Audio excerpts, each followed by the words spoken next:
Get everything set up and prepped on my side. Cool. All right.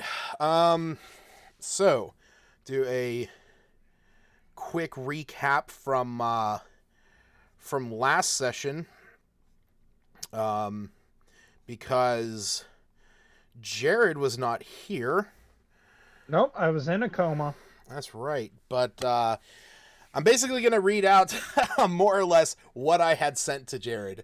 So, while Smith, Groff, and Urard were in the barrow dealing with the Frost Druid, Ravenchuck showed up. He informed Wu that a group of Duragar, also Grey Dwarves or Dwarves from the Underdark, came by the cave looking for Chardalyn. Ravenchuck sent Beefchuck out to spy on them and learned that they are being led by a Duragar named Zardarok Sunblight, who is gathering up as much Chardalyn as he can to create something massive and horrifying. After dealing with the dwarves, Ravenchuck decided to head out in search of the party to inform them of this.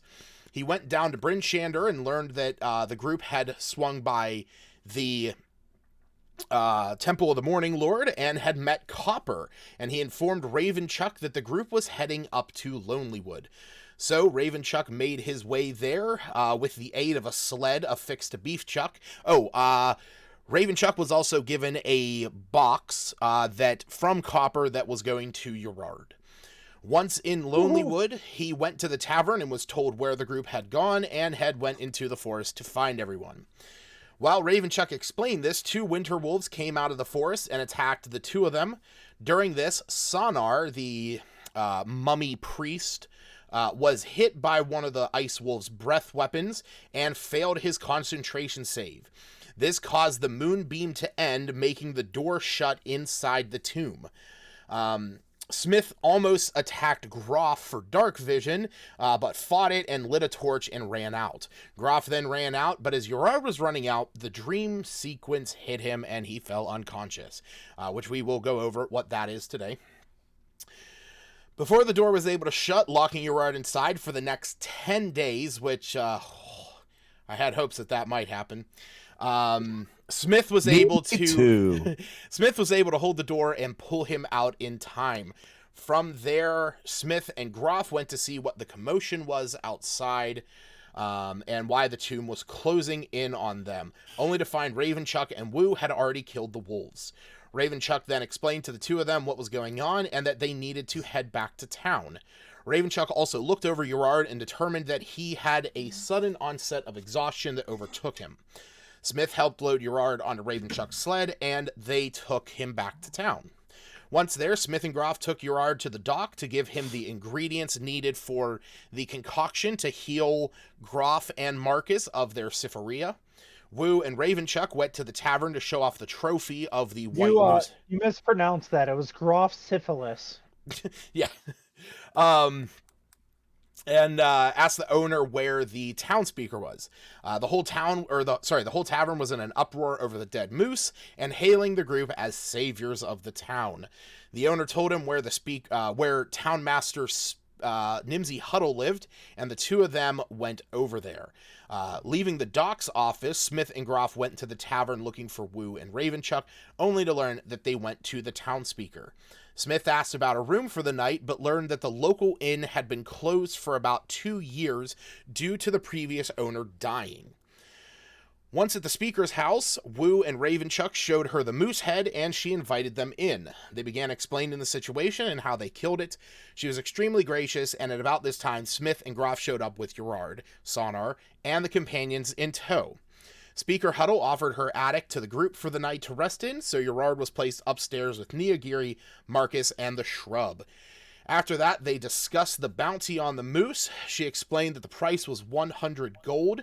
Wu then asked about the old inn, and she said that she has been looking for someone to buy it, but that it needs repairs and work done to it. So they made a deal that the 100 gold for the moose would go to the renovation of the inn so they could take over ownership, with Kyra and Sonar working there beyond hiring some other local workers in time. Shoot, 1 second. There we After the deal was made, they relaxed around the hearth with Speaker Huddle, and made really awkward conversation about Sonar having shiny eyes and being so wrapped up. He has Where a skin condition. Yeah, where well, it was determined that Sonar was burned by carrying a pot of boiling water down a staircase, and that Wu had given him some common clothing so he didn't look out of place. But yeah, the story is that he was walking down a flight of stairs with boiling water, tripped, spilled it on himself, giving himself extreme burns. Also, Ravenchuck made him contacts from blue gemstones, which is why his eyes are glowing blue.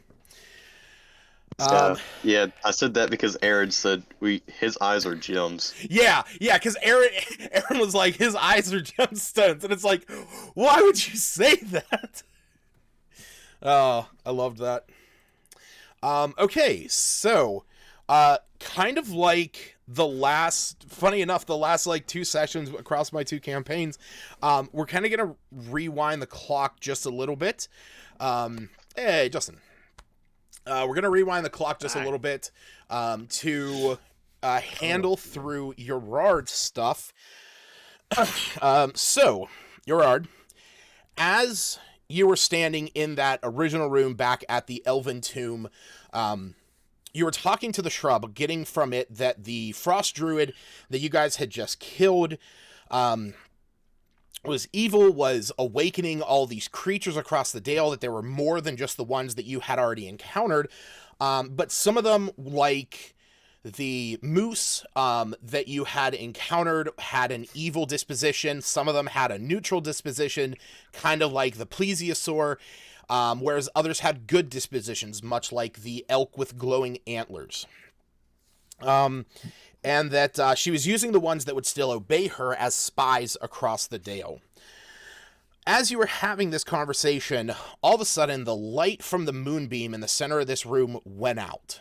As your eyes were starting to adjust, since you've only recently gained the ability of dark sight, or dark vision, you began hearing... You were going to say dark vision and mixed it with devil sight, which is the... Yeah. So you start hearing this like grinding sound that sounds like 2 stone plates grinding against one another. And as your eyes adjust, you look over and you can see that the door to the room that you're standing in is beginning to close.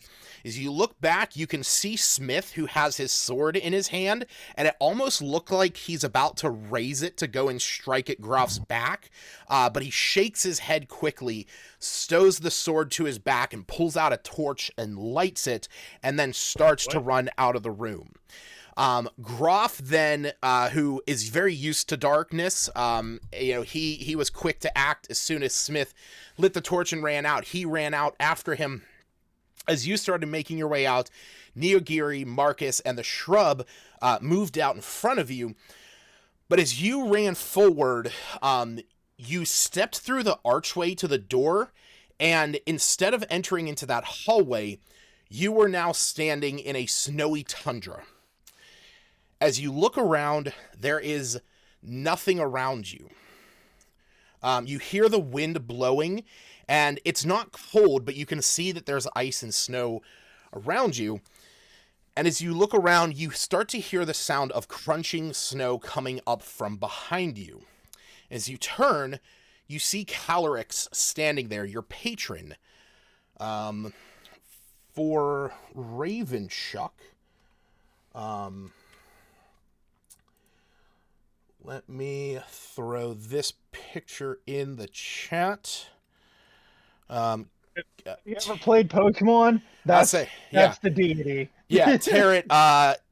Jared's patron is the Pokemon Calorics. And it's all because of a joke. Yep, all because of a joke. Because I was playing Pokemon and Lucas is like, oh, what's going on in the DLC? And I explained it to him and he just goes, this is a D&D campaign. Yeah. So yeah, you turn around and standing behind you with its the great green bulb on its head, you see Calorics walking up to you.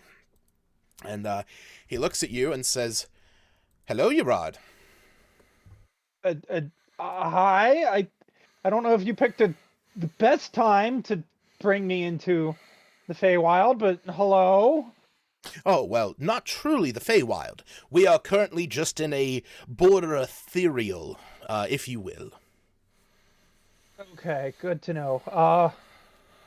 What can I do for you? Well, Urod, I need to have a chat with you about something.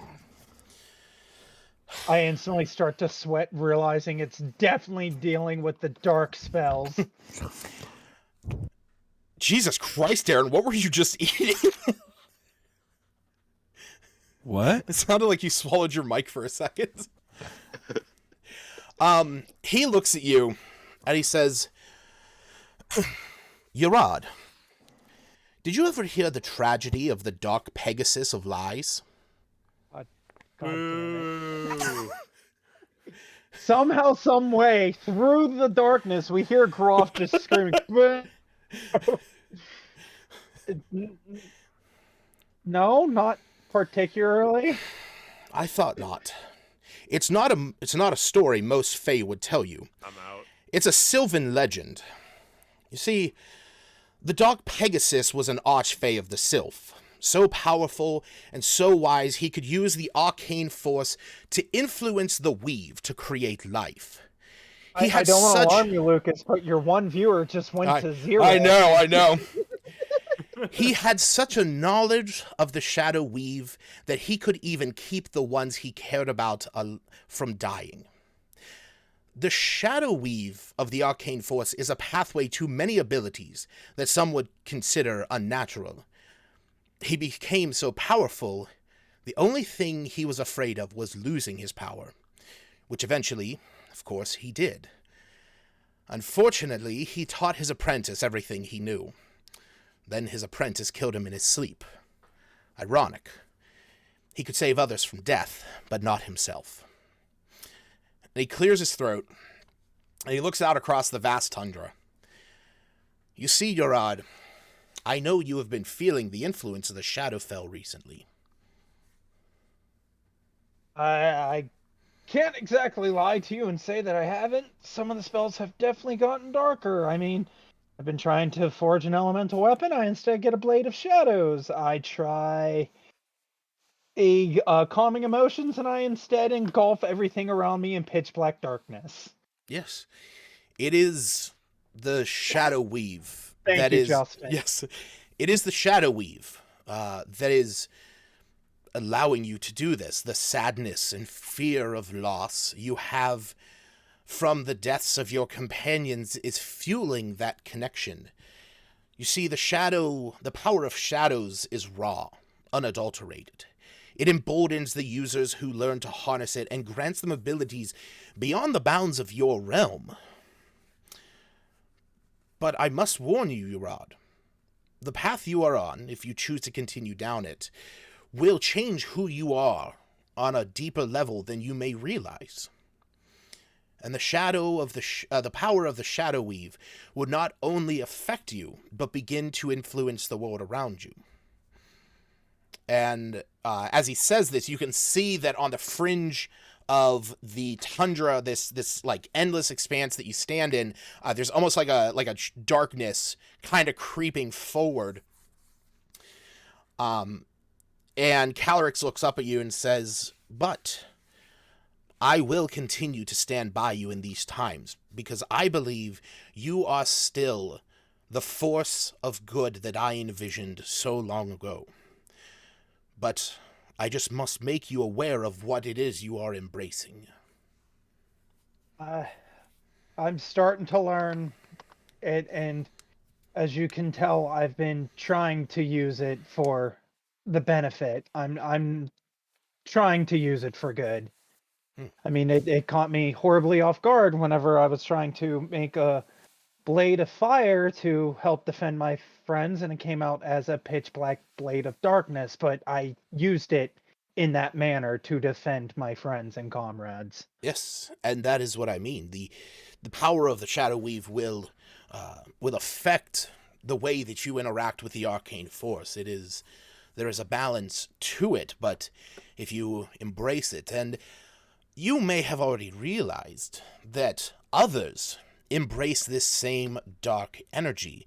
Be them friends, and when he says friends, he kind of waves his hand forward, and standing before you in like a ghostly image, you can actually see Smith and Groff standing there, with a bit of shadow kind of emanating from Smith, and kind of like concentrated around his sword, and around Groff, just kind of, encasing his entire being. And then Caloric says, be them friends, and you see that, or foes.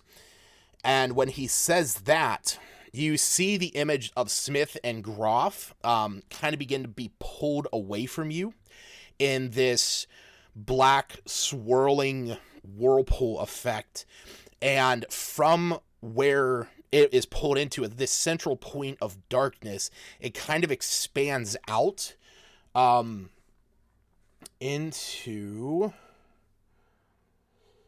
bada bing, gotta pull it Phenomena. Do. Phenomena. Here we go. So it appears into this. I would put it in the chat there.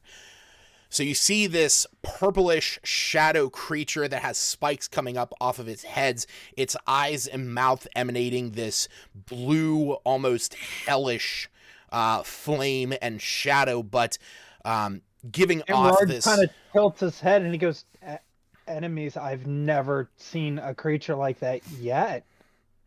And or heard of a creature like that. And Calorix looks up at you and he says, but there are those that you have met that know of these creatures. And stepping up out of the shadows behind this creature, almost taking a stance akin to Giovanni standing next to his Persian, you see town speaker Nerith Maxildinar standing next to this creature. Strangely enough, I just got a copyright strike from Nintendo.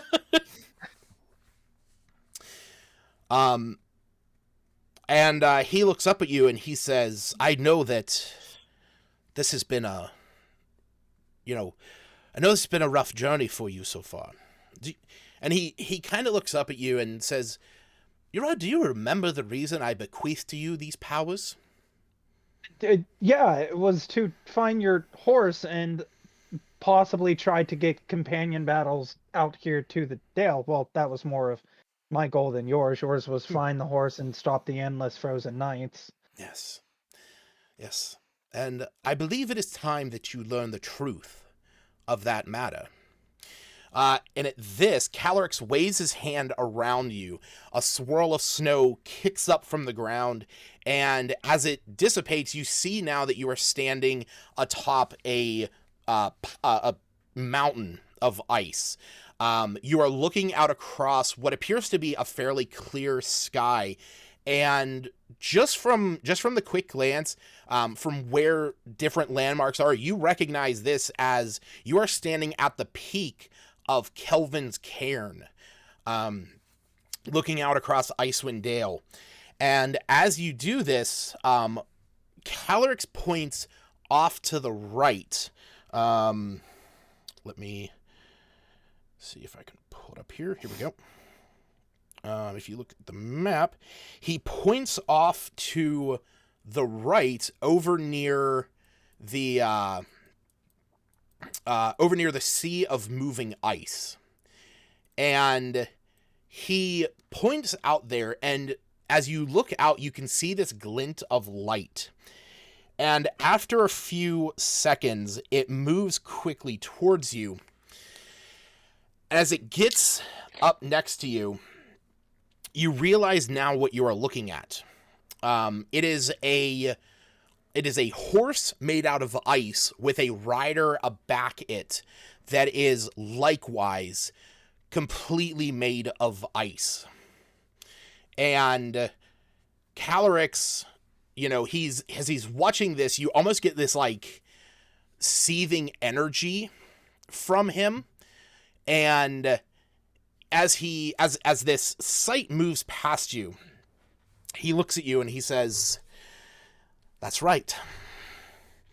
Auril herself has claimed my mount and corrupted it with her icy will. So this is not just a simple head into the dale and find my horse. You must free Puka from her clutches.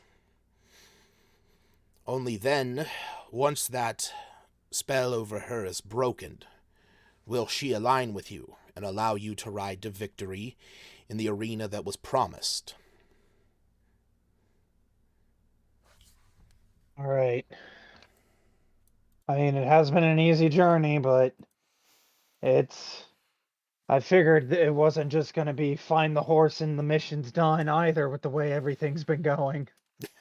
He laughs. Yes, well, I figured it would be better if I told you that now, rather than when you first started it. To imagine that I would be sending a child to fight against the embodiment of winter itself, I did not want to startle you away from it. I've been doing what I can, and I've been making by. All right. I gotta bring some up here. Where was that? Yeah, there it is. Hey, Lucas. Yo. I sent you a message, but it doesn't say D&D on your Twitch chat. Oh yeah, it just says right. Oh shit! Sorry. Good call. I'll take a level of a level. Yeah. There you go. Level up or inspiration. I'll have to delete that other level up. chapter when it comes up. So as he says this, he looks up at you and says, "Speaking of which, how is that journey going of yours?" Right now, we've ran into a magic user who I presumed was dead for thousands of years and managed to come back to life. Oh no. I mean with the battling, the companions bringing that to the Dale. I'm curious about how that is going for you. Not so well. Nobody really does any companion battles. The only thing I've been using the companions for is for actual combat, more or less, recently, just because it's been a trip. There hasn't been really any chances to even have a companion battle, and the only person that I could think of that might even have companions is the town master, who I know you don't condone it, but I truly want him dead for personal reasons. Yes, I am aware of the challenge that he poses to you. And well, it seems like we have a common enemy, and I will try my best not to end his life if that's what you wish, but it definitely, if it happens, I apologize, but he looks at you and kind of like pats you on the side. Yeah, he's very small, so he's like patting you on the leg. He says, Urad, I trust you to make those judgment calls. If I wish to intervene within the world, I would do so, but I am it is very much looked down upon should I inflict my will directly. the only thing I can promise you is I will not become like him. Yes, well, that is why I still have faith in you and why I still grant you these abilities and these powers. Oh, speaking of granting you abilities and powers, I have been enjoying spending time with the two companions that have joined me in my realm. Chris and Abby are wonderful companions, and I have been enjoying their time with me. Chris and Abby? Yes, and as he says this, he says, yes, they have expressed the desire to help you if you need it, but I know that the brazier that you have sanctified in my name is not always around, so I have forged you this. And from somewhere, he pulls out one of the beads that looks like the ones from around his neck. And as Animal companions name themselves? They have names? as he plucks it off, he hands you one of the orbs that is very similar to what he has around his neck. And it basically has this like double set Triforce on it on one side, but it has the design of the bulb on his head on the other side.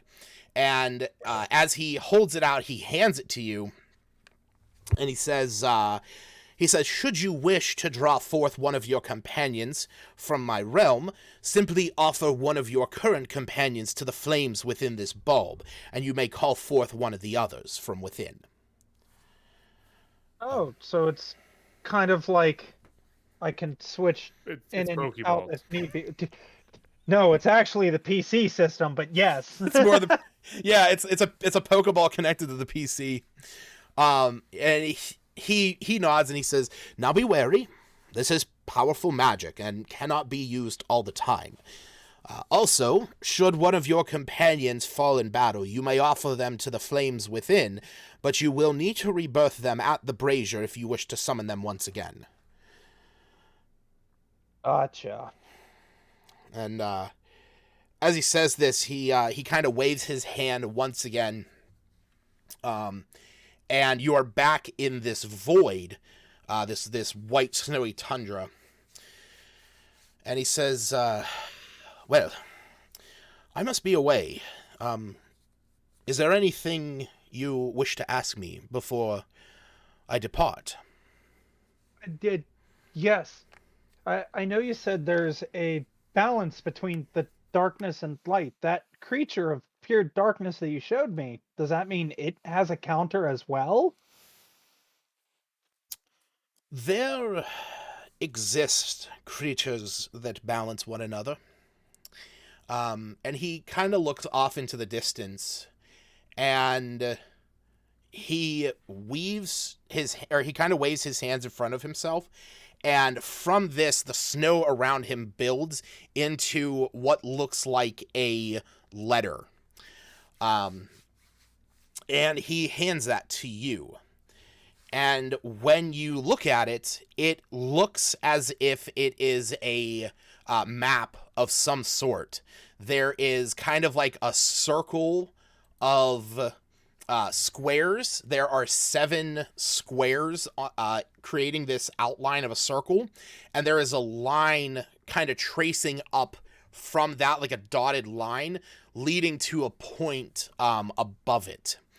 It's very basic, very rudimentary. I did have it, but I accidentally I did not save my image whenever I was doing that, so I will put that together so it's a little bit more understandable what I'm referring to. Yeah, you're all good. But as he hands it to you, and he says, "Head there when the moon is full. Someone will be waiting for you when you arrive." And then he looks around and says, "Well, I'd recommend you laying down." And as he says this, he gestures behind you, and you see that there is now a bed that has risen up out of the snow behind you that's covered in warm blankets. Okay. He looks at you and he says, "I understand. It will make things very weird if you don't." Okay, understandable. I'll go lay down on the bed. As you lay down on the bed, he looks back at you and he says, "Well, it was good seeing you, Urad. It was good seeing you too." And he smiles and he says, "I'll be keeping watch. Don't you worry."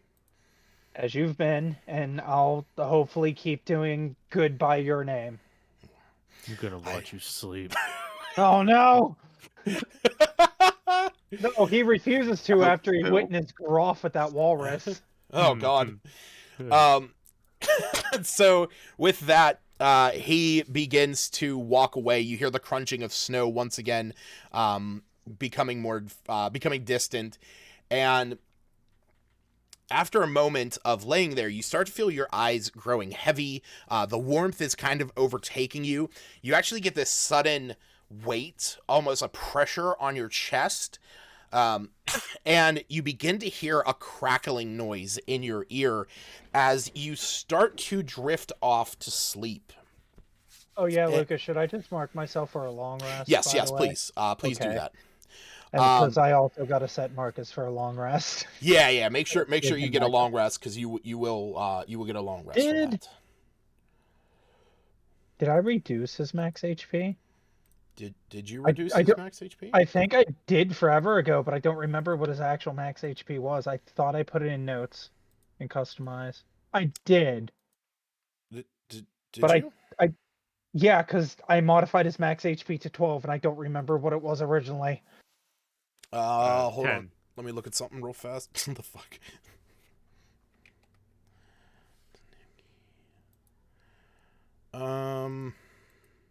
What happens if I just delete the customized max HP?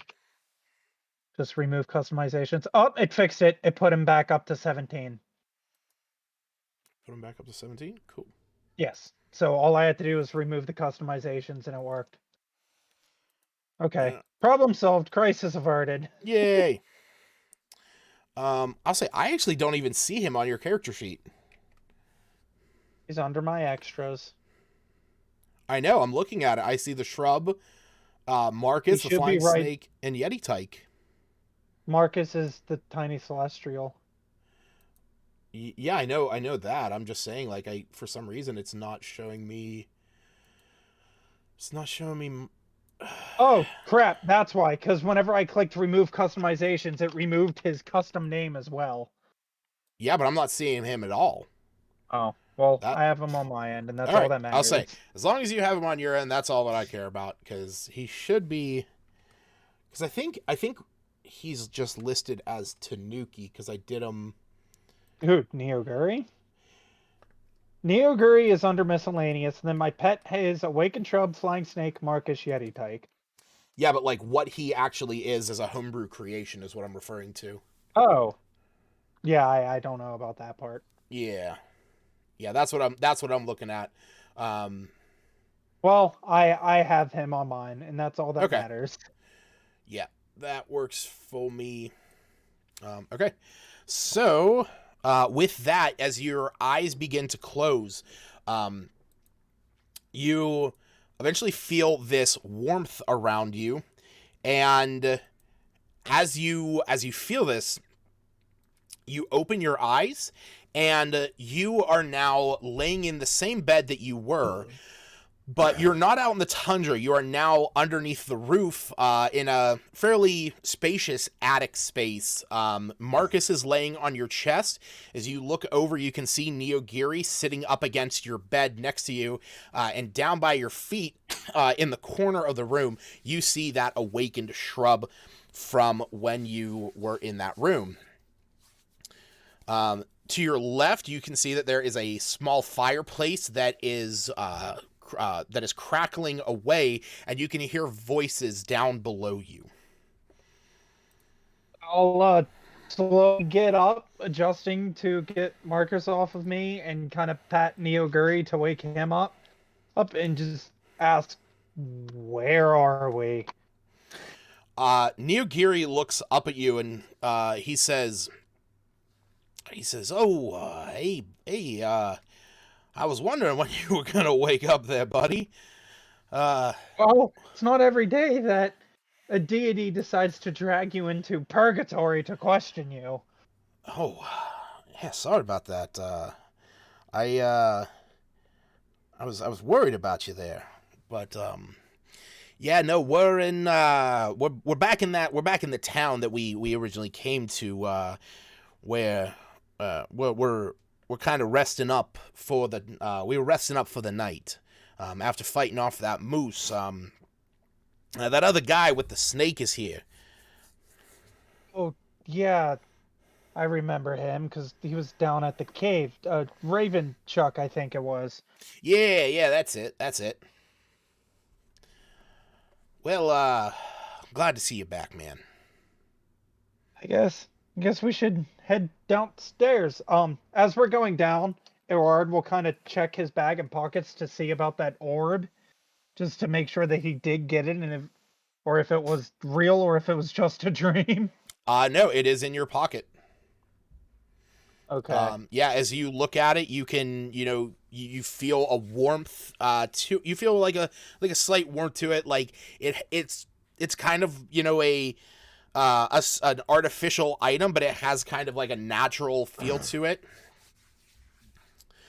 And you see, Marcus, as you stand up, he looks at you, and he nods and says, in Celestial, he says, I was likewise afraid for your safety.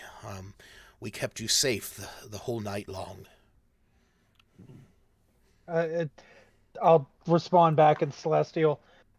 Thank you. You did excellent. It's just this happens sometimes. It's just hasn't happened in a very, very long time.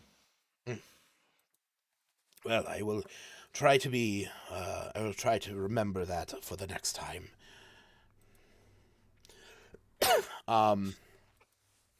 And Let's go downstairs and reconnect with the rest of the group. yeah, so the rest of you, you all woke up the next morning. You got some rest and relaxed a little bit.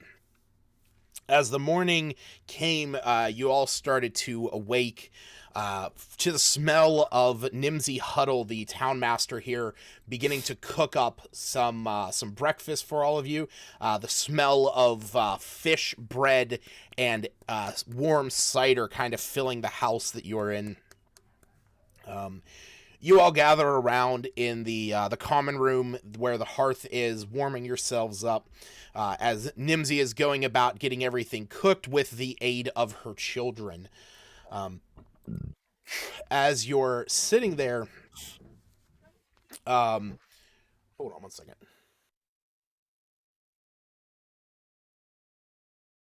All right. Well, he's gone. Everybody level up. You know he can see that, right? No, he went away. He can't see anything. If we're all the same level, he'll never know.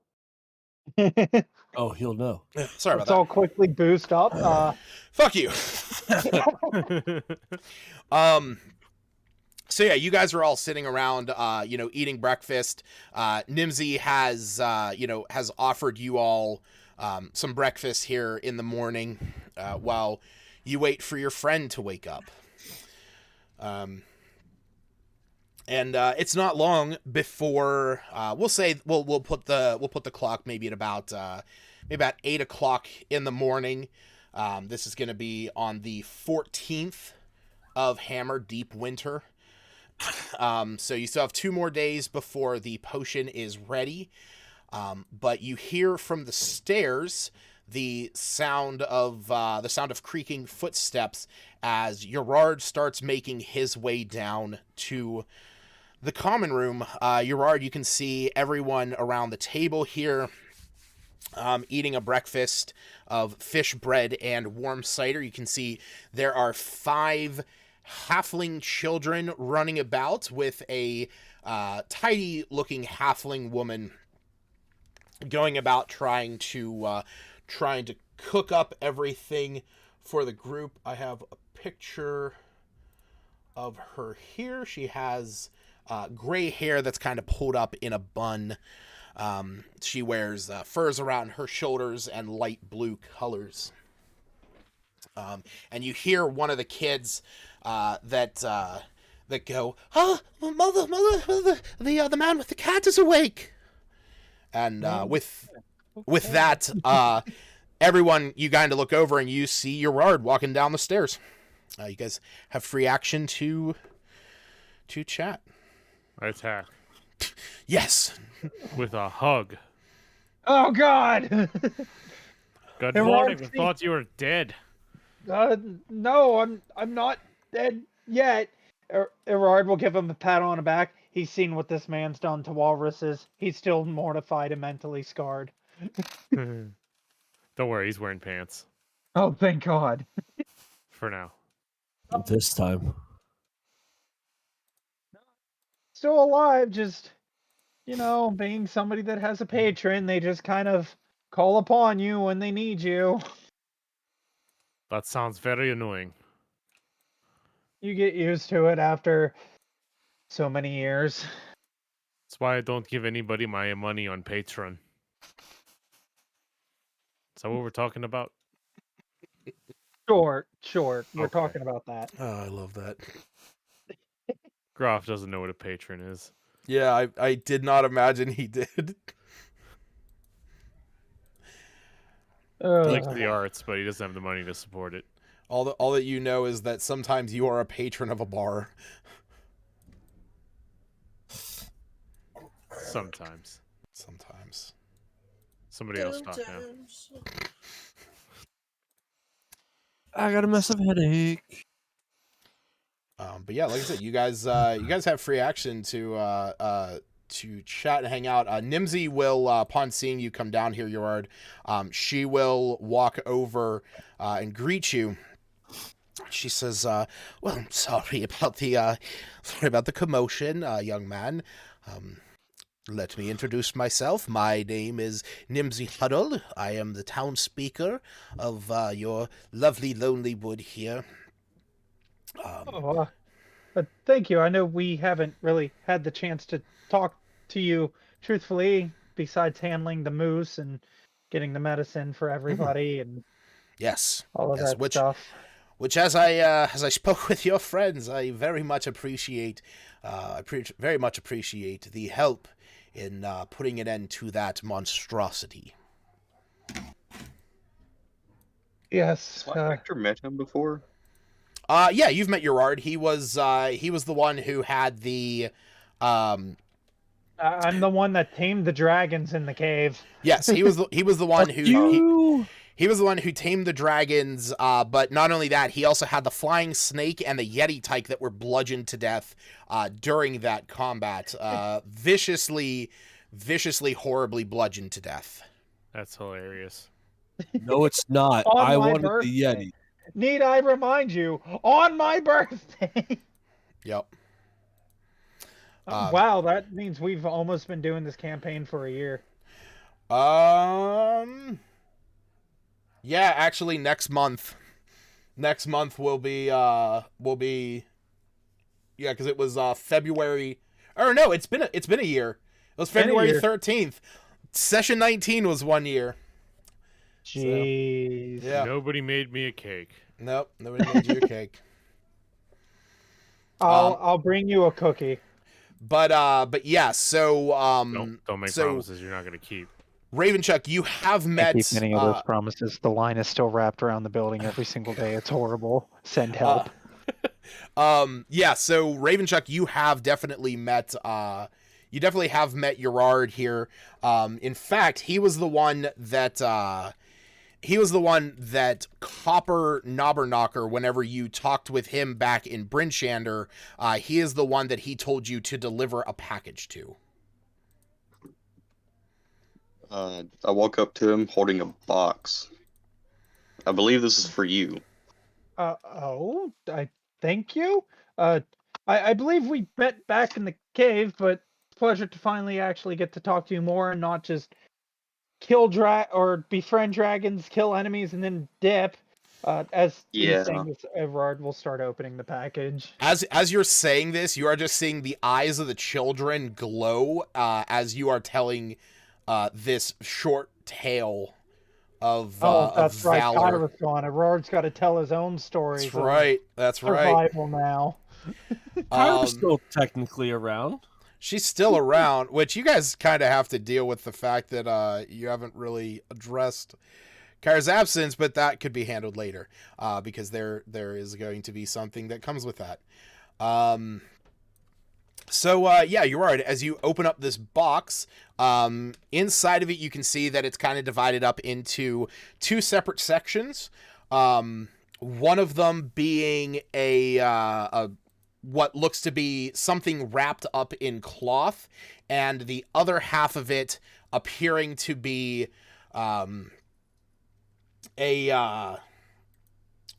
appearing to be provisions like food and clothes and whatnot. And atop all of that, there is a letter.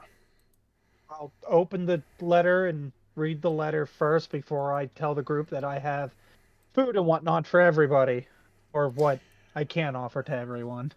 So inside, as you open up the letter, it reads, "Dear Gerard, from Copper Knobberknocker. Inside this box, you will find that which I have created for you. Inside of this envelope, you will also find that there is a small chip that you will have to prick your finger on and place it inside of the creation in order to give it the life that you sought. Additionally, in this box, there is a set of provisions that I had meant to give you when you originally left the first time for my friend Macradius, who is up at that cabin. Says, I hope that your travels are finding you well. It is Lathander's luck that my old friend Ravenchuck decided to stop by and was able to deliver this. Let Lathander guide you on your ways. Your friend, Copper Knobberknocker." And as you look at this, in the envelope there is a small piece of metal in there that kind of glints as you look at it. Pick up the small piece of metal and start to unwrap the cloth package. Inside, you find a Clockwork Buddy. It is in the shape of an owl with a clock in its chest. And as you flip it over, you can see that there is a slot in the back of its head that chip could neatly fit into. Said I have to put my life essence into it. I'll kind of take one of the daggers that I've had this whole time. I've just never used, and I'll just poke my finger with it. If I have to do 1 point of damage, I will. You actually see that when you go to pull it out, almost kind of like a diabetic test strip in a sense, there's like a little tiny needle on there that as you take it out of there, when you grab it, it kind of pricks into your thumb, and it puts this tiny trickle of blood into the channel. Oh, son of a bitch. I'll insert the chip into the slot. All right. So as you do, you see that this thing begins to wear up and kind of like click, and you see the gear starting to move into it. And what I need you to do there, my friend, is Take 20 points of damage. Yeah. Oh no. 1 second. Not again. Now I'm going to go here. So what I need you to do is I need you to roll a d20.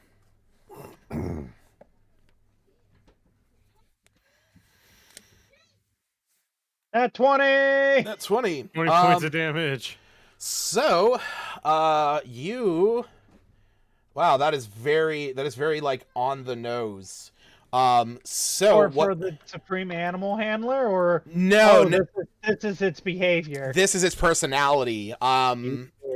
So this is this clockwork buddy is wise. Wise companions are known for their experience and age, well versed in surviving the environment and observing others. They've achieved this age with great patience. However, their age has withered their bodies. So their wisdom is increased by 1, and they gain a +1 to insight and survival checks. So we are going to play this up as you prick your thumb into here and you insert this chip. It kind of whirs to life, and it looks at you and it says, shit. Tell me when I should refresh my page to add it. I will actually have to re-add that because I do have the Clockwork Buddy in there, but I actually have it listed very specifically for Steve's Clockwork Spider. So I will have to make a new one, and I didn't have time to get to that. But yeah, so it kind of whirs to life, and it looks at you, and in Roll me a d4. 3. All right. Kind of hoping that was the case. In Draconic, it says to you. Oh no! It says to you, "Hello, Urad." I'll speak in Draconic back. Hello. I didn't expect you to start speaking Draconic, but I guess it works. And you see like you see like the inner machinations of its head beginning to whirl, and it goes, "I was able to gain access to a language that you spoke." And like you see his head twitch and says, "Kappa made it so we could communicate." Hey, just hopefully the voice module has a volume, because I learned that Draconic's not the best thing to speak very loudly in these lands. But good to know. Yeah, everyone around, you see him pull out this thing, and it's this like mechanical owl, and he plugs this thing into the back of its head and then begins speaking in this kind of like guttural language, and they begin speaking back and forth with one another. Did Cobber Knocker give you a name by chance, or? There's like a twitch, and it's like, no.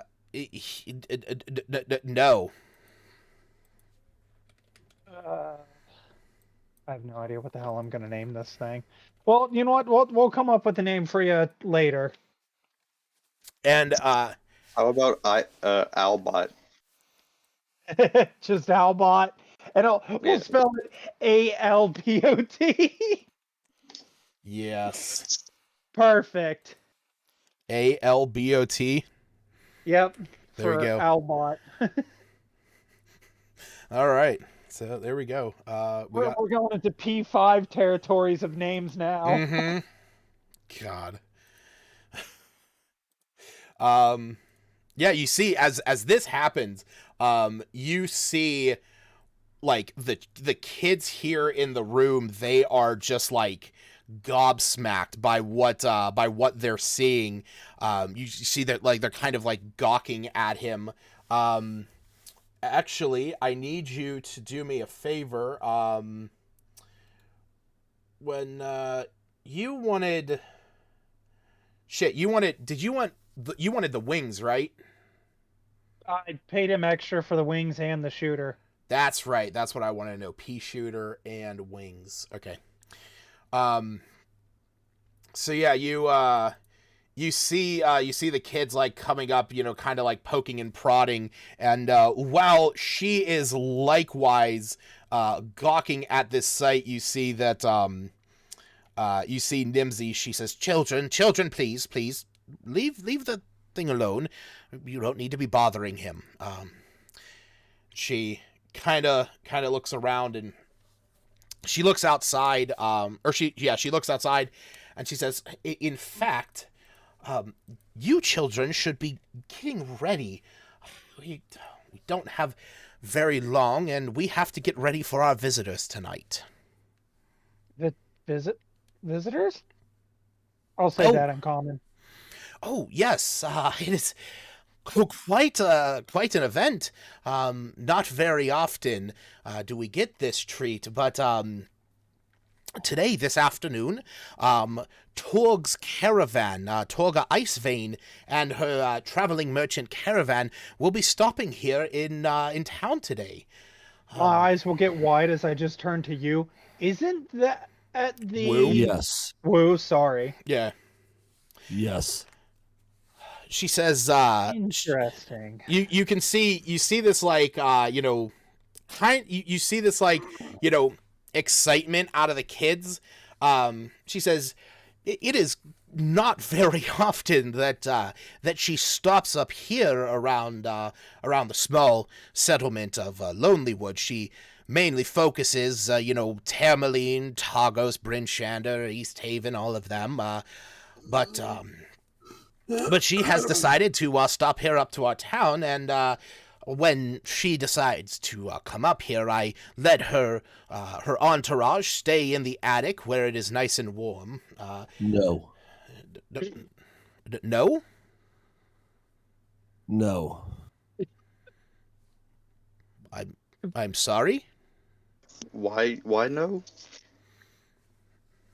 Well, so they have been killing people throughout each town that they have been traveling through.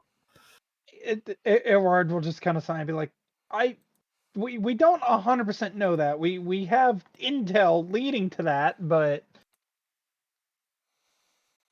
we don't have actual proof yet, Wu. This is, I mean, that's quite that's quite an assertion that you are making. I do apologize if I say it is a bit outlandish. Yeah, we came to kind of investigate their doings in the town while they are here, because every town that they have been in, they've always left a body behind. You see this look of concern on her face. She's Don't take it to heart. I'm sure it'll still be great, and your kids will be fine. I promise. As Erard's trying to like immediately defuse the situation. well, I mean, I've never had any kind of issue with her before. She has never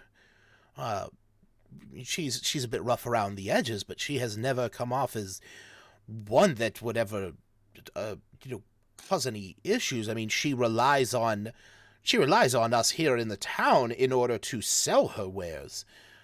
I mean, you must be mistaken. Only time will tell, I suppose. Like I said, we're here to investigate, not to condemn. We're here to investigate first. I well, then I guess I should let you know that they will be here.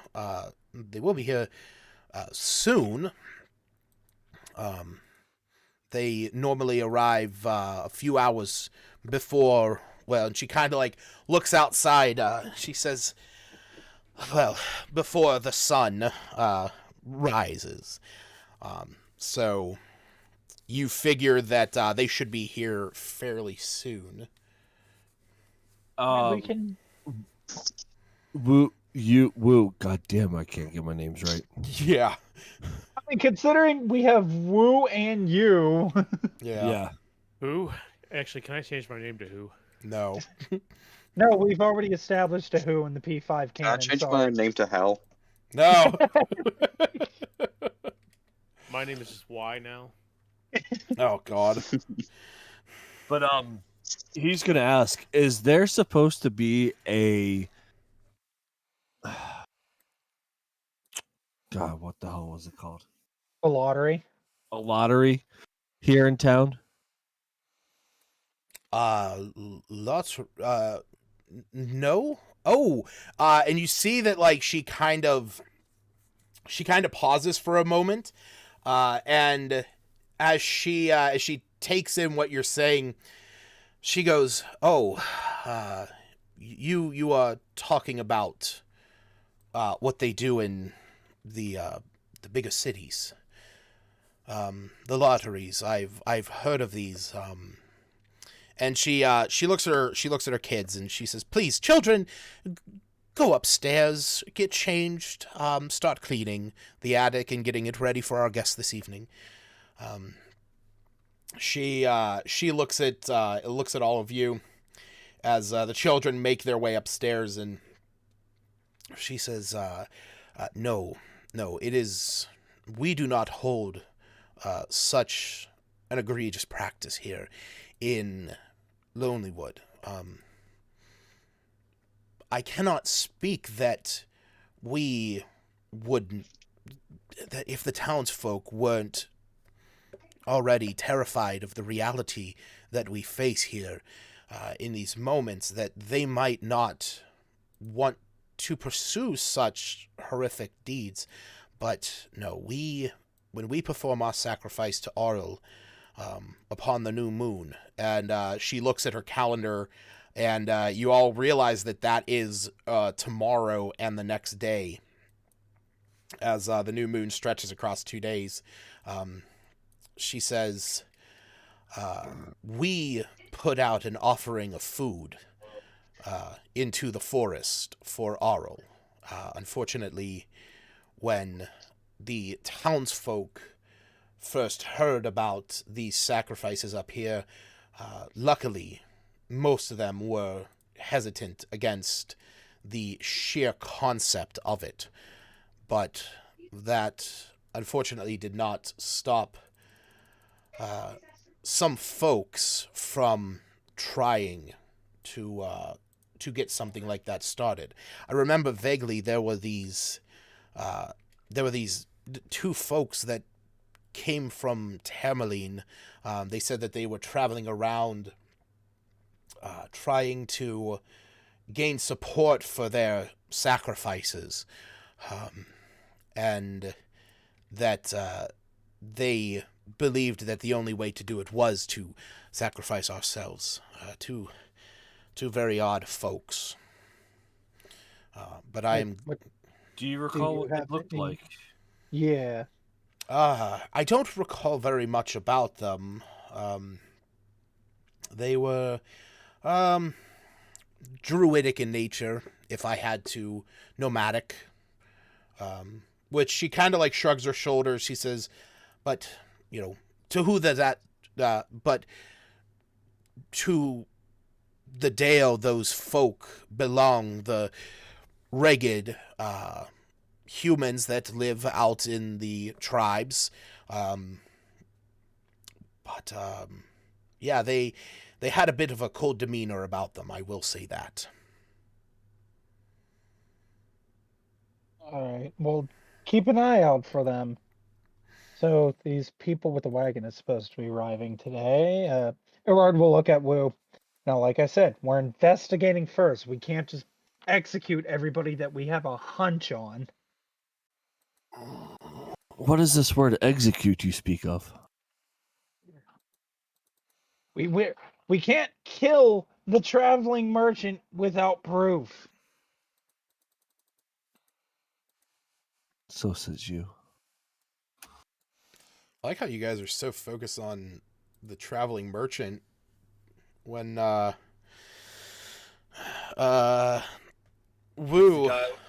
It's the guy with the blue eyes. There you go. Yeah. By lottery, are y'all talking like a lottery like from the book?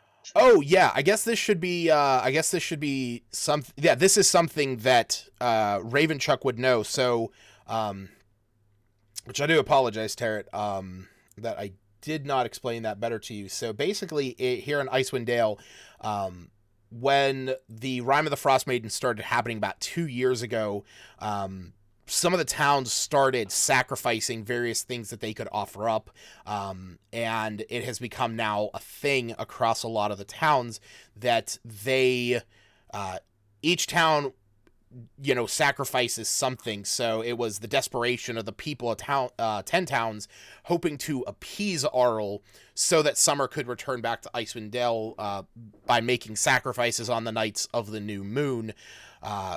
So this started about a year ago when it became clear that Auril was angry and was not going to be returning Summer anytime soon. So the town speakers, the town speakers, have kind of began, to follow this practice, which, as obviously Nimzy is, decrying, can kind of considered like a necessary evil almost, as long as, if this would put an end to Auril or appease her in some way. But the nature of the sacrifices themselves actually differs from town to town in 3 distinct forms. The largest towns in Icewind Dale of Bryn Shander, East Haven, and Targos hold lotteries the afternoon before the new moon. The unlucky person whose name is drawn is then sacrificed at nightfall. The Person is stripped bare and either tied to a post or sent out into the tundra to die. And accusations of rigged lotteries are, kind of becoming common over the months. Smaller towns such as Lonelywood, here, they actually sacrifice food, so they don't have enough people to give up their people, so they are sacrificing food. So a day's catch of knuckle-headed trout is, or something like that, is strung up on wooden racks about a mile outside of town to be claimed by, Yeti or polar bear or other creatures that embody Arl's wrath. And then the smallest towns, places like Dugan's Hole and Bremen, for example, whereas they can't sacrifice people or food, they actually sacrifice their warmth, where no fires are lit between dusk and dawn, forcing the locals to coalesce together into one central location, sharing body heat for the night. Anyone daring to light a fire being savagely beaten for bringing on the wrath of the Frostmaiden. Oh. So Okay. yeah, that's kind of the idea behind the sacrifices of Arl. But the one that they're more talking about is the humanoid sacrifices that go on in Bryn Shander, East Haven, and Targos. So it may behoove Ravenchuck to inquire about that. Question. Answer. Off topic. Mm-hmm. What instrument does Kyra play? Mayonnaise is not an instrument. She plays a lute. Okay.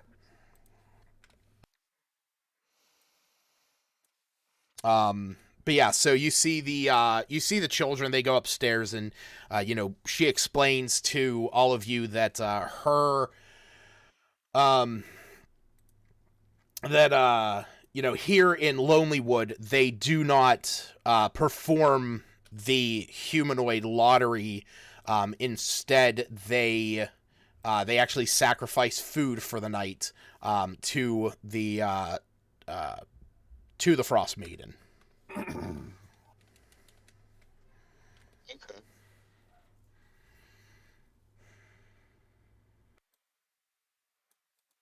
Interesting.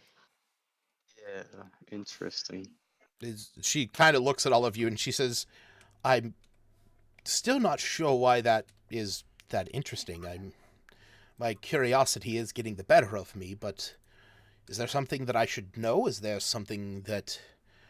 Don't trust them. They're traveling with a blue-eyed man. Well, Or two. long story short, every person that's did the lottery and they succeeded in not dying in the lottery, specifically a little south from here, you're in Talmaster Nereth's area. Oh yes, yes, I am quite aware of Targos and their town master.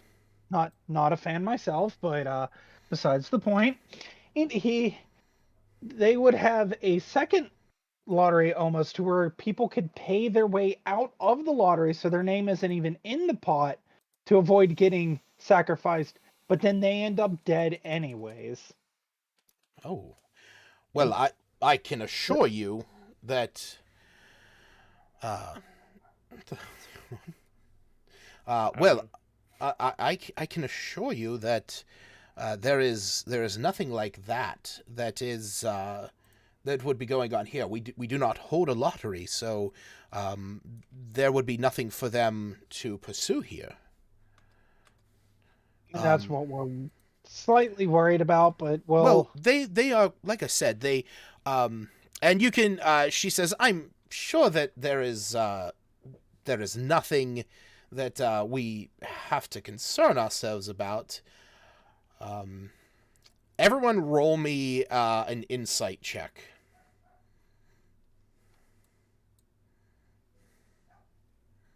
Four. That's okay, I'm a foreigner. 21. I think just like me, Groff was 12. checking his phone. Woo, you're the only one who sees this. You can, and I'll say this because, you are a bounty hunter, so this is, more in your wheelhouse. it almost appears as if there is something that she's kind of sitting on that she's not saying. He's kind of gonna give her the death stare on. God. What else are you hiding and not telling us? I'm not sure what you mean. She kind of like looks at everyone. She's like, I'm not sure what you mean. I'm not trying to hide anything.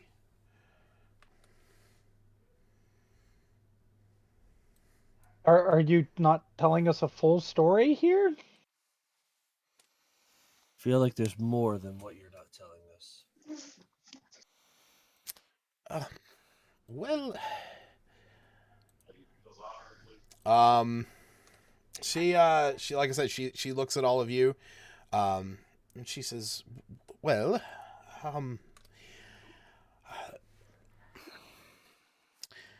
she kind of pauses, like taking in everything that you guys have said. Roll me, like, are you guys gonna try and get this information out of her? I mean, I know Wu would go for the violent route, but Everard will definitely try. If More arrows of a- are involved, maybe. Nope, no sir. Wu will try to get the information just in the most civil-wise way possible. All right, so what does that mean? Not He's with gonna throw a arrows. dagger at her. He's gonna throw a dagger at her. That's pretty civilized for Wu.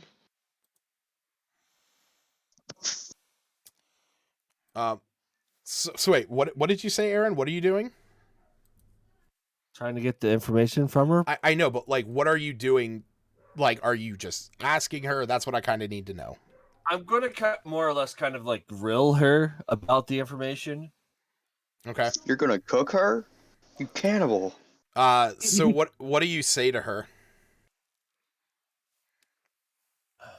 We're here to try to put a stop to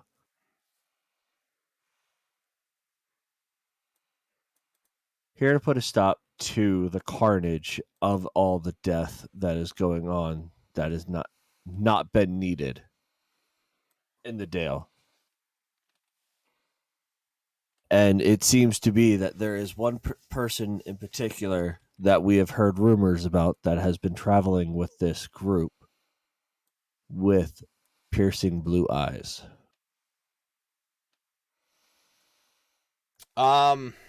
So when you say this, she looks at you and she says, roll me intimidation, because I feel like you are intimidating her.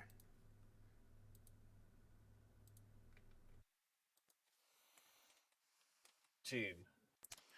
I mean, I'll roll persuasion with him, as I'm also just, if it'll help with me, just like, listen, we're here to help. We're not trying to just do what we are. We're trying to liberate the Dale as a whole. Okay. Yeah, go ahead and roll persuasion. Don't worry, it's not as good. Yeah. That's 2 nat 1s in a row. Jesus Christ. Hell yeah. She looks at you and she kind of takes a step back. She says, well, okay. There is, I received a letter about a couple days ago. I received a letter that was from Torgs, and she said that she would be coming to Lonelywood because she was having to make a trip up to Revel's End. That she was asking for some extra provisions, food, water, ale, wood, blankets, and whatnot. I know it's about a 3-day journey up to there in the best of conditions. But with what you're saying, I am just very concerned about, about the whole situation now. But if she has never given me any issues in the past, there has never been anything that she has caused any issues with. So I would prefer, if anything, that if you are attempting to arraign her or anyone within her company, that would be done outside of the confines of my town.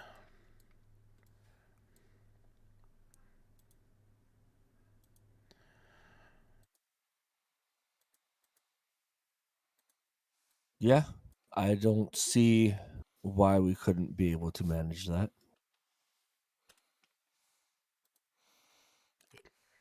Because the last thing that I need right now that my town is finally in with a little bit of good news, the last thing I need is for them to be concerned that there is somebody wishing them ill here in town.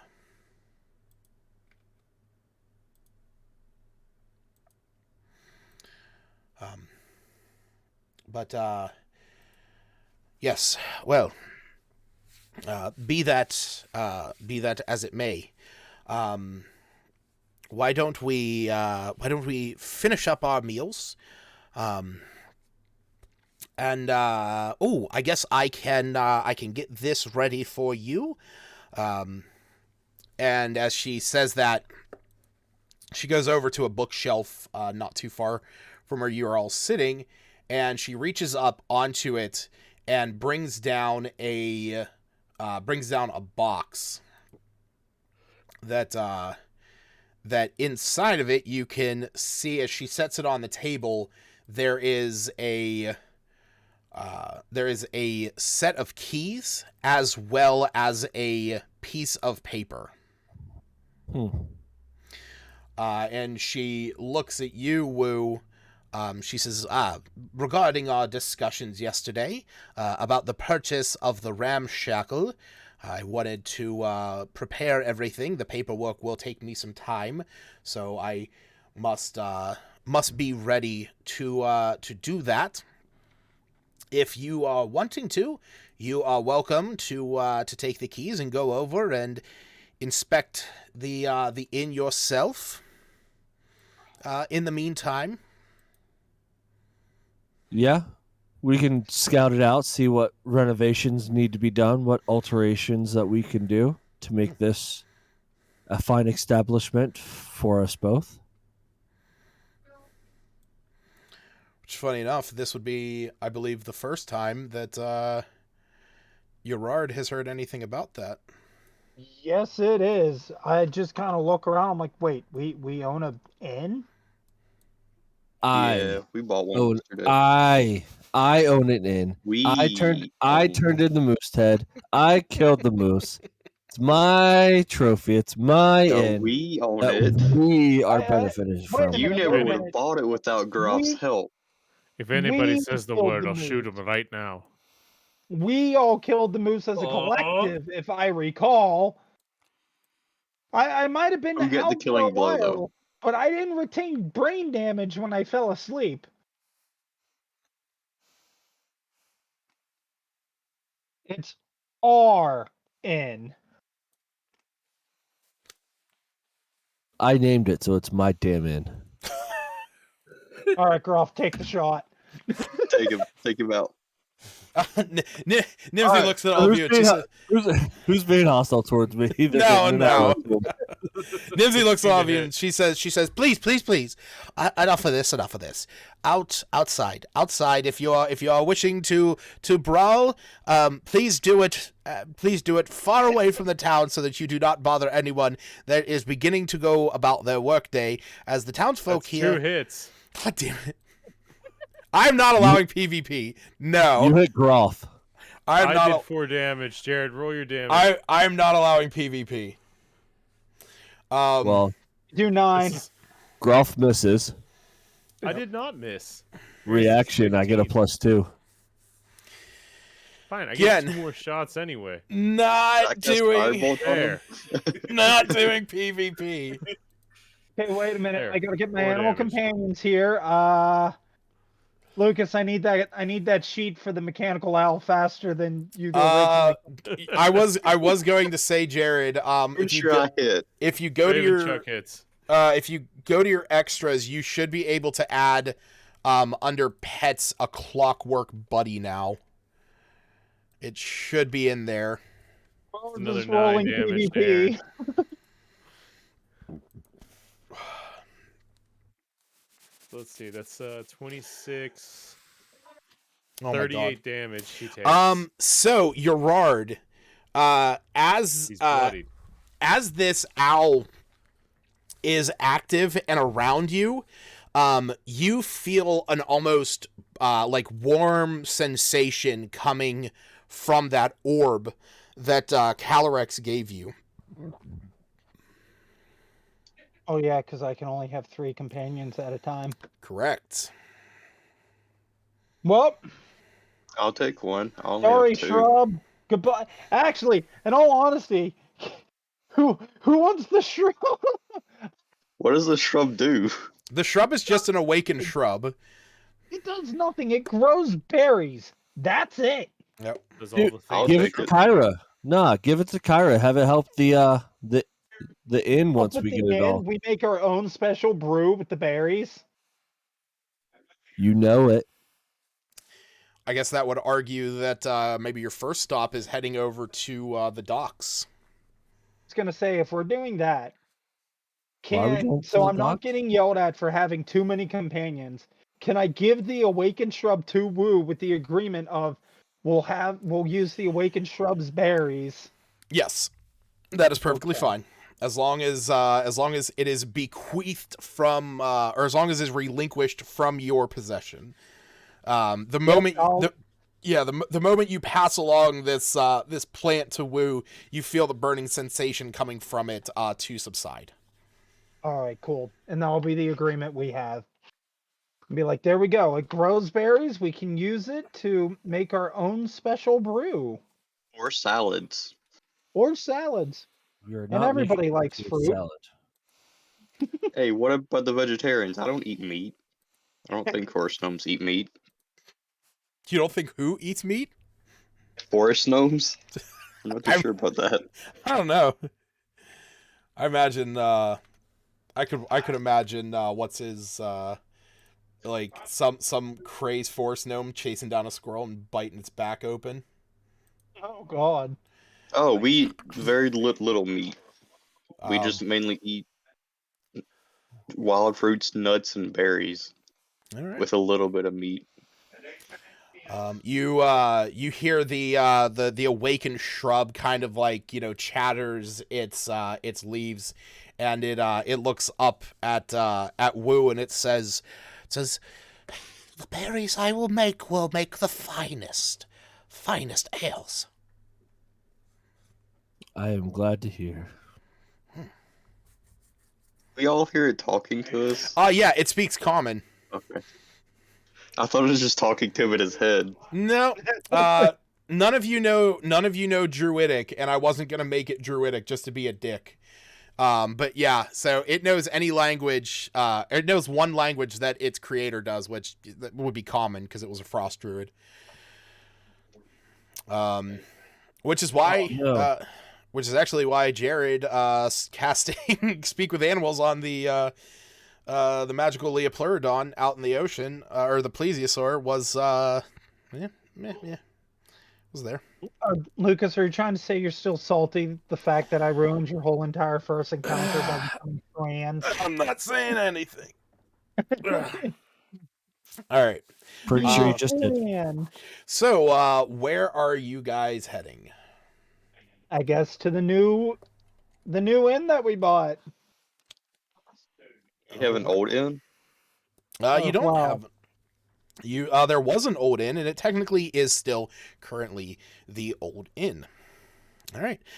So, as you all begin to make your way out of here, it's still very dark. Like I said, it's maybe about we'll kind of shift along some time. Maybe about 9 o'clock. You all finished up eating, got warm, put on your adventuring gear, and you started to head outside.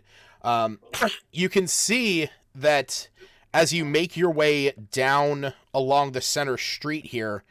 Why can't I grab that? There we go. As you make your way along the center street, you can see that there are trail marks in the ground, fresh trail marks in the snow that lead up to the north, towards the Lucky Liar, up towards where the tavern is. The Happy Scrimshander. The Happy Scrimshander is a place that nobody has visited yet. I thought Oh, it was. No, you guys never went to the Happy Scrimshander yet. What is the Happy Scrimshander? It's a shop. That was the one that as you guys were walking past, you could see in the windows that it's a small shop that sells the tools of the Scrimshander trade. Which, to anyone who doesn't know, anyone in the group or beyond, whoever decides to watch this VOD, if you do, Scrimshander is the art of taking needles and knives and carving designs into bone. Yeah, I have a So magical. Scrimshaw. I have a So magical what wand. I did. Yes, Scrimshaw. So, It's pronounced VOD. oh, VOD, shut up. Yes, very much akin to what, oh god, what was his name? The Null Warlord's head that I carry around my belt. Well, Wait. but Keegan, what Keegan does also as an art form as well. That's how Groff got the nickname Big Love carved into a bone. That is, because That's not the only thing that got carved into it. Never mind. because Groff, you all got some Scrimshaw that gives you very minor abilities, Groff specifically being an artisanal piece of knucklehead Scrimshaw bearing the design of a walrus with the words Big Love carved into it. I don't have one. You're right, you don't, because remember, Keegan, you asked Keegan very specifically that you wanted Scrimshaw to depict your fight against the Gnolls. That's right. Right, which is why when you go under your inventory, you actually do have a Gnoll Warlord head Scrimshaw. But the last time that you guys went to Targos, you did not stop off at Garrett and Keegan's to get that from him, so it is still back there. So that's a thing, because once you get that, It's also someplace that has like 27 pounds of jerky we never picked up. Yeah, there's still that going on back there. Because what it does, is, if I'm not mistaken, the Scrimshander, when you speak the, I think that was when you speak the word, Insight Rampage, one creature that the Gnoll can see within 30 feet can use this reaction to make a melee attack if it can hear the Gnoll and has the rampage. Oh, no, that's right. No, I was just going to do the rampage trait. Yeah, you were just going to get the rampage trait. When you reduce a creature to 0 hit points with a melee attack on your turn, you can take a bonus action to move up half your speed and make another attack, a single attack. But you don't have that because you haven't gone back to Keegan to get that. Not what my character sheet says. I know it's on there because I had to add it so I could remind myself, but it's because I never added the details. But yeah, so like I said, as you guys are, walking away from Nimzy Huddle's house, you can see that there are these fresh tracks, and what look to be from large wagons and from dog sleds that go up and to the north.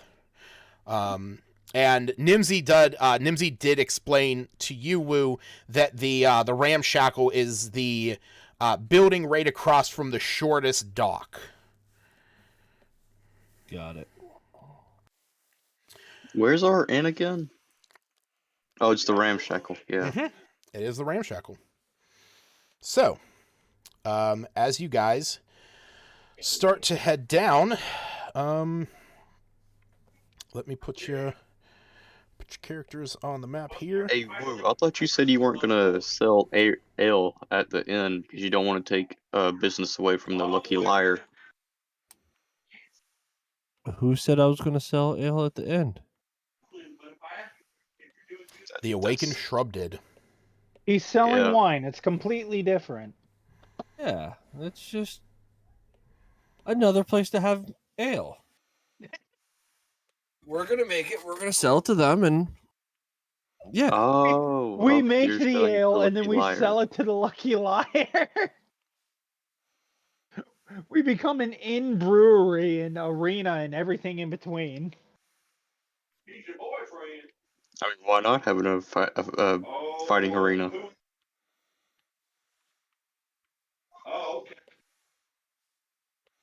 Who is that? Who's picking up the sounds of? Oh, that's That's me. Tarrant. Okay, Yeah, it's my parents in the background. I was so confused. like so. Whose boyfriend? What are they doing It's- now? My niece. She's 7. Oh, that's a little young. Yeah. Wait a sec. Why is there? Lucas, I'm almost done. Unless there's other things I need to add.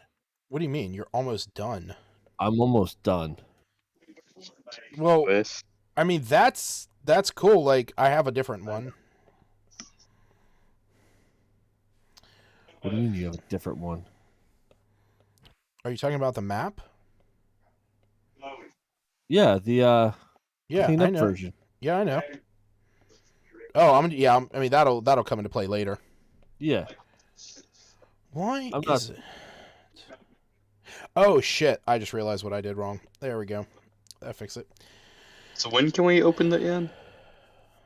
I have the keys now, so we can go there anytime. No, Yeah. I mean, like, when can we open it for business? Oh, it's gonna take some We're time. gonna need a copy of those keys. What'd you say, Smith? We're gonna need a copy of those keys, by the way. Or Yeah, maybe we're just gonna the need like originals. 20 sets of each key. This All right. is our inn. That is why it's called the Woo Moose Lodge. Wait a minute. All right, roll initiative. All right, let's see here. Fuck you, Smith. Jesus Christ! No initiative. You're fucking up my side of things. No initiative? Okay, you heard him. Just go straight for damage, guys. Hellish Nope. Rebuke. Nope. God damn it! Stop fucking rolling. You have to be attacked to get in order to do Hellish Rebuke. Oh, right. My bad. It's My true. bad. Attack your art. I stab myself and cast Hellish Rebuke on myself. All right, so There we you go. guys begin to make your way over to this small building. Actually, it's not small at all. It's fairly decent size. But you make your way over to this building that is right along the docks. And as you get there, you see that along the outside, there's a few trees spotted here and there. And there appears to be, this track, this normal footpath that kind of goes around everything. And I'm going to put this up on...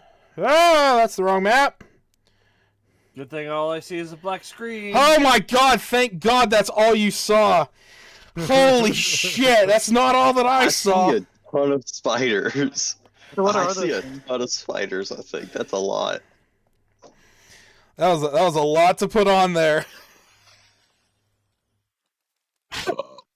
What did you do? Sorry, this is the map that you guys were supposed to see. My bad. I saw like another map for like a split second. No, you didn't. No, it didn't. Doesn't exist. I don't know what you're talking about. I didn't really get a good look at it. Yeah, you didn't get a good look at it, did you? Yeah, no, you didn't. I know you didn't. Screenshotted it. Yeah, we could just go back and pause the stream. Hold on. No, please don't, for the love of God. I saw everything. All right, so yeah, you guys walk up to this place. Like I said, it's a fairly sizable building. You can see that some of the windows on the top floor are broken. There is mostly logs around it. As Nimzy explained the night before, this place was shut down about 2 years ago when the last owner died. He was a retired SAR by the name of DeGroots. So the place has been vacant for the most part, but it's been just being used as lumber storage, which is why you can see on the front side there is a few stacks of logs, as well as an axe embedded into a cutting stump. And through the windows on the front side, you can see into there. There is stacks and stacks of logs. What's the cat? The cat is Marcus. That is Gerard's Feluros. I have a lot of companions. So do I. I have 2. if you if you look in the chat, Wait, Lucas, I found a loophole.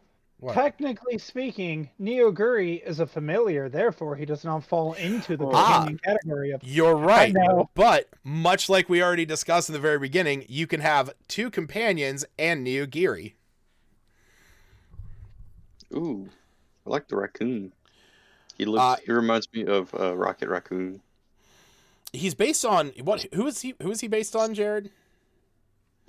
He's based off of the Tanuki from Smite, whose name escapes me right now. Yeah, I can't remember. Oh, I know who you're talking about. But Danzaboro. Yeah, Danzaboro. Yeah, so that's who he's based on. Yeah, He just essentially. looks like an old-fashioned Rocket Raccoon. Yeah, and that's essentially how he works as a Neogiri is Gerard's spellcasting focus, is the best way to put it. Where a wizard would have a staff and a spell book, and a druid would have like a twig and some berries. Gerard casts all of his spells through Neogiri. So, but both of them can be attacked. They do share. Neogiri does have his own hit points and whatnot. So if Neogiri goes down, shit kind of hits the fan. All right, so yeah, you guys walk up to the building. Like I said, you can as you peer inside the windows, you can see that there are rows of logs in there. Do you want to just head straight in? We got firewood. Oh yeah, you got there's lots of firewood. Yeah. Whole place could be firewood if you set it on fire. Yeah, and then we put it on can fire. make an insurance claim. Yeah. To get rich 101, buy it in, What the heck was burn that? it down. That's right. What were you going to say, Aaron?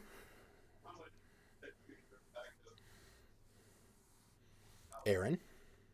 I think Aaron's AFK. Aaron.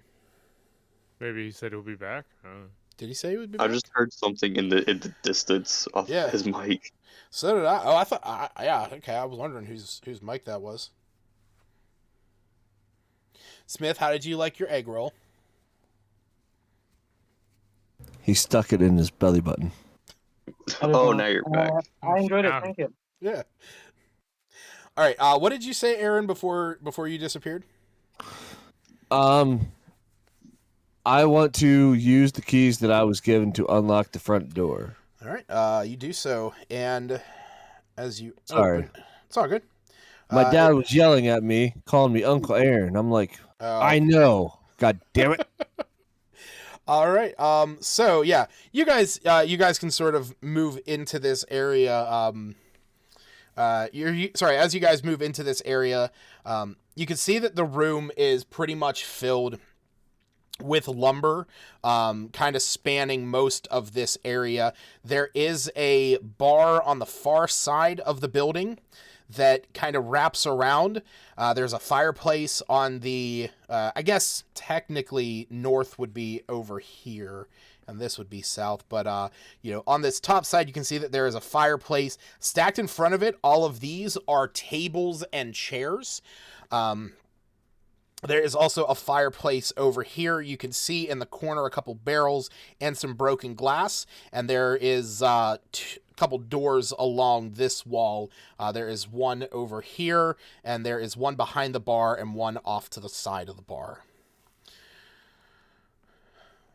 We got our work cut out for us. Yeah, so in here you can see that, as you start making your way in, all is... Oh, sorry. No, you're fine. I clicked the magic wand and I couldn't get it to go away, so every time I clicked. So is Gerard heading in?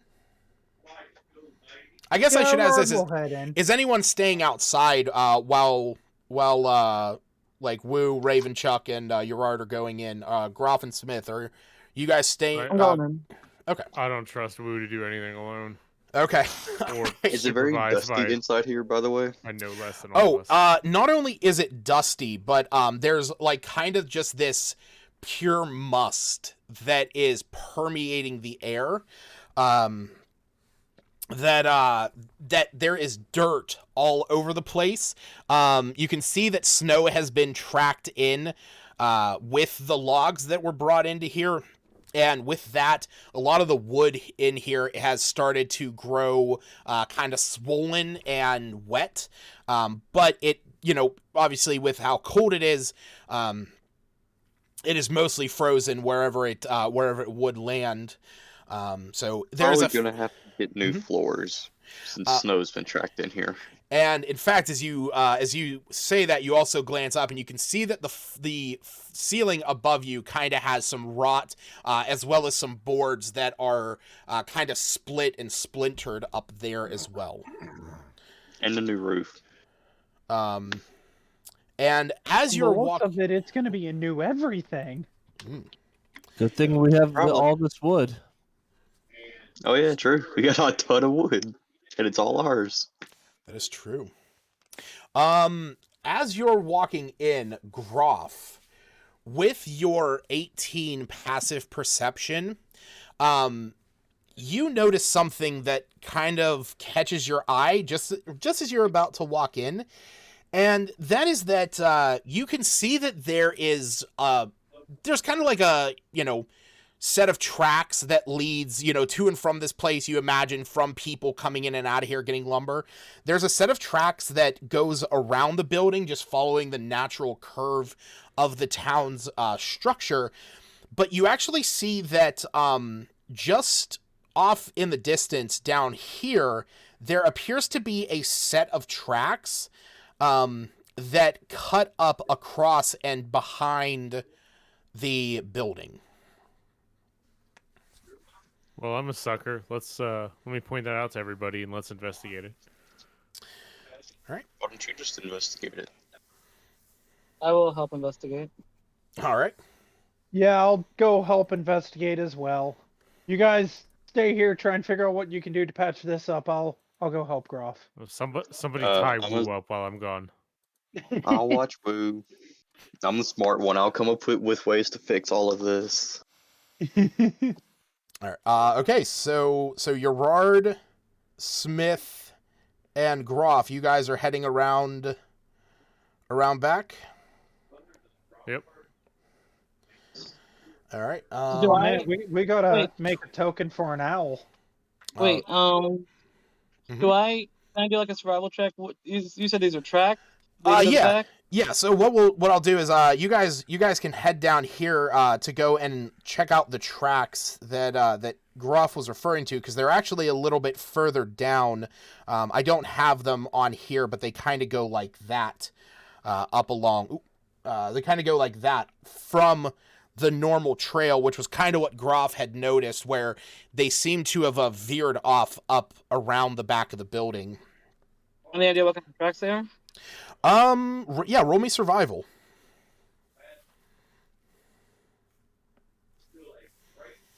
They just appear to be humanoid. You can't really make out any like discernible details. Okay. So just like footprints. Yeah, just footprints. Yeah, just footprints in the snow. Okay. Leading to the back. Okay. Yep.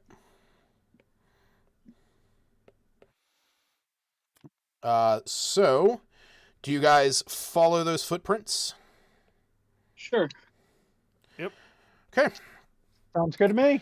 While the 5 of them are heading around the building, Wu and Ravenchuck, what are you guys doing on the inside? What is it that you would like to do in here?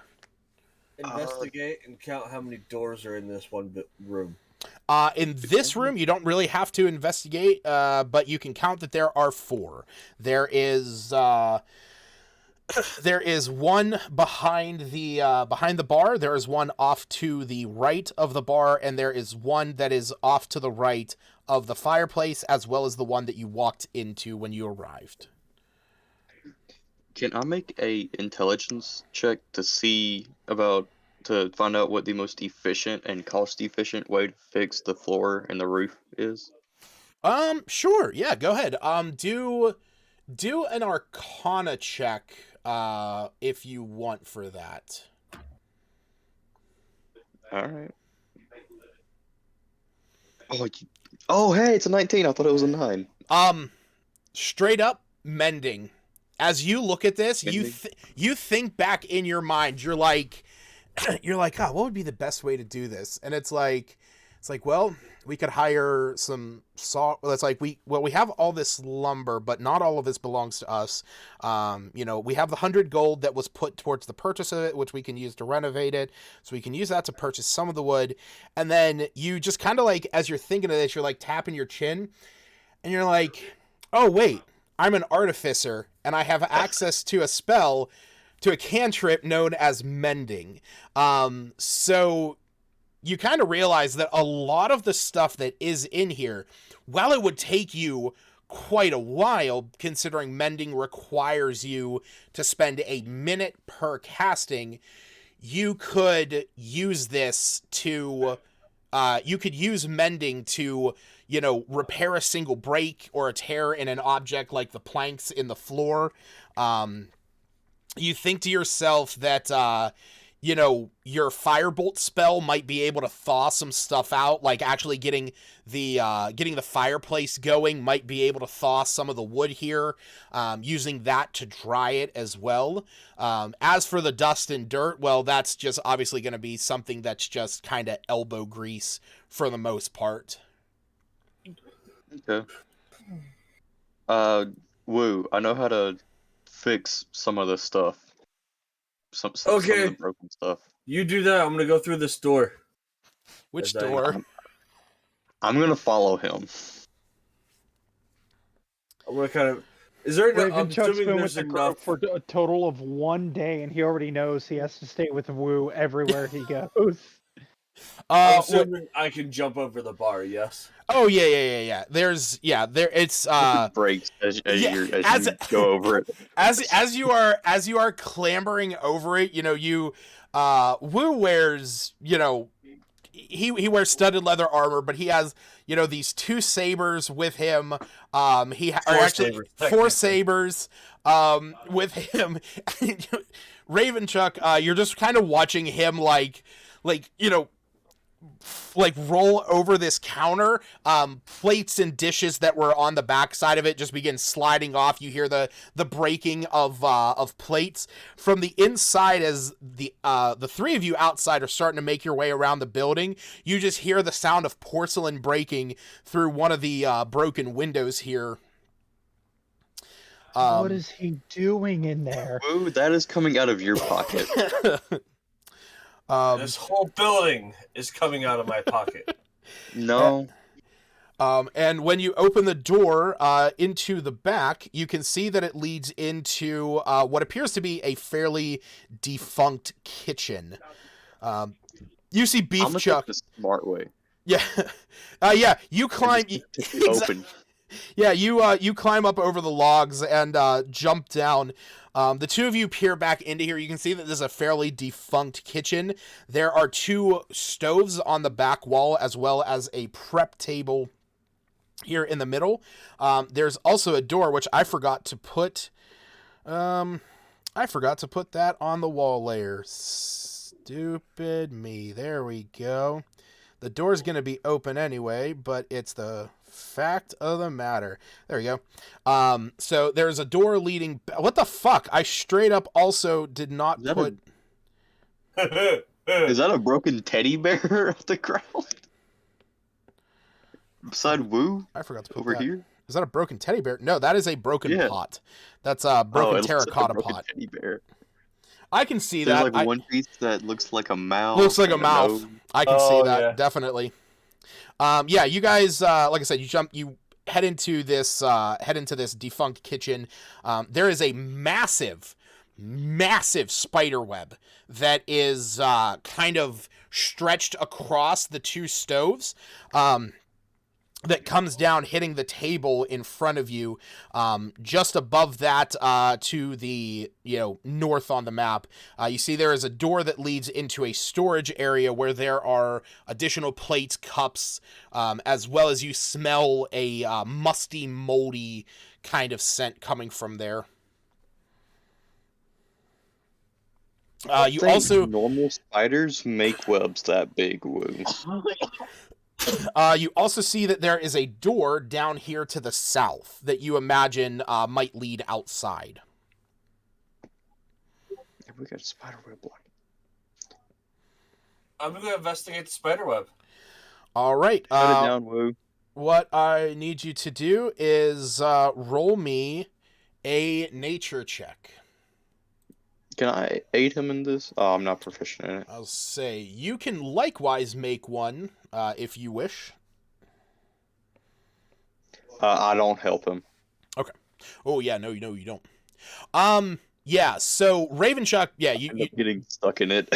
yeah. As you walk in there, like Beef Chuck is trying to get in to see what's going on. He kind of tosses you into it. As you're like strung up for just a moment. There's it's Icewind Dale. It's very cold out. Pretty much at any time within the Dale, for the most part, it is going to be like, negative 50 degrees out.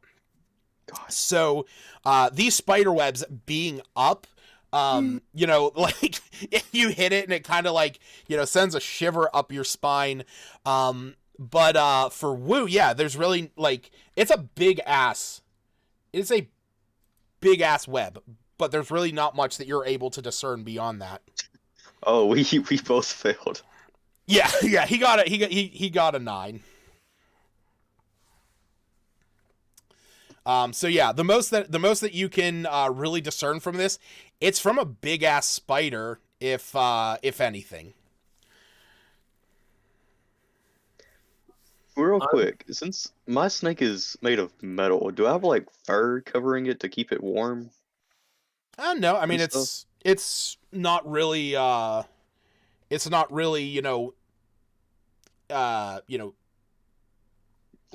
yeah, but the gears can get frozen and stuff. Can't they? Yeah, I mean we can say you have however it is you want. You could have a little internal arcane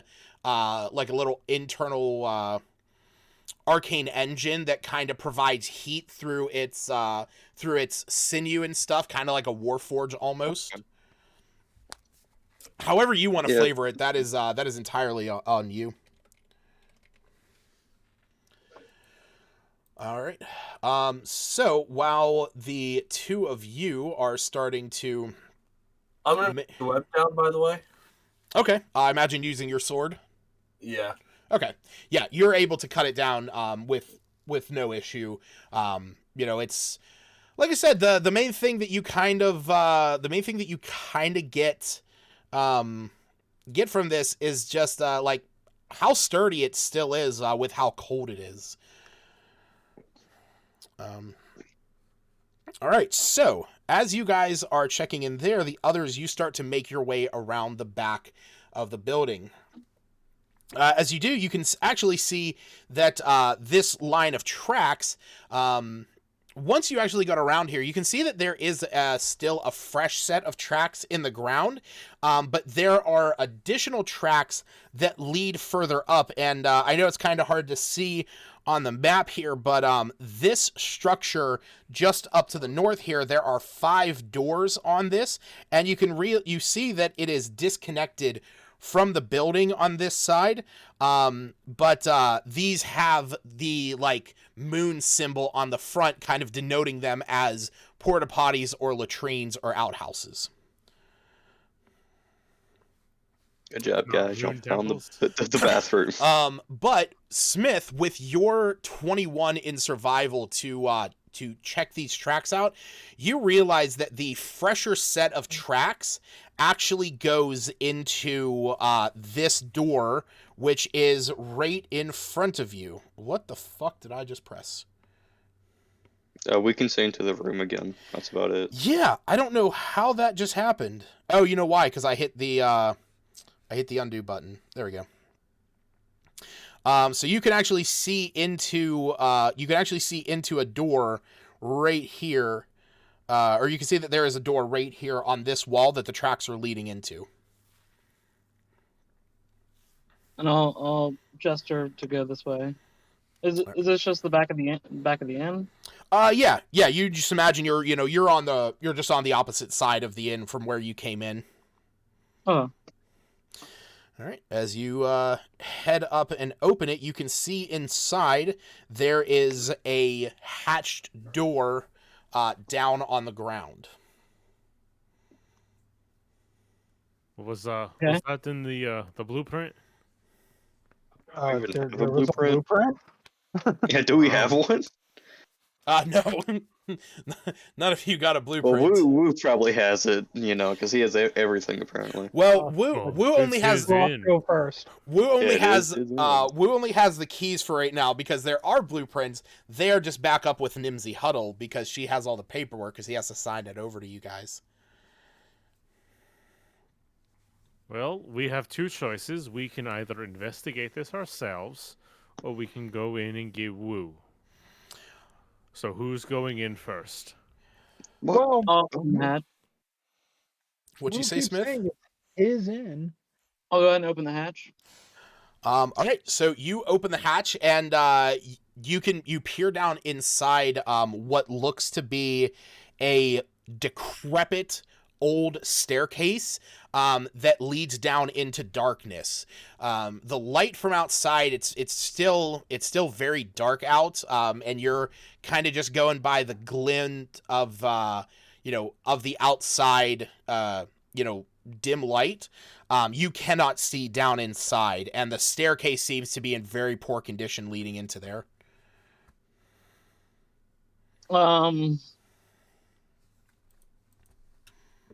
What you see, buddy? I can't see anything. Maybe you guys Speak want to through take a them. look? Yeah, I'll take a look. Yeah, so as the two of you peer down inside of here, it's pretty much as I said. You can see down to a dilapidated staircase that ends at an iron gate. Give me 1 second to see if I can get you to a reasonable look. Yeah. Here we go. This is what you guys see down to.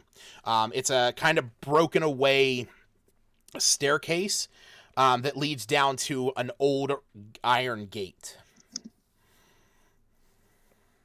Interesting. And this is where the footsteps led down to? That's where, yeah, that like the footsteps led up to the door. As you're peering down in there, figuring the two of you would be there, Smith allowing you guys to take a look, you actually, Smith, you hear the sound of something moving in one of the porta potties in one of the outhouses. That are where? Behind us? Yeah, up here to the north. In one of the doors. So I hear some guys, there's some movement coming from the toilets. Already my bow. Somebody open it up. Shoot some dude who's taking a crap. This place has been abandoned, right? As far as we can tell? Yeah. Yeah, as far as you guys can tell. Alright, so do you guys head over here and kind of like ready a stance? Yeah. Yeah. Yeah.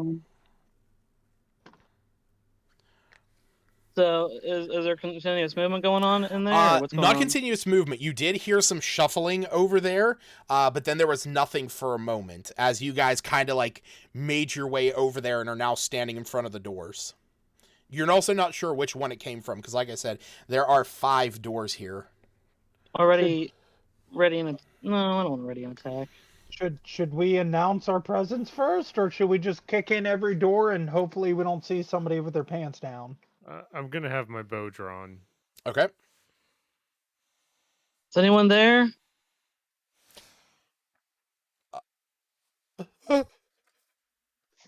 What?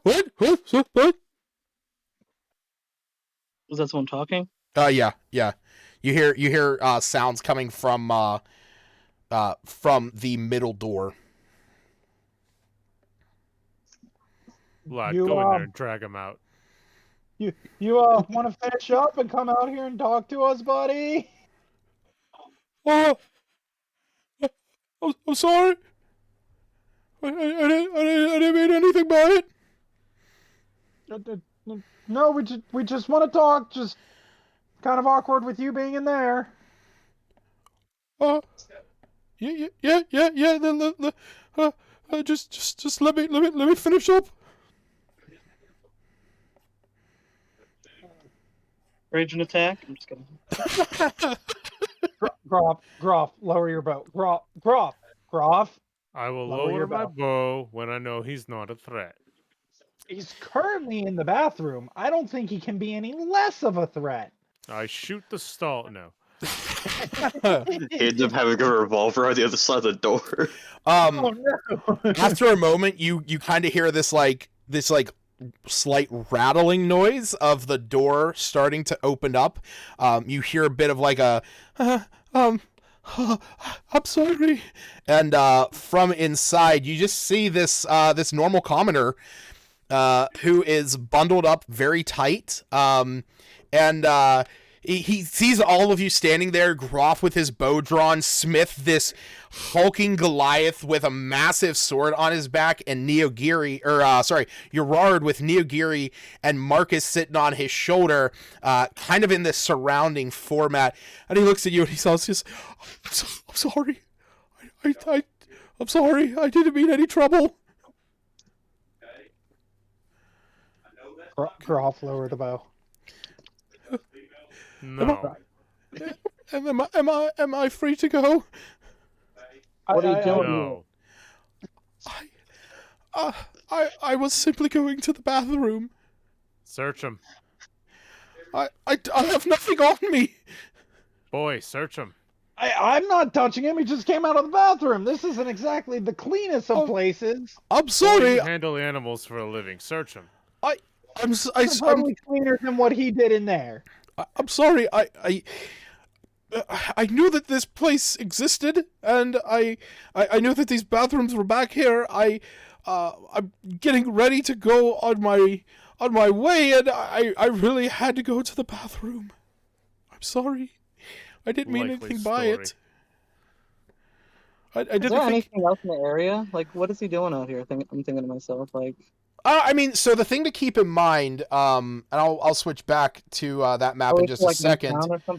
Yeah, you guys are just right here where this icosahedron is. So you guys are like right here. So yeah, he's basically just like right back here in this little corner, using the outhouse that is available there. So this is like a okay. Yeah, he's just straight up like he was in there just taking a shit. And he, like I said, he kind of has his hands up a bit, seeing Groff with a weapon wielded towards him, and he's like, "Can I go, please? I was just had to use the bathroom. I didn't think anybody owned this place anymore, or that somebody would be coming around." Oh, we actually just bought the place, so but. Oh, well, congratulations. I'll make sure I come back and buy an ale in order to pay for the troubles that I've caused. Gruff, lower the damn bow. Search him first. I'm not searching him. He's just a commoner. We'll see about that. If I fire a shot right at his heart and it does more than 8 HP oh my god! damage, And he shuts the door. Like you hear him like thud up against it. all right, he's Look a at it coward. this We can let way. him go. Look at it this way: if he's an assassin, he kills Wu, and we collect the insurance on the building. Oi, lad, are you here to kill Wu? I'm not here to kill you. No, Wu. I don't know anyone by the name. And I'm not a killer. I mean, I'm a hunter, but... Are you hunting Wu? Because we'll help you. No. I don't hunt people. I hunt elk. All right, let him go. I'll lower my bow. Thank you. Sorry, sir. Sorry for the trouble. And you see that he just, like, starts running off. And then dives through the window and kills Wu. No, I'm kidding. Nice. Cloud. I cast my cloud. Phasing into the world. Check out the basement or whatever again. What's that? I said we check out the basement or wherever that hatch led us to. All right. So we'll did she bring you a grilled cheese? We'll go back to Wu and Ravenchuck. So yeah, you guys are exploring there. You cut down that web that is strung up there. What do you guys want to check on? I don't see the map. You don't see the map? No. Oh, there we go. Now see it now? Okay, cool. Ew, disgusting. Public forms of affection on stream? That's against Twitch TOS. Grilled cheese. That's really against Twitch TOL. Where's the report button on this? Oh, I just realized Hannah put in the chat a little while ago, me and you are not in here. Oh, that's funny. You're in the wrong campaign. Yeah, wrong campaign. Hannah, got to keep you guys straight. Yeah, so Ravenchuck, when you head in there, like I said, you can see that there is a number of different pieces of cutlery. There's plates and cups, silverware and whatnot. Most of it having a bit of a frost over it. As well as a few pieces of moldy cheese that has now frozen. Nothing in there, Woo. You want to check out the rest of the building?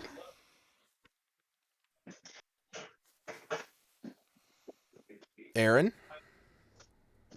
Yeah. Oh no, he's dead. Did you hear what Ravenchuck said?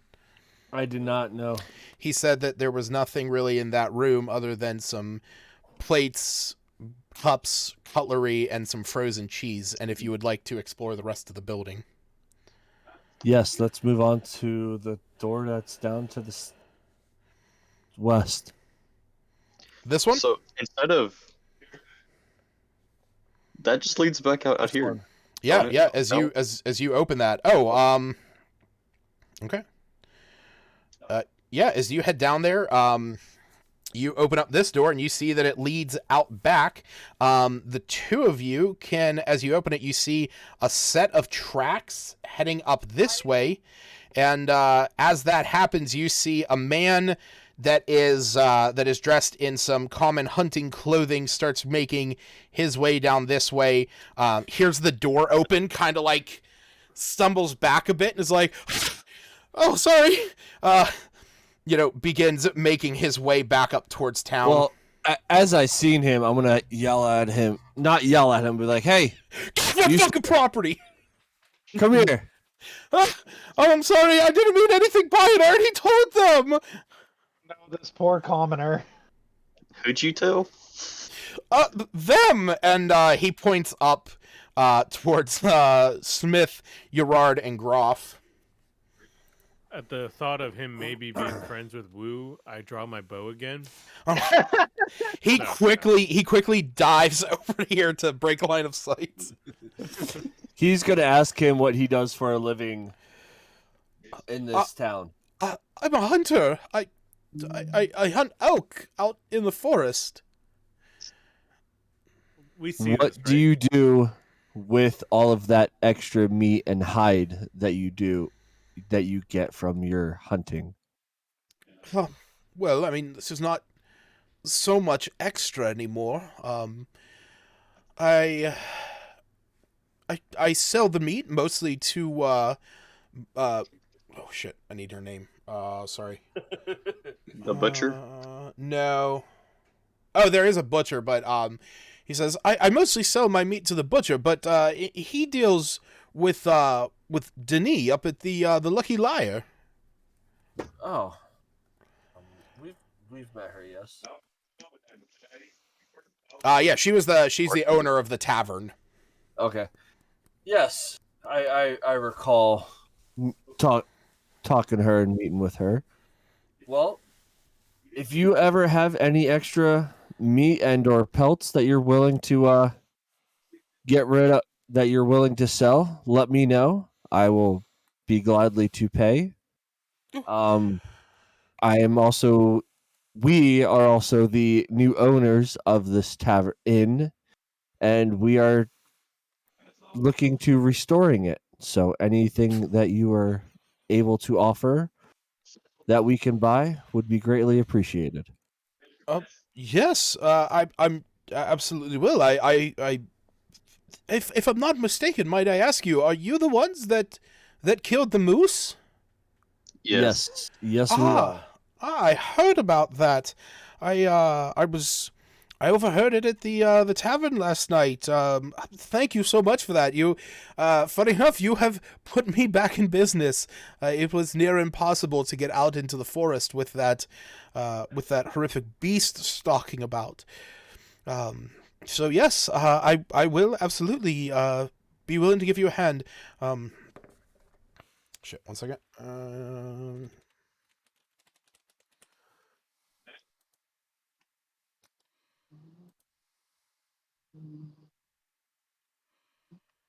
He holds out his hand and he says, I better introduce myself. My name is Ogden Ridley. Well, I'm going to have a piece of gold in my hand. I'm going to shake his hand. My name is Wu, and I'm going to give him a gold. Oh, I apologize. You had this in your hand. And he tries to hand it back to you. That is for you, for our future business that we can hopefully do together. That is me giving you trust that you would come to me with anything that you had left over to help us out. Oh, yes, absolutely. I thank you. And what is? Did you say your name? I did. I said my name is okay. Wu. Sorry. I missed that. My apologies. He says, well, absolutely, Wu. I very much appreciate that. I await the reopening of the ramshackle. We are actually going to be renaming it. Oh? Yes, it is going to be named the Wu White Moose Inn. No, it's called the White Moose Inn. You see a raven chug on the inside, like we're not personalizing it. And he says, no, we're going to be naming it the White Moose Inn, and we're going to be melting the moose head in the main hall of the tavern. Well, I I look forward to it. It was a pleasure meeting you, Wu. And he yells back in to Ravenchuck. He says, "You as well." And he like peeks his head just around the corner to Smith, Groff, and Urod. He says, "Pleasure to meet you as well." Pleasure, as we're all loading up an attack on Wu. All right, and he is going to make his way off. I'm gonna head up towards the second door that's up east, I think. Yeah. I'm gonna head Did up you that way say as there's a well. door up here? Yeah. Yeah. So while you guys are making your way up there, Smith, Groff, and Urard, what are you guys doing? Thinking Picking about up shooting Woo. Check out the basement. Yep, that's my plan. So you guys are going down into the basement?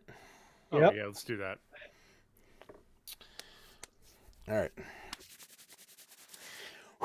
I gotta get ready for this because we're gonna have to be switching back and forth between maps if we're splitting the party. Hell yeah, split the party. Let's go.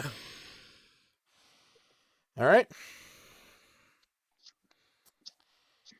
So I gotta move you I think guys. this entire session isn't even going to be doing the actual quest we're supposed to be doing. It's just going to be checking this inn out. Funny enough, this was what I expected you guys to be doing. Well then let's stay out of there and let's go on with the quest. Yeah. Yeah. Who is the first to head down the stairs? Not me. Probably I'll throw a one torch of the down. people that can see in the dark. Wait, Smith, did you say you? I'll throw a torch down, a lit torch. Oh, okay. Oh god, you're going to start a fire. Hell yeah. Building isn't entire made out of building complete erupts wood. in flames. That's a good point. No, I don't know. Smith goes to like rip off the quick light of the torch. Both Groff and Urard are like, "Oh, careful there, buddy. We weren't serious about that insurance claim." No, I won't do that. But I will have my lantern, and I will start. Can I hold the lantern as I go down the ladder? Okay. Yeah. Or since I have dark vision, can I see down there or? Yeah. darkness? Like I said, it's if you look at the Rime of the Frostmaiden Discord chat, that is what you can see down into there. Okay, so I can see that there's no creatures down there. Right, yeah, you can see that there is there's some dirt and debris on the floor in front of this iron gate, as well as the stairs basically missing most of the boards with it. Just a few of them still there. And above it there is there's like a cobweb that's going across a fairly large spider web. Okay. All right. I'll reassure them that there's nothing else down there. Nothing alive, anyway. So, is there any point to going down here? Like, do we get like? Gate. Let's go. Adventure. What's beyond the gate? Do you head down, Smith?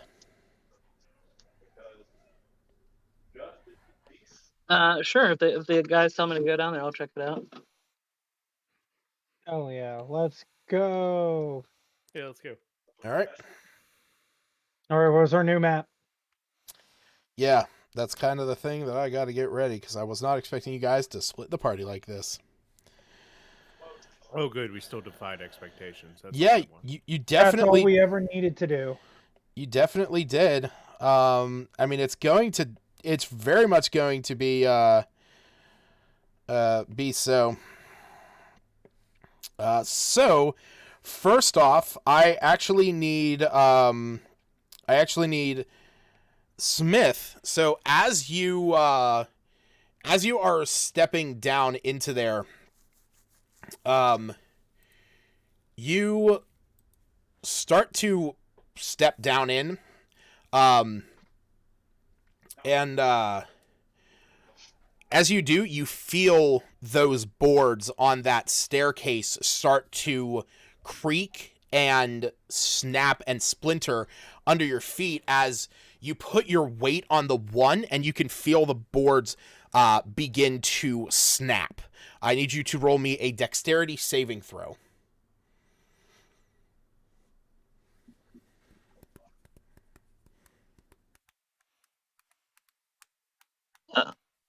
Can you give me a minute? Be right back. 1 second. Feel free to roll for me. Just going to the bathroom real quick. Oh, yeah, that's good. You know what? Actually, if he's going to the bathroom, give me a quick second. I need to use the bathroom as well. And give me a quick second. I'm going to go get food.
All right, we'll Can I just decide how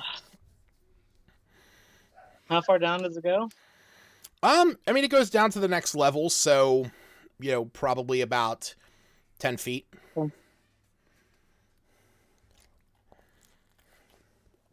Okay. Do I get advantage on it since I can see it, or no? So that would be if it was an effect. Okay. So I guess we'll have to wait until Justin's back.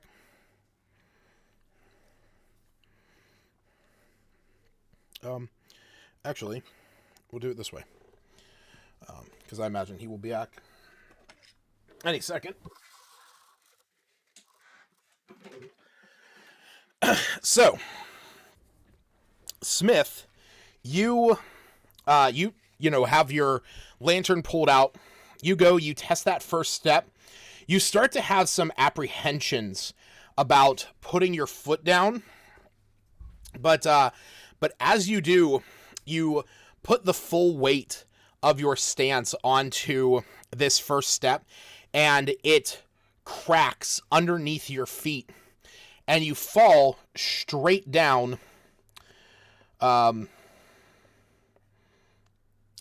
into... Oh, here we go. Onto this level. Directly in front of you, you can see the backside of the staircase that you have fallen down in. You are now almost underneath this staircase. And I know that you can see through it, but this door is closed directly in front of you with this iron latch. The two of you up on top, you can see Groff and Gerard. The two of you see down in as Smith just falls straight through these planks down inside. As Ravenchuck and Woo, as the two of you were just about to open that door on the other side, literally on the other side of the wall from where you are standing, the two of you hear this loud commotion, as if a Goliath has just fallen through a staircase. An oddly specific sound. Mm-hmm.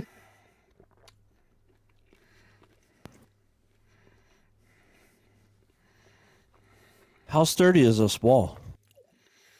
I mean, most of the walls are still standing, at least. Is there? Can I notice if there's any weak points? Sure. Roll me survival.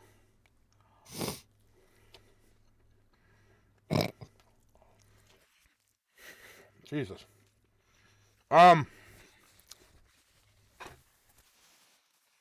You know what? As you look at it, you can see there's almost a crack that is going down this wall here, that from upstairs on the second floor, you imagine that that this spot might be like the supporting wall upstairs may have sunk down a little bit and kind of split this wall a little bit. So what you're saying is, I can Kool-Aid Man this shit. I will say if you want to try, you can. What's happening? Can I stop him? I'm Woo. sorry, my dad came and started talking to me. Sorry. Woo, roll me a strength check. we doing this? Hey, I don't think it'll help, but So, yeah. No, Justin, Jesus Christ. Okay. So basically, Justin, what you missed, Smith put his foot down on the top of the staircase, and immediately the planks underneath his feet just broke through, and he fell straight down through the staircase. As soon as that happened, Woo and Ravenchuck on the other side of the wall here, they heard this sound, and Woo, basically kind of looked at the wall, in this mindset of, I need to get through there. And he found a brazen weakness in the wall. Ravenchuck, you just watch as Woo, throws his shoulder into this wall. You hear a slight creak, but nothing happens. All you hear Wu say is, "Oh no." Oh yeah. Why? Oh no. That hurt. Good. Don't do it again. That wall is sturdier than I thought. Hey, you want to know how you can break through that wall? If you go giant. Don't give him ideas. And as Gerard and Groff, the two of you just hear this loud thud up against the wall directly on the other side of this hatch. What the hell? I'm gonna knock on the wood. Are y'all okay over there? As I yell it. Do we hear him? Very faintly, but you can hear him. Yeah. Our Goliath buddy just fell down some stairs. And I'll shout, "Are you guys coming?" I don't think I can hear Smith. Yeah, we're coming. We're coming down. Do y'all need help? No, we're good. I got him. We'll get some rope out. Well, no, I thought we were going down into the cellar. Well, how are we getting back out? We'll figure that plan out eventually. Alright, so I'm gonna set up a rope and like a python so that we can just climb out. Okay. Whenever we're done. Yeah. And maybe climb down so we don't break any more stairs. We will say that you anchor a rope to this tree over here that is able to head down in and support your weight.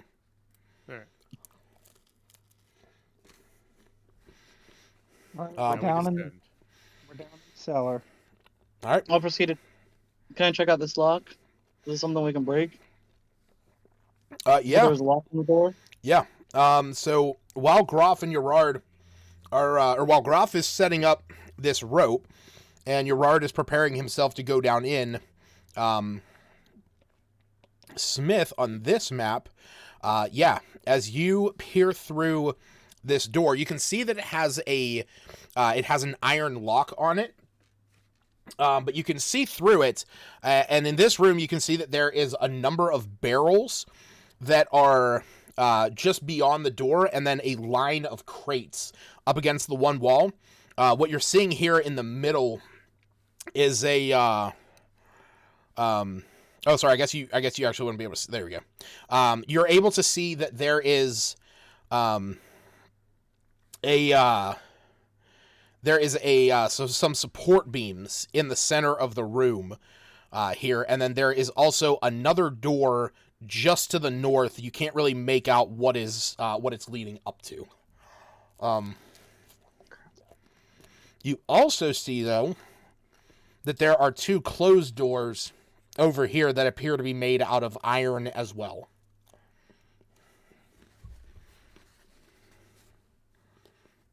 What are these things? Those are columns, like support beams. Okay. Should we try seeing what's beyond the iron doors? Did we get down there yet? Well, that's what I was going to say. While the two of you are heading down there and Smith is checking this out, Wu and Ravenchuck, what are you guys doing? Wasn't there a door over where we are?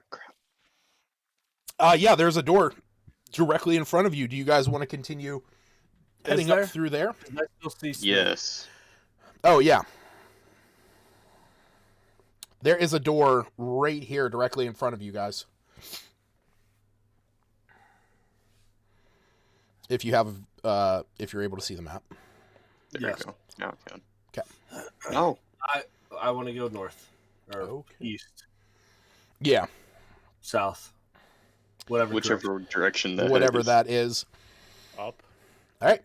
As you hear the sounds of the muffled sounds of your allies on the other side of the door, getting ready to set up a rope and rigging, the two of you begin to proceed northward into this place.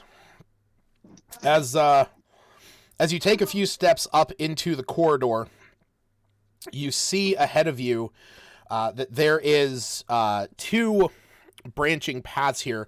There's one that goes up across. Am I supposed to be able to see into those bedrooms? Wait, you can see into the bedrooms? What bedrooms? These 2. I can see inside of them. I was just curious if I was supposed to or not. Wait, like right now you can see into them? Yeah, right now. Is anyone else able to see into those bedrooms? Nope. Yes. No. No. Yes, but that's only because I know they're there. Yeah, I can see into those bedrooms. I don't even know what you're talking about. So. I don't know why you can, but I mean, it doesn't really matter if you can. It's not a huge deal. Oh, okay. That's just weird that you can, because like even whenever I view through your character's vision, I can't see into there. Nor can I. I have my token Ravenchuck. I don't know why. Do you have Ravenchuck selected? Yeah, it's my token. Huh. Yeah, that's really... Now I can't. Now I can't. Okay. But for there, right there, I can. But whenever you go out the hallway, I can't. That's really weird that does that. Okay. Oh, well. Not a big deal. There's not really anything special in them. So yeah, you guys start to make your way down this hallway. If you head down here, you see that there are 2 rooms. There's 2 doors, one right here and one right here. And then in the middle, you can see that it is the other side of the fireplace that you saw in the beginning, in the main lobby, with a couple chairs here and a table. Most of this is old, kind of broken apart and dilapidated. I'm going to kick... No, I'm not going to kick open the door, but I'm going to open this door. All right. Woo, you open up the door in front of you, and it leads into a small bedroom. Ravenchuck, you open up your door, and it leads into a slightly larger bedroom. Okay. Master, more money. Okay. Oh, if you only knew. This is a big bedroom over here, Woo. What's over here? Just another bedroom. Oh, it's a baby bedroom. Gotcha. All right. Oh. Are you guys continuing up around? All right. Yep. So, as you start to make your way up there, you see that one of the doors here is open. Beyond that, there is a door off to your right. There's one right up here and one over here. And there's also 2 doors on your left that are closed, potentially leading into more rooms. This is bigger than I thought. It's always bigger on the inside.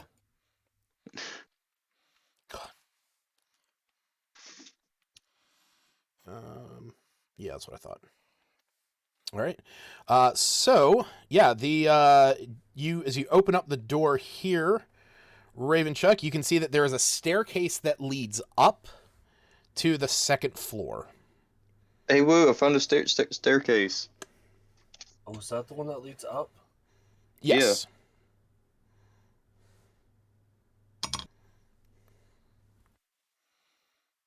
Yeah. Oh. I notated it backwards. Well, that's fine.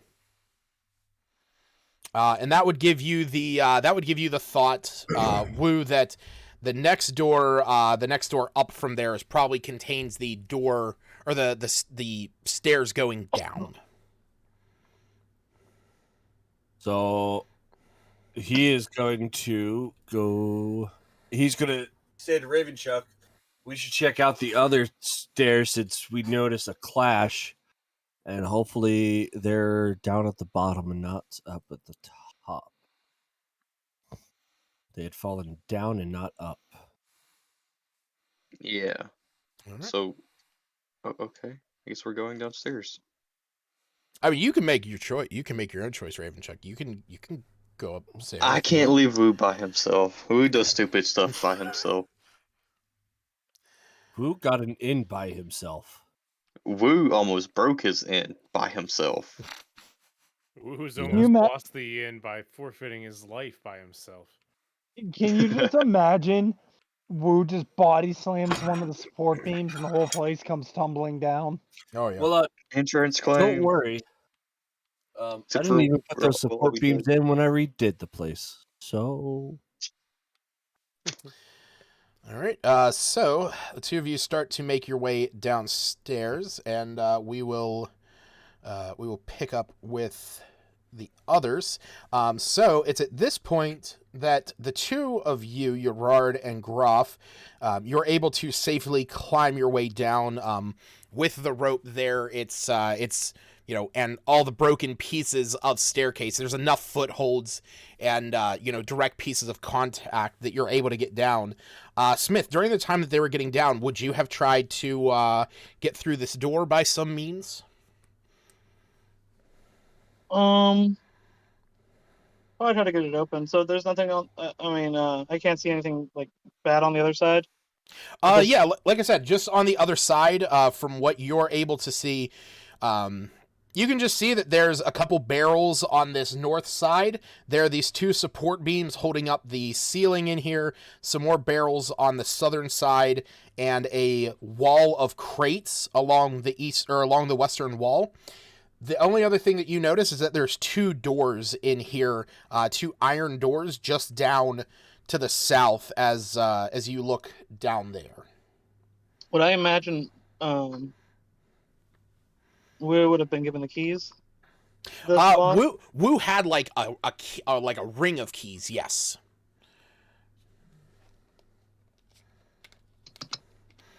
I'll wait till everyone gets down here. All right. I thought you were about to say I'll wait for Woo.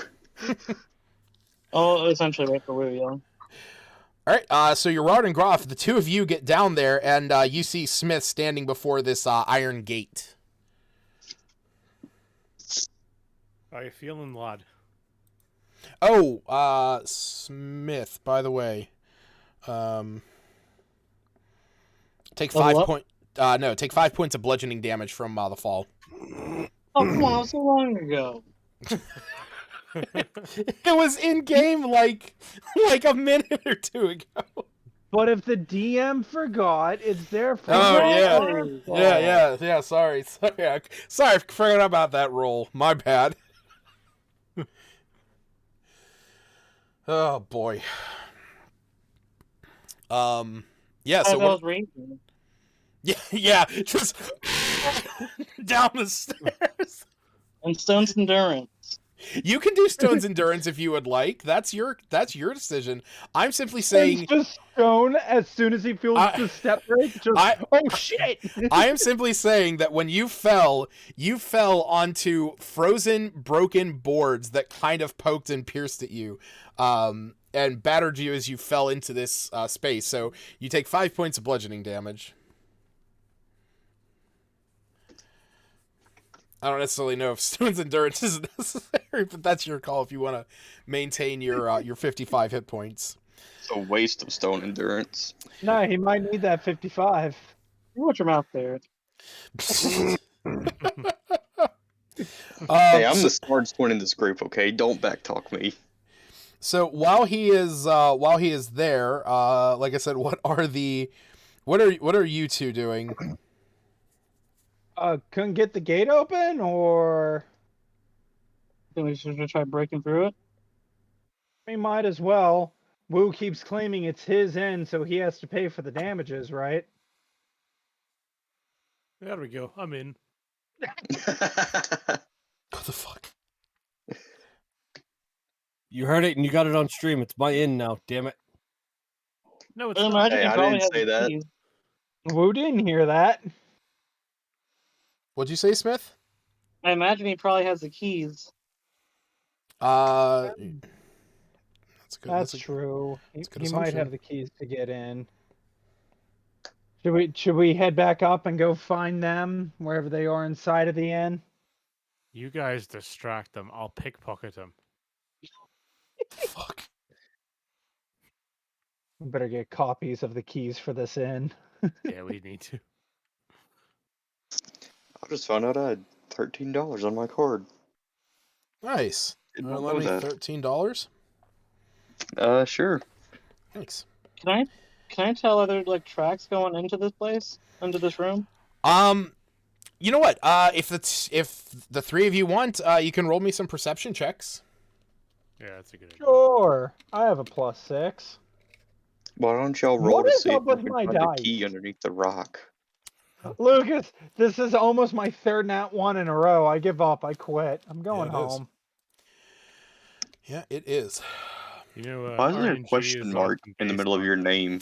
So the Gerard? Because he reason why spelled his name wrong. because he puts it's because he spells Gerard with an accent over the first A, and Encounter Plus has Encounter no Plus clue doesn't what that register means. that. Oh. Yep. So yeah, with the Groff, with your 22 in perception,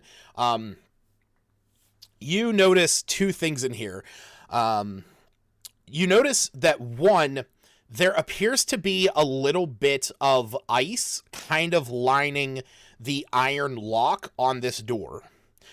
The second thing is what you notice is actually something you noticed when you were first climbing down in here, is there appears to be a dwarven marking etched into the wall back here, that it is a dwarven rune that basically attributes to like treasure.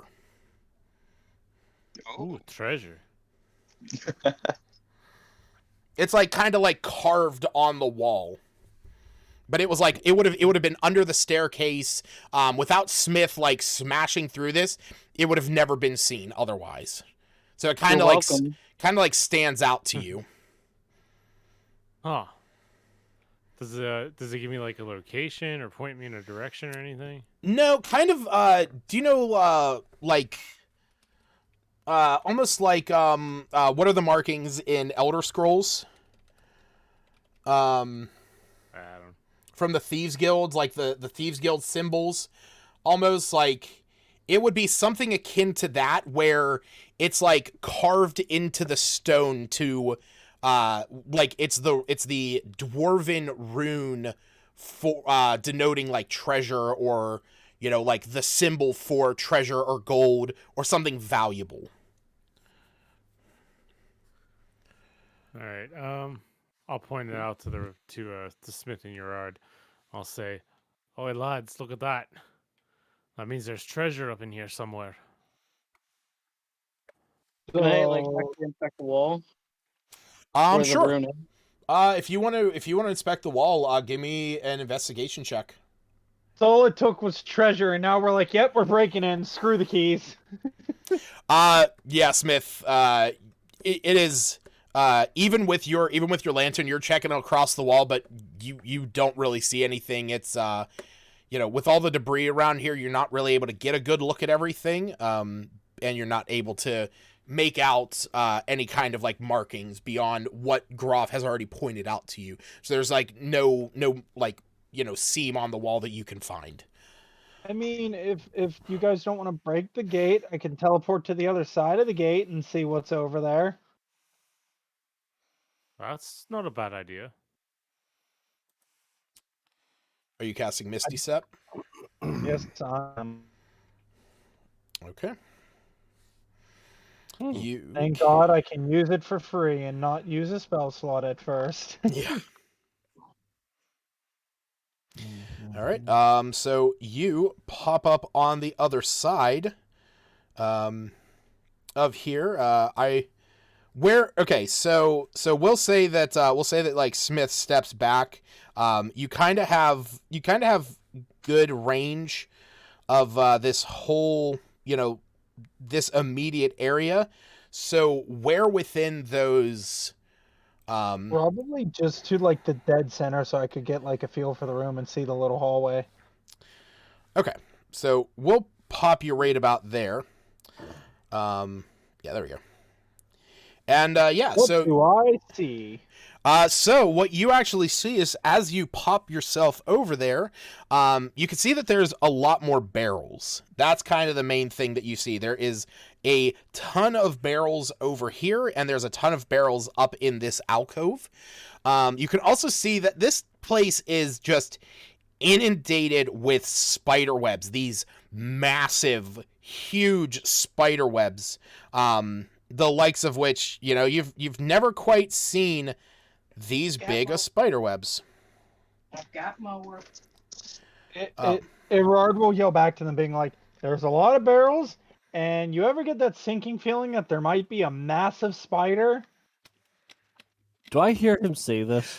Yeah. As the two of you, Woo and Ravenchuck, as the two of you are starting to make your way down the staircase, you can hear Urard talking. And as you step off the bottom, you can see Urard standing there in the middle of this room. Erard just waves to them. Hi. Move, Woo. He'll go back to Smith and Groff. Woo and them are down here too. Woo and cool. Ravenchuck. Have him open the door. Yeah, can you guys come open the iron door? No. He They're can't stuck because there he doesn't forever. have the keys. I do. Well, can you come open the door and let them in so we can see what's in these barrels? Because according to Groff, there might be dwarven treasure. Don't tell him that, you moron. I just want to believe that, like, Ravenchuck hearing Woo say about having the key is just, like, in his mind, just like I could fucking... A lock is the easiest thing to deal with as an artificer. Yeah. Can I pick the lock? I mean, you can make it. You can attempt it. You do have Tinker, or you do have Thieves' Tools. He's gonna I come don't pick the roll for lock that. instead of letting Woo use his keys just to prove a Yes. point. Yes. Sure. Go ahead, and what you're gonna do is you're gonna make a proficient check. So you're gonna roll a d20 plus 3 since you have proficiency with Thieves' Tools. I don't know if you have anything that would give you a bonus to that right now, but yeah, it's going to be at least a d20 plus 3. So how do I roll a d20? Just go to the Because I'm clicking. So you can go to the bottom left corner where there's a little die down there.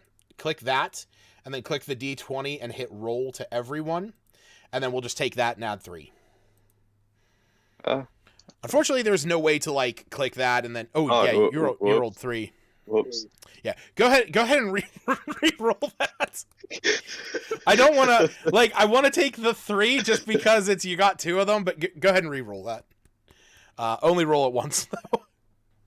What? I clicked the X. Whoops. There you go. Okay, so you got a 14. I do have Thieves' Tools. You do, yeah, which is what you are using. You bust out your Thieves' Tools, and you head over to this door. Beefchuck kind of, stands point next to you as you are making this attempt.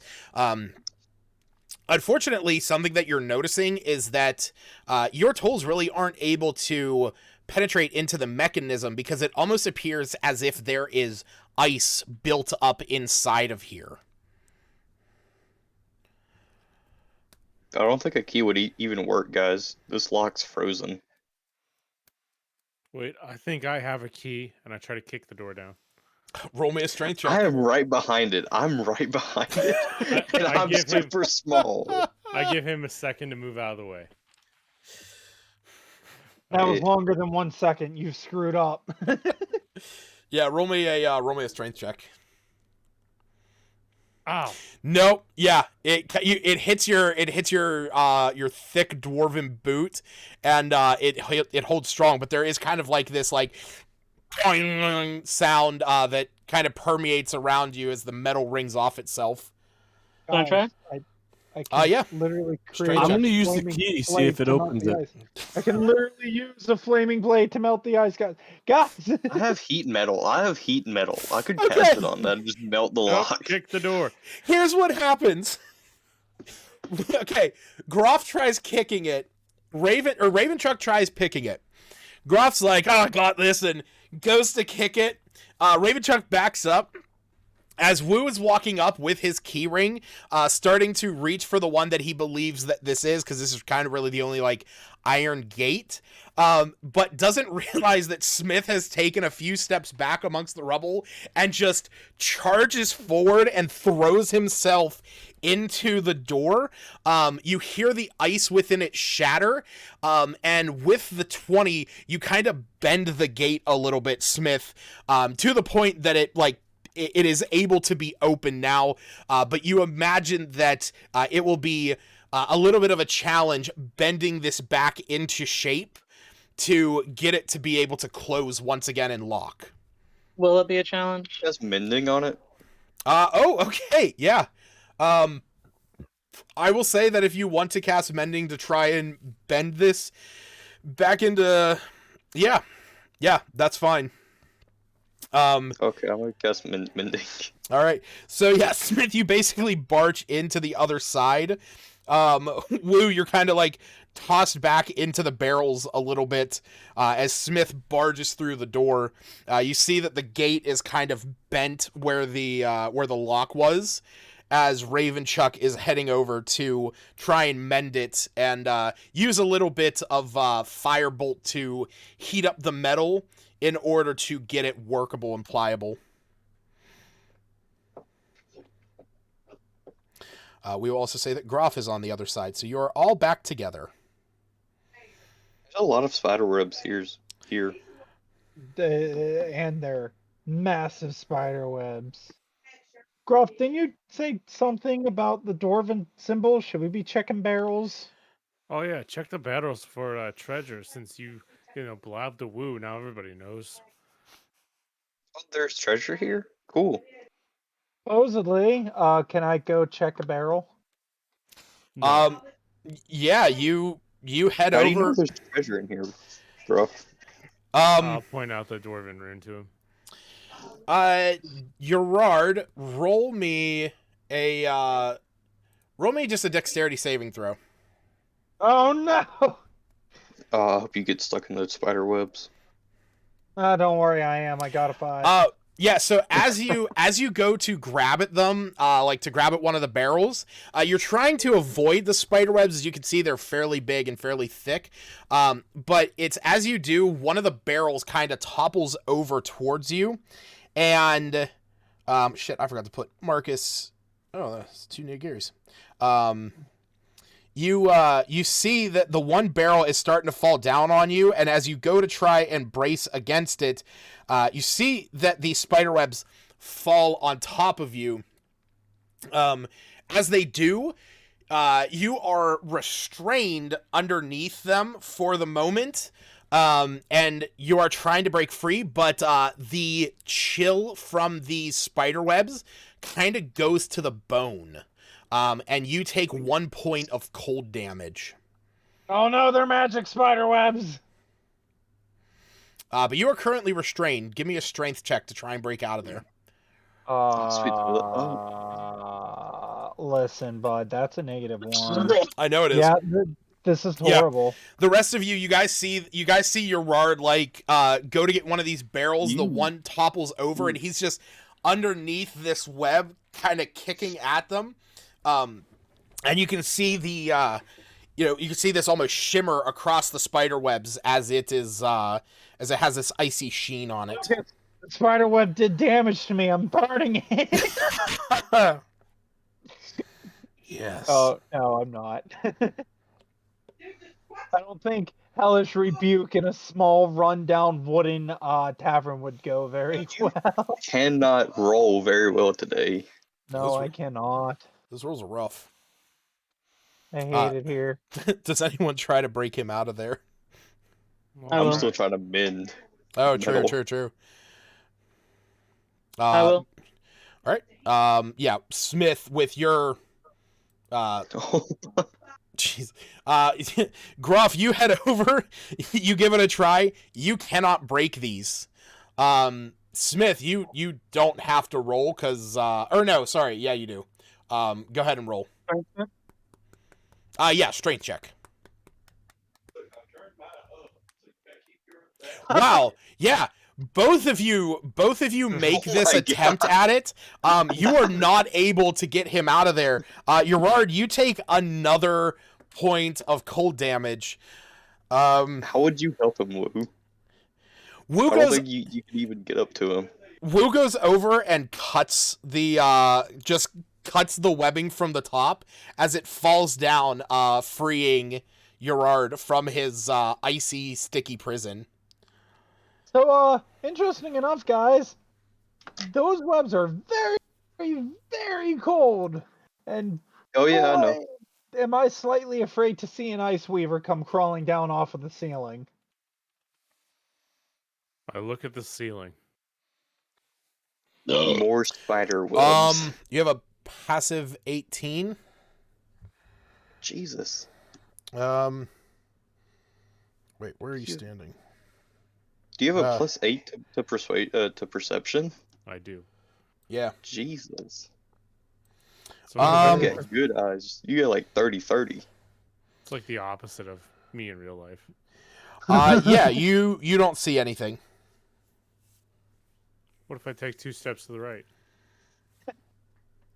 Wait, 2-step I into. don't know, I just said that. Oh, okay. I just said that. Sorry. Yeah. Say it's funny enough. Yeah. Yeah. So no, you're not. I take 2 right, steps. No. 2 steps to the right is climbing up on top of the icy webbed barrels. Okay. Yeah. So, Pretty much your walking space is like restricted to here and then out to here in this main area, because this is all barrels and this is all barrels. They're just covered in icy web. I'll try and help him again. Try and get him out. Oh, he's out. Oh. Okay. Wu cut him out. Oh, I missed that. Should we go back to checking the barrels? Did one of the barrels that topple over have anything in it? Yeah, roll me an investigation check. And that's a +0. And that's Fail to roll. Yeah. Am I yeah, done with this gate? Yeah, you guys can yeah. At this point with all the tomfoolery, the gate is serviceable. You can see that there's definitely a bend in it. The lock, I will say, if Wu wants to try it, the lock does work, but there's almost like a clunk to it. Fix the gate somewhat. A raccoon could probably get through it, but that's probably about it. These barrels, from what you can see, mostly just have frozen, old, kind of moldy breads, cheeses, fish. You can see that there is frozen old fish. Some of them have been chewed into, as there's small holes on here that you imagine a mice might be able to fit into. Some of them are also just straight up empty, but there's no treasure that you're able to find, because the treasure is the friendship that you made along the way. Good night, everybody. I'm good Good campaign, guys. Good campaign. I'm gonna go kill myself. Well, my son's gonna be born an orphan. Erard goes ahead and looks at all of the moldy stuff and whatnot, and he goes, "Of course the dwarves would say treasure is food." Can I check these barrels over by Wu? Yeah, you can check there as well. Just give me an investigation check as you start busting a few of them open. Oh, I thought that was gonna be a nat 20. Ooh. Yeah, kind of the same thing. Either they are filled with nothing, or they're filled with old food stores. Some of them you can see there's an icy sheen on the inside that you might imagine could have held cider and stuff like that frozen melted, eventually just leaking out of the barrel, creating the sticky, gross mess at the bottom of it. What if the treasure was underneath the floor where the rune is, or behind the wall? Pulling Not some actually in the freaking barrel. Edgar Allan Poe shit here. It's under the floorboards. I hear the beating heart. Yeah, Can I go into where they fell through the floor or whatever? Yeah, you could do an investigation in there. Yeah. Go See ahead. if they missed anything as they came through. I'm gonna help him with that if I can. Yeah, the two of you can head in there. Nope, just a broken floor. No, Yep, shut nope. that. We'll say that even with Groff pointing out the the symbol on the top, you're not really able to see anything up there. Or you're not really able to make out anything. There doesn't seem to be anything that would be behind it. Burn the place down. Huh? What did you say? I said, who's attacking you? No one. We're burning the place down, collecting the insurance money, and seeing if there's treasure now. It's the only option.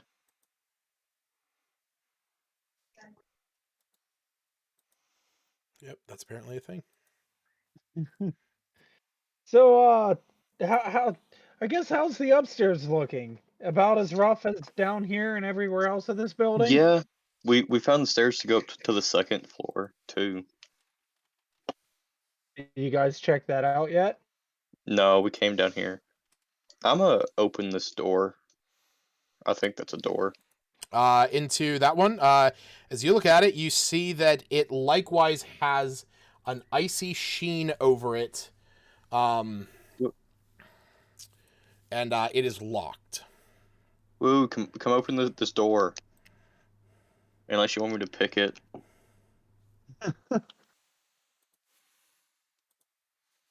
Or we could have Smith body slam it again. I'll lend my services. Do you open it, Woo? What am I opening? The door, yes. Door. Yeah. All right. Give me 1 second.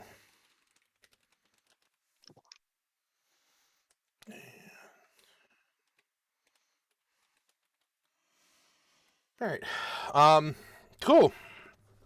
So, as you open up, as you open up this door, the rest of you checking barrels and whatnot around here.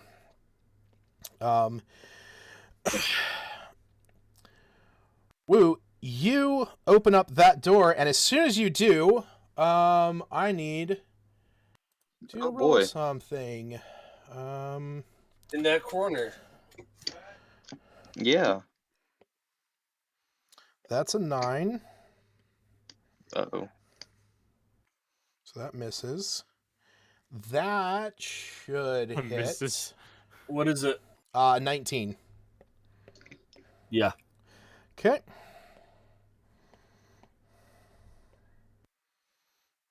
That misses. All right. So, Woo, from the far corner of this room, you see a glob of webbing shoot out from the darkness, and it hits you. And as it hits you, it starts to like freeze up your arms. You are currently restrained, and you take 1 cold damage. Is that including my resistance to cold? Then you take none. Yeah, if you have resistance. You're also resistance to cold? If you have resistance to cold, then you take none. But what I am going to need now is and cold weather doesn't bother me. That's true. Calm down, Alpha. Cold never bothered you anyway. Thank you, Jeff. Yeah, that's a good initiative. Nice. Carry off. So yeah, I need you guys to roll initiative. I got an 18. Oh, now all of a sudden I roll good. I hate this game. I know who's going before me. Looks like Smith is going last. It's okay. Smith usually gets the kills. That's because he's usually going last, huh? One more outburst from you, Jared. What did you get? What did you get, Jared? You got a 19. Yep.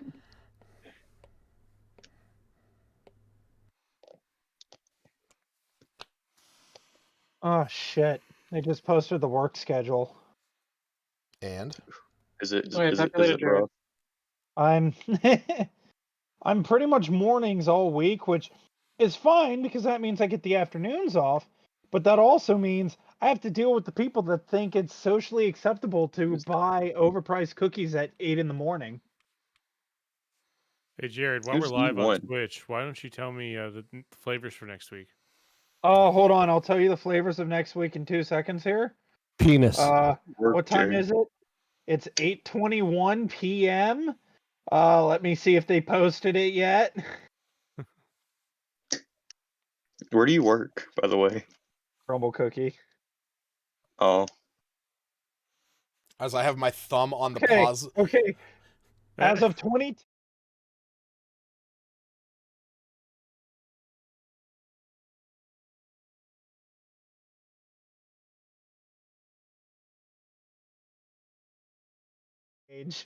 And no one from the stream will ever know because I put us on pause during that whole time.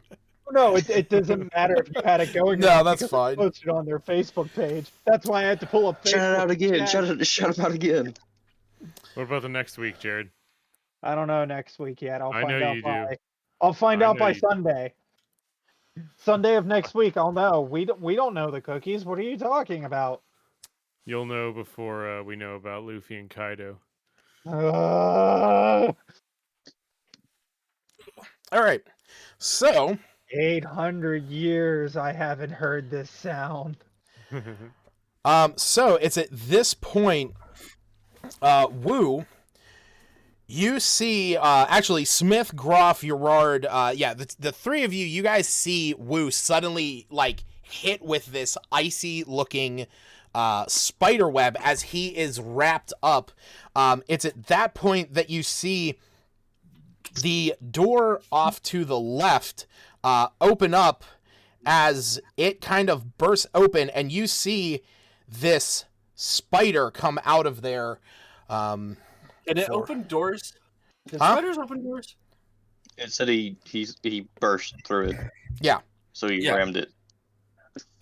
So we have another broken door.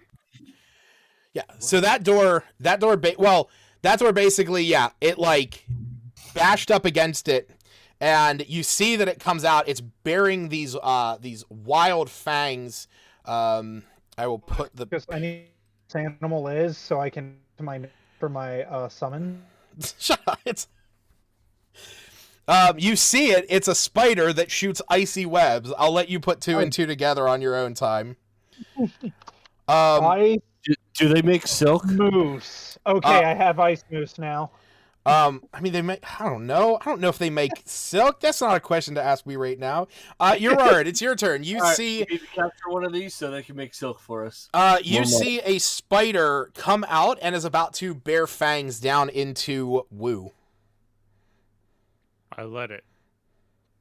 Oh, Sorry, it's you on my- lied to me. It's not called an ice spider. It's called a snow spider.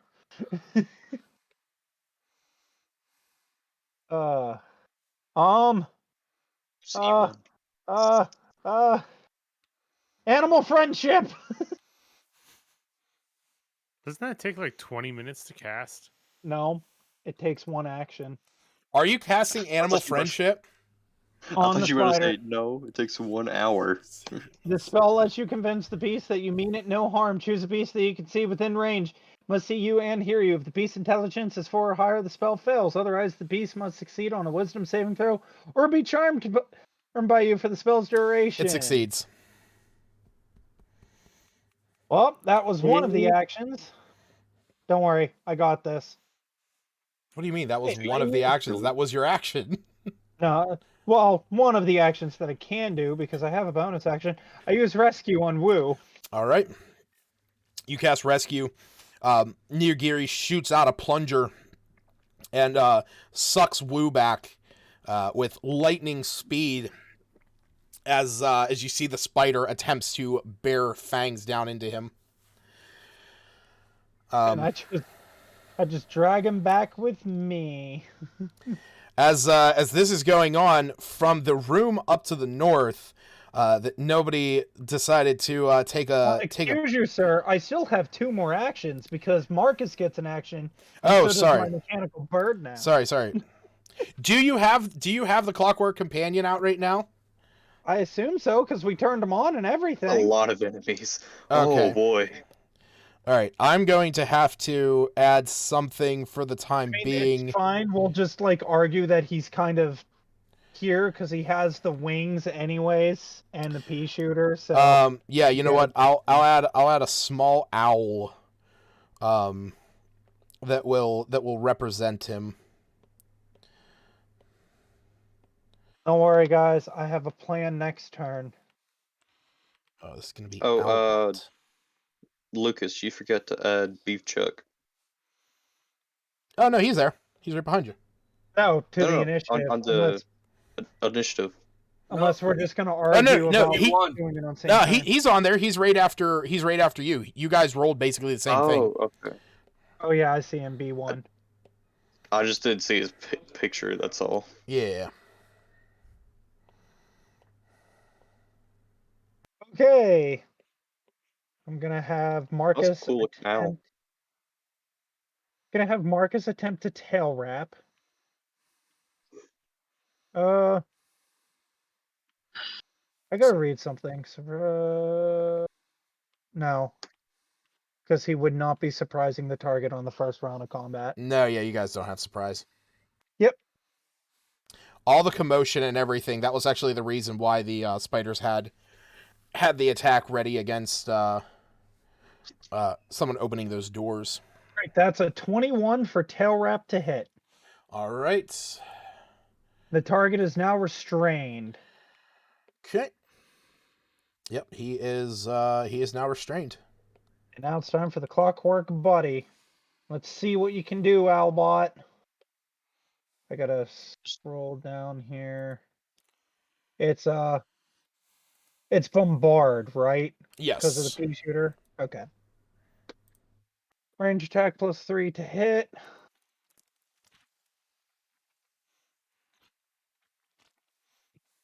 Well, he rolled a nat 1. He's new to this. Yep. Mm-hmm. All right. So with that, it is. Oh shit, we're on R1. There you go. Wait, where's Albot's just down there. Okay. So a spider, another ice spider, comes out from the room up to the north, coming down and attempts to bite Smith in the arm. I believe that hits, yeah. Lucas. Yeah, buddy. Didn't see what you rolled. I rolled a 23. Well, I'm going to use my Misty Cloud. Oh, why the fuck is my... Sorry about that. I had my dice roller on private. All right, you're going to use Misty Cloud, and who are you redirecting it to? I'm imagining I3. C. Okay. So he gains advantage on I3 because he's restrained. Well, it would hit regardless. That's all that matters. So you see that that this one tries to bite down at Smith's arm. Wu, from behind, you can see this, and you create this small cloud at Smith's arm. You see the fangs appear from a cloud on the other spider, dealing to it 11 points of piercing and 10 points of poison, and it has to make a con save. Ooh. Yeah. So that's going to be 11 points of piercing and 5 points of poison. As you see, the spider lets out a hiss, and you can see there's a bit of icy blue blood dripping off of it. Ravenchuck.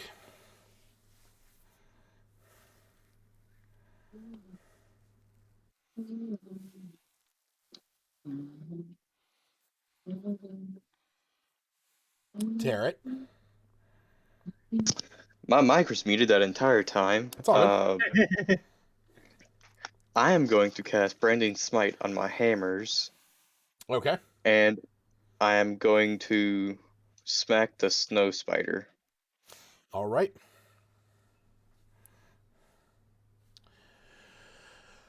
Alrighty then.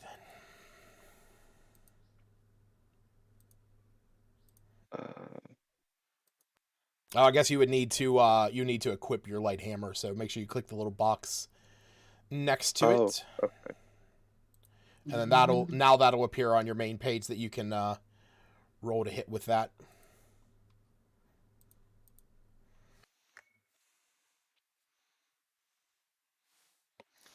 All right, you attempt to strike down on this spider, but the gleaming light from your hammer, as you imbue it with that extra radiant damage, it looks at it and it swiftly moves out of the attack.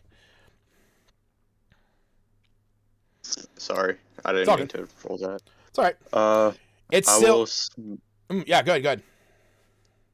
I'll smack it again. All right. Or at least attempt to. Not much better. Yeah, not much better. You attempt to make a second attack, and it jumps out of the way. As you can I use inspiration? Yes, you can. If you have inspiration and you want to use it, how many points would you like to use? 3. You add 3 points of inspiration, taking from your time fighting against creatures of the past when you are on the battlefield, imbuing your hammer with radiant energy, thinking back to your ally Copper Knobberknocker as a cleric or as an acolyte of Lathander, and the radiant energy coming out of this, and 14 is enough to hit this thing. Yes. All right, so that's going to be 1d4 plus 1 plus 2d6. And then I go over here. And boom. That did not roll. Maybe. Nope, still not rolling. Okay. I'll say if you go under your spells, you should be able to click the 2d6 button to the right of where it says branding smite. 2d6. Or 2d6. Yeah, okay. Yeah. So with that, you take this moment, you take that first swing, it moves out of the way, and then you take a quick second to breathe as you ready your hammer and bring it down with mighty justice, with enough damage to kill this thing. And you see an icy splat across the ground.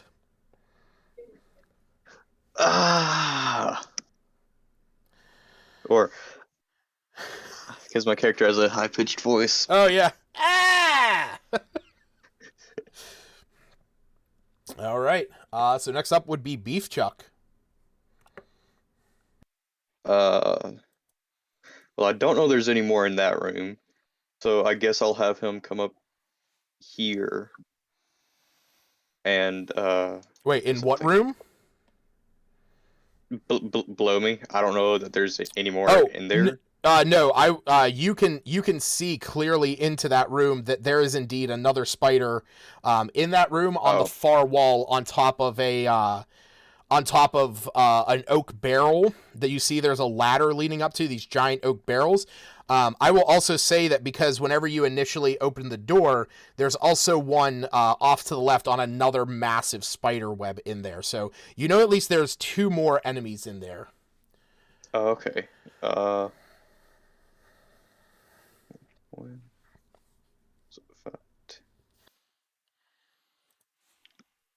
There we go. I'm going to have him knock this one off. Try to smack. I can't really see in there.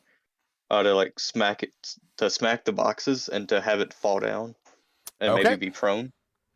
Okay, yeah. We'll say that you attempt to knock this thing prone. Go ahead, and we are gonna say that is going to be, we're just gonna say that you attack the barrel. So just go ahead and roll for the attack on that. That's a 11, and so that's his strength is that's 2. So keep in mind the force empowered rend, which is his attack, uses your spell attack modifier to hit. So that's with a +4. Oh, plus So, 4? Okay. Yeah, so that would be a 15. So that would meet its AC. So go ahead and, we'll say that with that, you break some of the barrels out of the way, and you see that this thing falls to the ground as it's trying to grab onto the wall. It was kind of hooked up to these barrels, and we will say that you knocked this thing prone. I just want to say, Ravenchuck is not in that room. I just could not see. Yeah.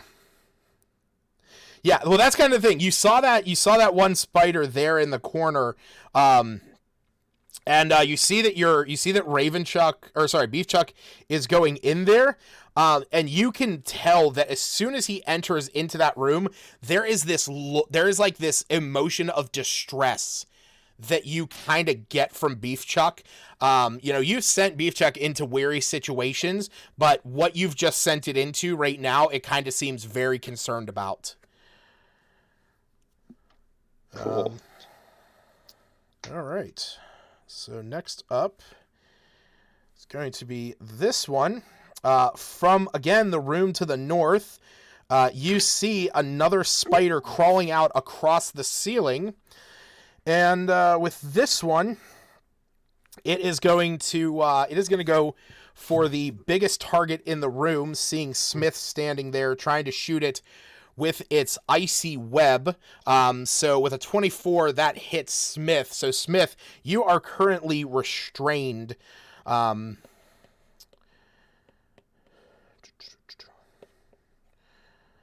So keep in mind that just means that... here it is. Being restrained just means that your speed is reduced to 0 while you are restrained, and attack rolls against you have advantage, and your attack rolls have disadvantage, and you have disadvantage on dex saves. All right. So Groff, you just watched Ravenchuck send Beefchuck into another room. Wu was pulled back. Smith got like a nice hearty chomp out of him, and then just got covered in icy webs. Cool. I leave. The door's right there. I'll back up 5 feet and start my attacks on I-7, the one that restrained Smith. Okay. First hit is 24. That hits. 4 damage. All right. Next hit is the Dread Ambusher hit, or actually, yeah, it doesn't matter. Dread Ambusher for 14. Okay. That hits. Or, I lost whatever that was. All right, total of 15 damage there. Okay. Still And away, my or extra still up. attack, Yeah. 14 to hit. 9 more damage. So with 3 devastating arrow blows, basically as this thing was just done covering Smith in ooey gooey icy webbing. I'm sorry that I said that, and I feel ashamed. Don't ever say it like that I'm ever sorry. again. I said that, and then I Special name is Spider Bukake. no! I've said that and I immediately regretted my life decisions. Yeah, you pull back these arrows with such quick succession.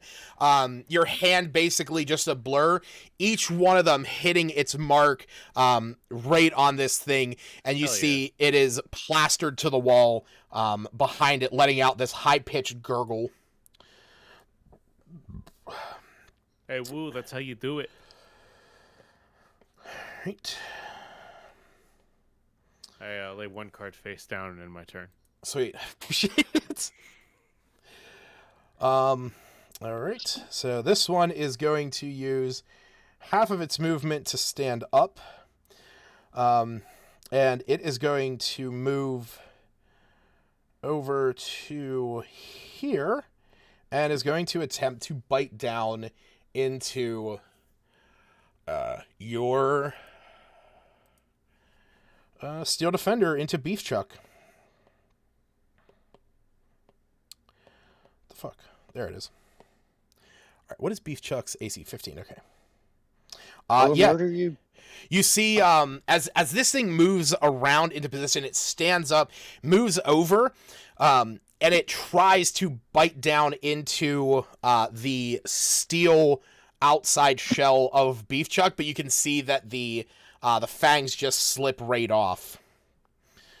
But from behind, you see another spider come up as this one is able to get between some of the steel plating, and Beef Chuck is going to take 8 points of piercing damage. And in addition to that, I also need him to make a Constitution save. Or wait, never mind. He's immune to poison. He can't get No, poisoned. sorry. Yeah. He's immune to poison. How do I do his health? How do you do what now? How do I do Beef Chuck's health? I can't. So when you click his picture on your extras where it says hit points, it'll bring up like a healing and damage. So you can just subtract however much you need to from there. Okay. So he should be down to 23 because I'm also tracking him on my side.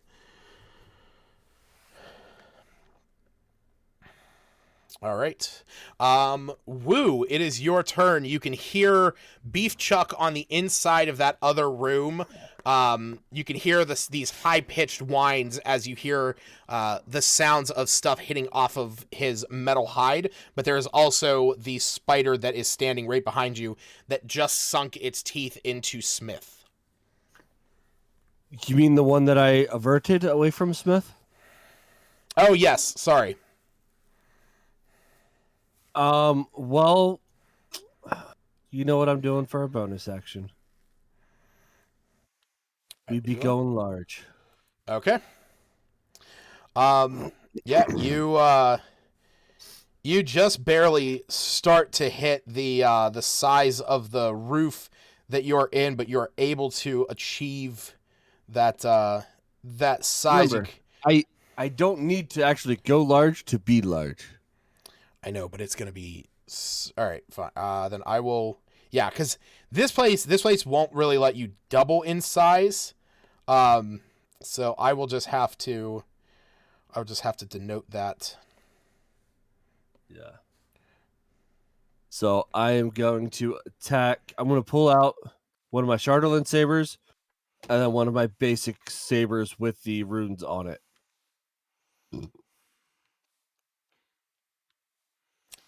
All right, so you're pulling out one with the runes and one with the Chardelin, right? Yes. Okay. Which is which? Or actually, I guess it doesn't matter. You have the feat. Yeah. Okay.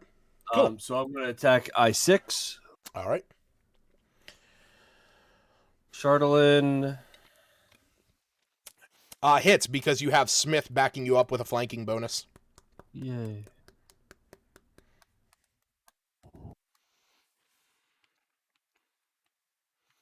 So that is a 14 total for that. Mm-hmm. And then my second attack.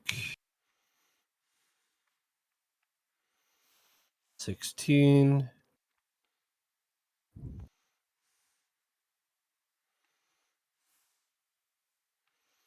And then 10 damage for that. All right. It is still standing, but just barely. God damn it. What's wrong, buddy? Smith's gonna take my kill. Oh, Man, you I can am kill it in gonna- one turn. Give me 1 quick second. Sorry. Didn't mean to do that. I'm gonna have to buy something. I'm gonna have to sell my light hammers and buy like a mace so I can What do is more going on with damage my than app? a D4. What'd you do, Lucas? I don't know. It's like I accidentally hit the app and it took you guys out of initiative, and then whenever I put you in, it was acting really weird. All right. I will end my turn since I have nothing else left to do. Wait a minute. What is A1 before B1? Guys, A1 before B1? Yeah. Because Um, A, B, C, duh. Well, because A1 steak sauce. It's gross. No, A1 steak sauce is fucking amazing. It is. I love it. All right. So shit. Okay, so wait, that was round 1. So yeah, so that was Woo's turn. So it's gonna be Smith now. You are still restrained. So if you would like to break the restraints, you will need to roll a strength check. Otherwise, you can still attack. You just have disadvantage on attacks while you are restrained. It's an action to break the restraint. Correct.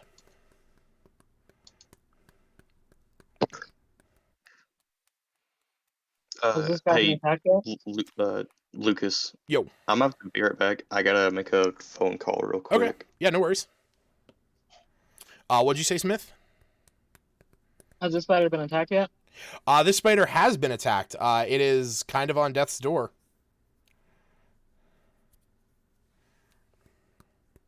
Can I use reckless attack without going rage? Yeah, reckless attack doesn't require you to rage, Uh-huh. as far as I know. Yep. When you make your first attack on your turn, you can decide to attack recklessly. Yep. So that would allow you to roll normally, which yeah, definitely 20 is going to hit. Yeah. Without any additional damage, you cut this thing in half.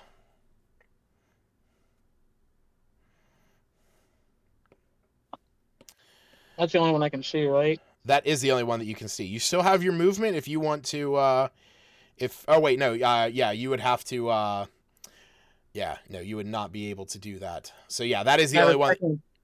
I have a second attack. I don't suppose I can cut out the webs, can I? Instead of breaking, like, break out that way? I will say that if you want to try that, you will have to roll pretty high because you're essentially trying to cut around your own skin. So, go ahead. If you want to do that, I will have you roll an attack against the webbing.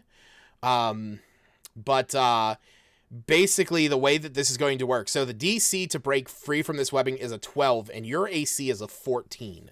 So if you exceed a 14, you're going to be dealing some damage to yourself as you kind of cut into your own flesh.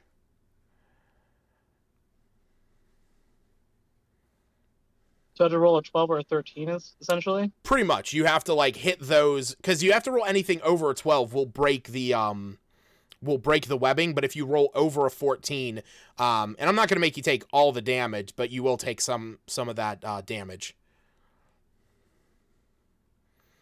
You'll basically be taking the 4 points of like, you know, what your modifier is.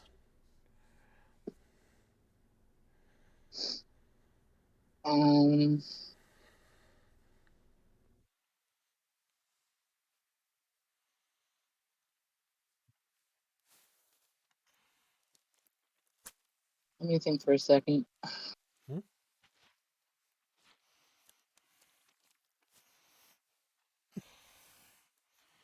While you were gone, your character died in a violent explosion. I'm so sorry. Jesus Christ. I like- hope I would die. I was like, who are you talking to?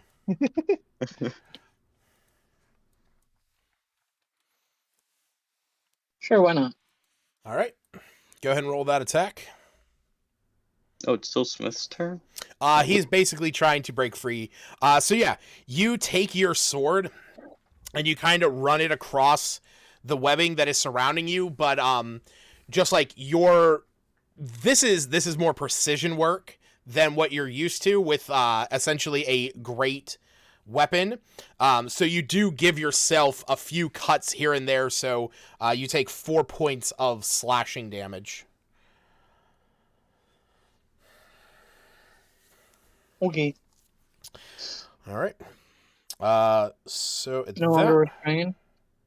yes, you are no longer restrained. So you have your full movement now if you would like to move for the remainder of your turn. Is there sounds? There's sounds of combat coming from another room. Yes, you can hear the sound of Beef Chuck being attacked. Let me. What's? Is this like a doorway where down south? Yeah, you have two doorways that are open. You have one here and one here leading into the next room. Uh-huh.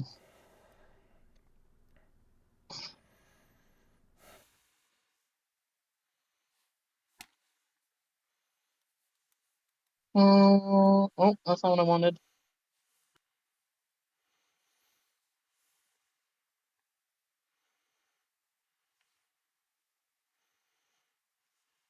I don't know. Leave me there for now, I guess. I don't know. Okay. Yeah, just leave me there. Cool.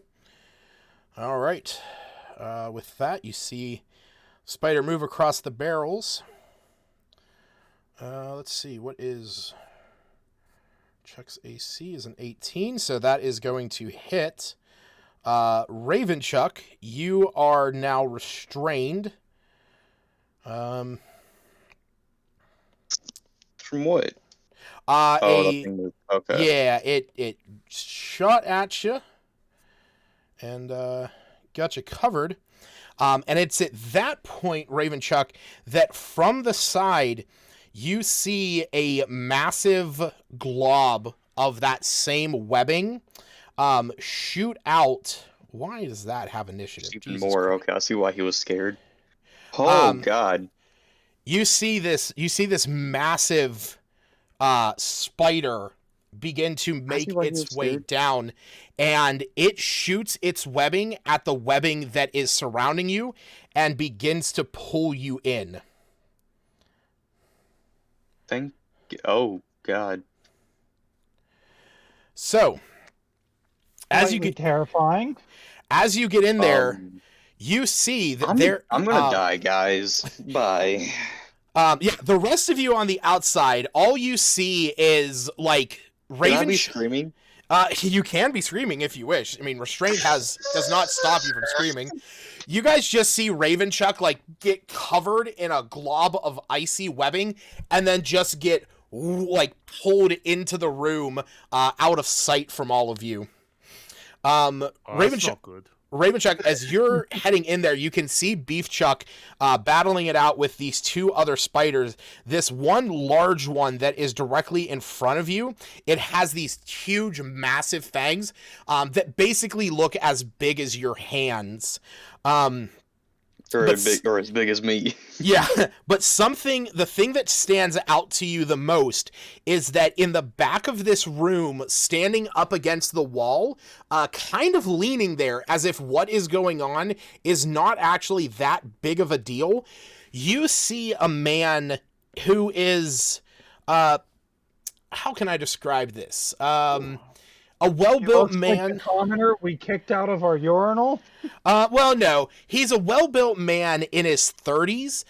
He has a bit of an olive complexion, dark hair that's pulled back in a ponytail.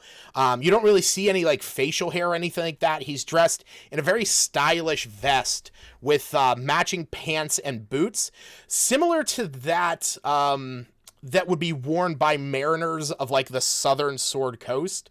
But you realize, you guys have all been traveling up here in Icewind Dale for a while. It is negative 50 degrees most of the time. So while you have your leather armor, you are also wearing cold weather clothing pretty much 24/7. This guy is not. He wears no armor, no cold weather clothing, and he does not appear to be armed in any capacity whatsoever. But he's just kind of standing there leaning up against the wall. But the most striking feature about him, the thing that kind of takes your breath away as you're being dragged towards this spider, his eyes, which are as blue as a frozen lake. He's a mummy too.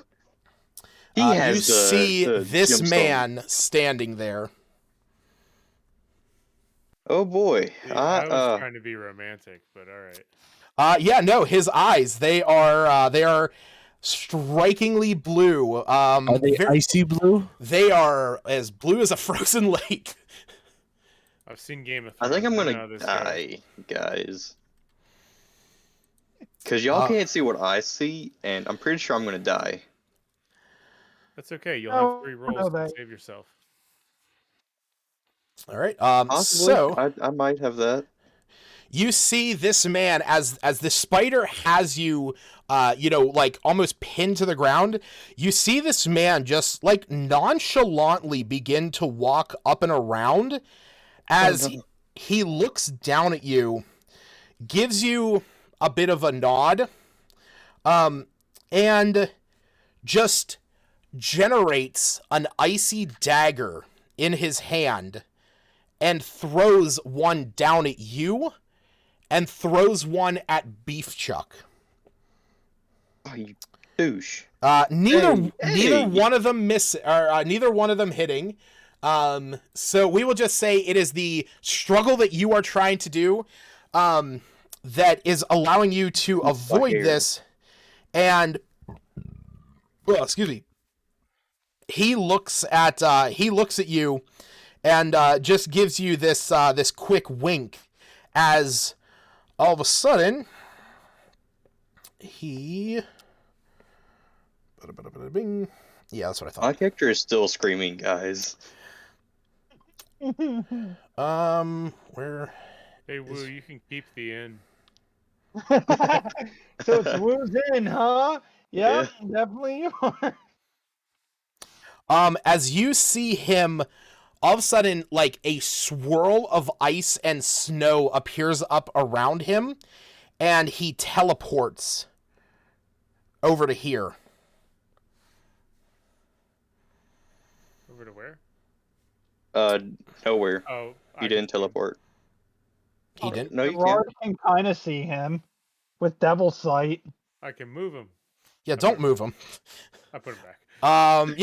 Gerard. Yes.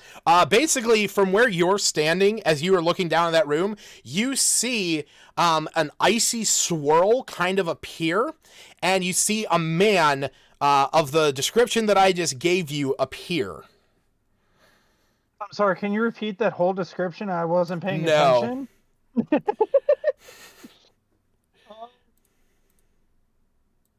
Interesting. Guys, he was flirting with me.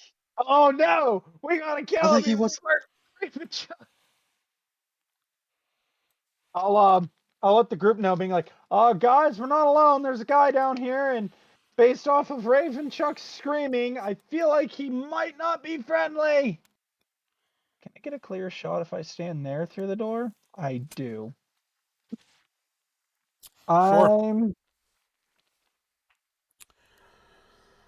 You know what? Yeah, I'm just gonna use good old Eldritch Blast. I get Alright. 2 of them because I'm level 5. That's an 18. Hey. That's a 14. They both hit. Wait, I roll max damage on both of them and kill him. that's a 12. That's a 5. Man, you suck. All right. I'm sorry, I'm trying my best. Oops, sorry. And then I'll have Marcus go through. Why is it making him go all the way? Because isn't this a door? Yeah, why is it doing? It's a weird door. It's a weird door. No, it should be open. Here, move Marcus. Let go of Marcus real fast. All right, let me delete that. Let me reopen that. Yeah, for some reason that door is super weird. You can understand here. What the Okay, I can't move fuck him is- anymore. What the Oh, fuck is Raven Chuck or is Beef Chuck in front of the door? No, No. I'm dead. I don't get why it's. Oh wait, you know why? No, I think I know why. It's because of the way that I. Is it because Place the the door, door's yeah. not technically on a tile? Crap. No, it is, but it's because I think I made it like a hair too small. Hold on. Oh. All right, let's see if that fixes it. No. Oh yeah, that kind of fixes it. All right. Yeah, good. You're good now. Regardless, I just kind of wanted Marcus to Yeah. like here, and then I'll have him I gotta move Erard so I can see in there to see where Marcus is at. Well, okay, I see what's going on over there. I mean, you motherfucker, you're. Wait. Well, I needed to see what all, but I'm gonna just have Marcus attack E1. Okay. Also, you have me on in between planes, so I can't move him. I'm gonna have him do tail wrap. Okay.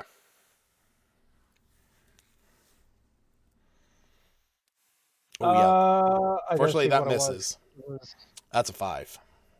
Well, it's +4, so it's Yeah. 9. Yep. Yeah. Nope. Oh well. And then I'll have Clockwork Buddy try blasting him. He can fire up to 2 targets. So does that mean he gets 2 blasts or just 1 blast and can target 2 people? Wait, where does it say I can fire up to 2 blasts? Under bombard. Range weapon attack +3 to hit. Up to 2 targets. Yeah, I guess. What the fuck? I never even realized that. Okay, cool. Oh, wait, no. Sorry. Bombard is Bombard allows you to target 2 creatures. So it is up to 2 creatures. But no, yeah, it does not work the same way where you can target 1 creature twice. Okay, that's all I needed to know. Yeah. So That's a 13 to hit. That misses. That's all he can do. Okay. I'm sorry about leaving like that. It's all good. You were all good. I just, I notified the bigger people that Ravenchuck's it. There's a strange guy, and Ravenchuck is still screaming for help. Speaking of which, Ravenchuck, it's your turn. You are kind of laying under the belly of a giant ice spider that is about to bear fangs down into you. You are restrained, which means you have no use of movement. Attacks against you have advantage, and you have disadvantage on attacks. But you can make a strength check to try and break free. Yeah.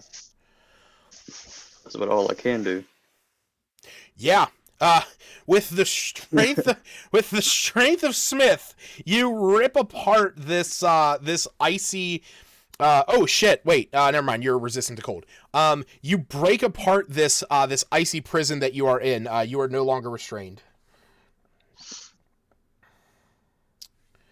I'm just gonna firebolt this thing right in the stomach as I'm underneath it. That was your action. Oh. Yeah. So I didn't know if you wanted to. I didn't know if you just wanted to move, or if you wanted to use, get one of your weapons ready with a branding smite. Oh yeah, I probably lost concentration on that.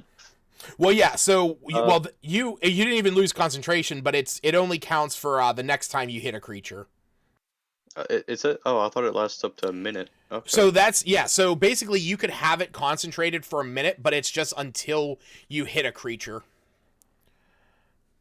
I'm gonna move over there and yeah.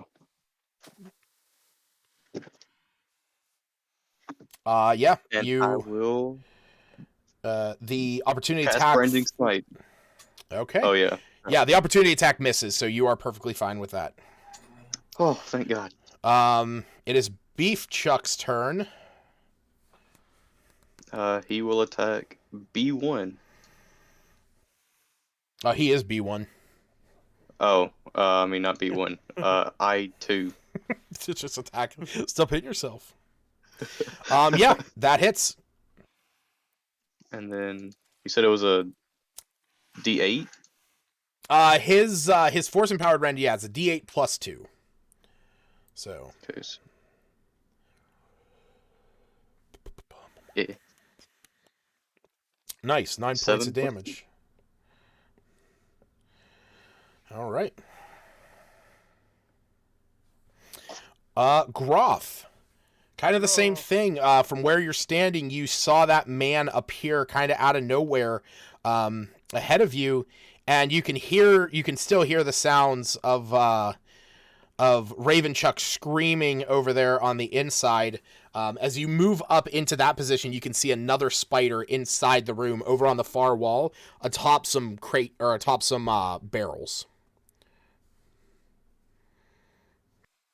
Oh, you're not moving there? Why? Oh, no, for some reason, like, it wasn't counting my speed. Oh, gotcha. Okay, so I'm going to go into here. Okay. Yep. You see this horrific sight as you enter the room. To give you guys all a better representation of the room, there are 5 large oak barrels that line the very southern wall that are feet across. 3 on the western wall. There is some crates and barrels here, as well as a bookcase on the sort of northeastern wall. There are some spider webs in here, and one of the things that you notice, aside from all of the spiders and the giant spider in the room, is there is a skeleton that is attached to the one spider web in the corner of the room. All right. Oh, nacho fries. Oh, my mic's not muted. Lucky. Look, I too agree. Nacho fries are amazing. Sounds good. But You're right. They are not your fries. I had some for lunch today, but try to contain your excitement. I'm gonna look at E1. I'm gonna look at the spiders. I'm gonna look at E1. I'm gonna look at the spiders, and I'm like, I don't know what his deal is, but I'll deal with him after the spiders, and I'll aim for which one were they were attacking? Which was the one that Ravenchuck and Beefchuck were attacking? I mean, Ravenchuck and Beefchuck are kind of engaged with these two that they're right in front of. But there's a very large one in the back. Kill the creeps first. I'm going to shoot for I1. All right, going for the ads. All right, first attack is going to be... Shoot him between all 8 of the eyes. Yep, right. that hits. For 11 damage, extra attack of 21 for 10 more damage. You said that was against number I2? 1. I1. Oh, that one. Oh, gotcha. Down in the south. Yeah. All right, so that was 21 points of damage. Okay. It is still up, but just barely. All right.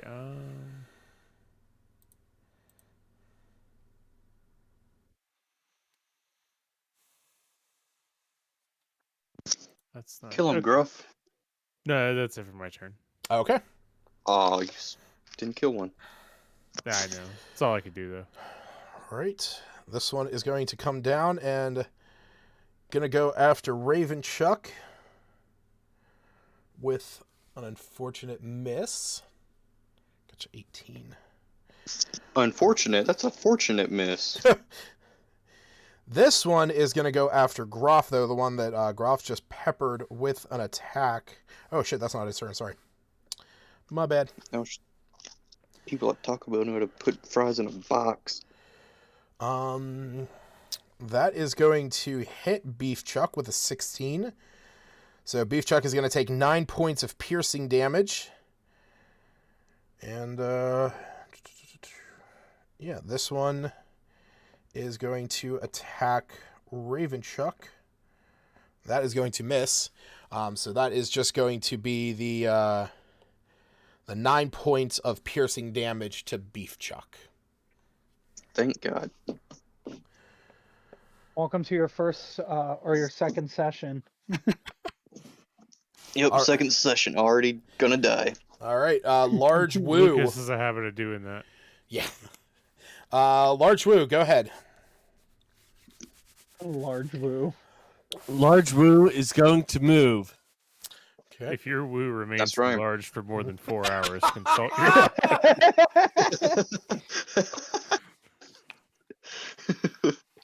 Can Large Woo even get through the door?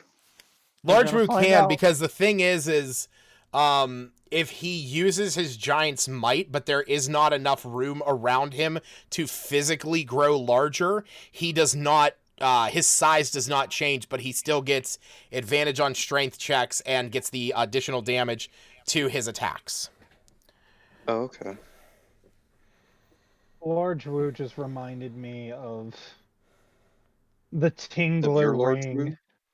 No, the tingler ring of the whole hand tingles from wearing this ring as if more blood is rushing through the area. +4 Constitution. Do you experience a Constitution buff lasting longer than 4 hours? Please contact your magical advisor. Oh God. All right, what are you doing, Woo?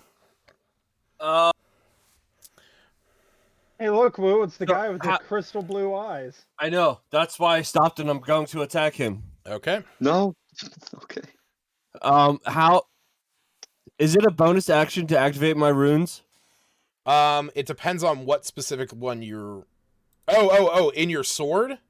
Yes. Yeah, because essentially it just gives you the option to cast one of those spells. So you use your bonus action to do either Searing Smite, Thunderous Smite, or Wrathful Smite, and then when you attack, it occurs. So I'll just regular attack with the weapons. okay. So That is 20. That is a hit.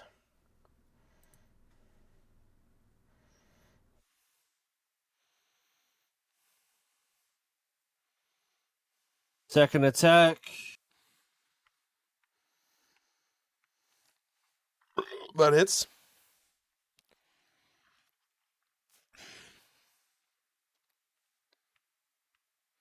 Offhand. You fucking stuck. Oh. And Yeah. then you know what? I don't do this often. I'm gonna action surge. Okay. Get 2 more ticks.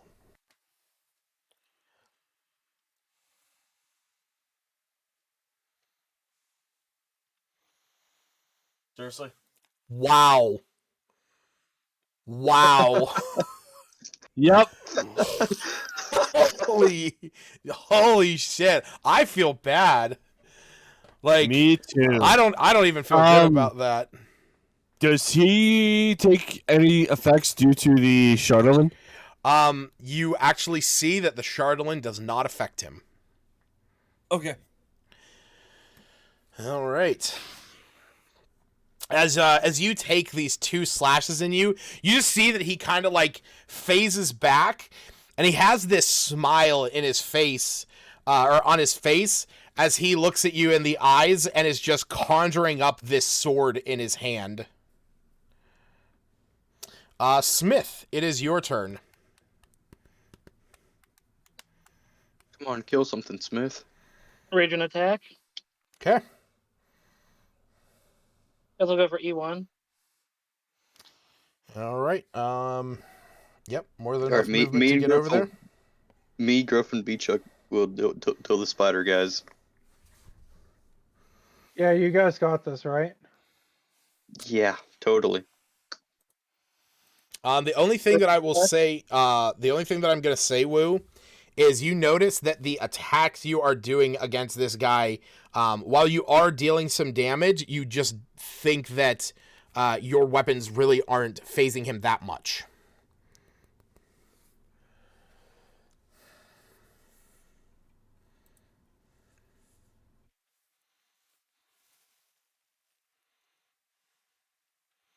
Are you doing reckless attack, Smith? Yeah, I said that. I guess you Oh. didn't hear me. Sorry, it's all good. All right, yeah, definitely hits. I'm gonna re-roll that. Okie dokie. So that's one extra point. No. I'm gonna use Divine Fury. Oh, that's 12 damage, by the way, plus the 4 Okay. for raging. And then second attack. All right.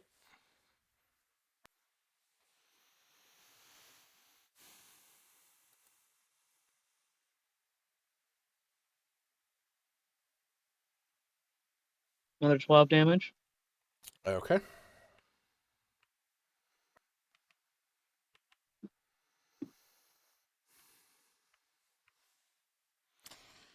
All right. Is that everything? I believe so. All right. So you can definitely see that your attacks are dealing a little bit more oomph to it. You can see that he's actually getting cut. But something that you're noticing is that, normally whenever you get into combat, your sword almost has like a bloodthirsty fervor about it. You actually feel as if your sword, the presence that exists within your sword is kind of restrained in this moment. All right. So he did. Wait, no, he's not. I thought he was dead. Thought who was dead? I won. Oh, no. Nope. He is going after Groff, though. Bring it. He brought it, and that misses. Hell yeah, it misses. So, that sucked. Can't hit the big love, brother. All right. Oh God, no, leave me alone. No. No. That is a nat 20 against God. Mr. Ravenchuck. Uh, Ravenchuck, I need you to do me a favor and roll me a Constitution saving throw. And while you're at it, just a new character. Just roll that death save while you're there. Oh, I thought I rolled. Oh God, no. I was landing on a 17. No. Oh, that's a 10. 10. So that's going to be... Leave that alone. You are going to take 34 points of damage. I am dead. Well, not dead, but I'm down. Let me see here.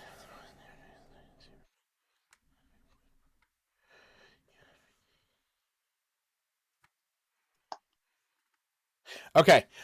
So you are down. Make sure you go under your conditions on your character sheet and put that you are poisoned as well. Conditions.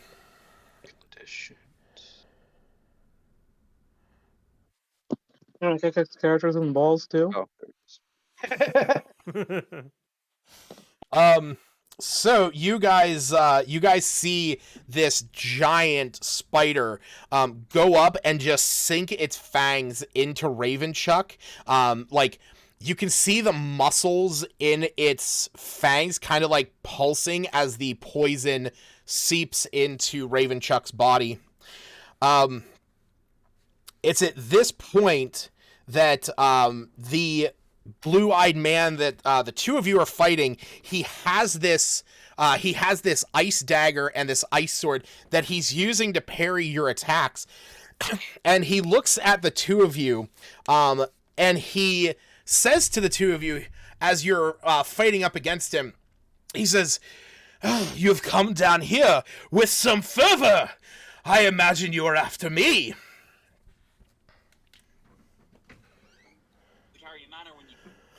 You're in my inn, you mother chucker. All right, sorry, you say you're in this inn? I say you're in my inn, you mother chucker. And he looks at you, and as he kind of like throws back your weapons, he says, "Oh, then apologies. I will be on my way."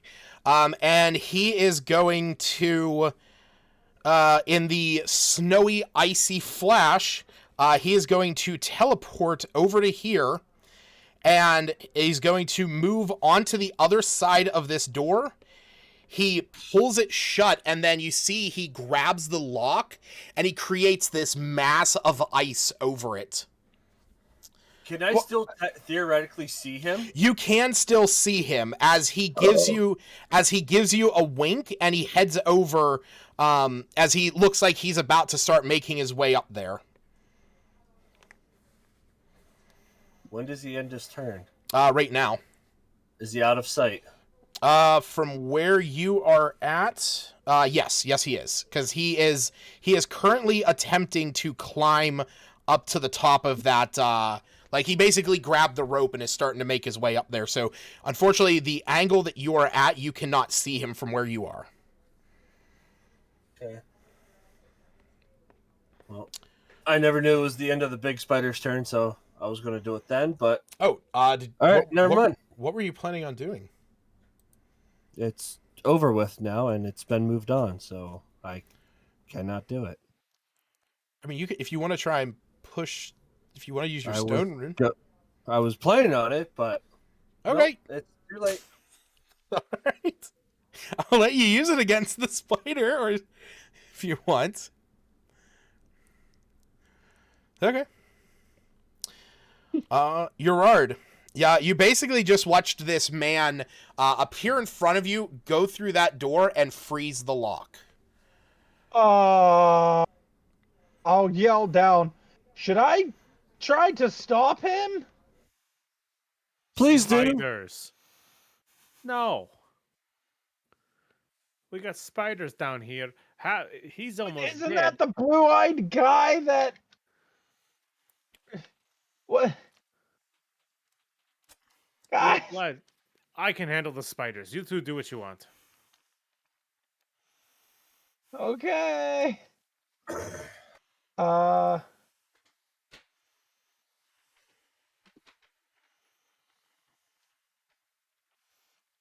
So what is Gerard doing? I mean, I guess I could attempt to blast Eldritch Blast through the barred door at him. Okay. Yeah, you can still see him. Yeah. Well, that one's an 11. That one's a 23. Yeah, 23 hits.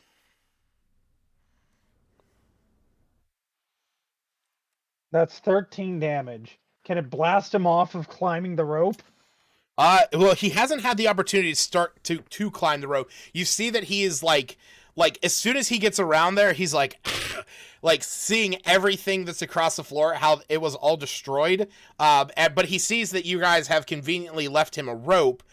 He just did not have enough speed to get up it, so he is currently prepping to get up there. Well, he just got blasted. Yep. And then I'm gonna attempt to have... Come on. Please have Bombard work just once. Nope. Oh. As you see this, you see that they're the little like pea shooter, the ball bearing that is inside of it seems to be like lodged. I hate this game. All right. I need to see what Marcus sees. Okay. So there's I1 and so forth. Marcus would probably attack I1. I'll move Gerard back to there. I mean, Marcus can attack whoever he wants. Yeah, but I mean, like, I can't see in there. Marcus is doing his own thing, so he would just attack who's closest. True. He gets flanking bonus, doesn't he? He does, because he is a melee combatant. Hell yeah.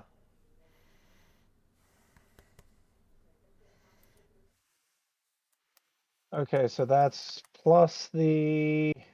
Unfortunately, that is going to miss. Yeah, it's going to miss no matter what. I hate this game. No. I'm going back to playing Guardians of the Galaxy. Fuck this. All right, so I need to turn this off. So Ravenchuck, Tarot, what you're going to do is in the bottom left corner, you're going to roll a d20, but make sure before you roll it, when you click the d20, hit the little down arrow next to where it says everyone roll and change that to self. Oh, I changed it to you. Okay, yeah, sorry. That's right. I can't see the one that says DM, but yeah, change that to just DM. Okay.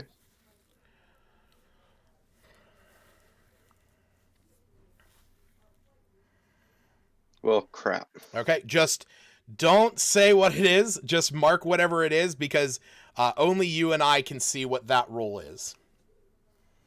Okay. Bet it was a fail. No, I was a success, man. All right, so crap, I'm gonna live. With you down, Beef Chuck has no one to command, so he is still going to attack because I believe he still has his whole actions.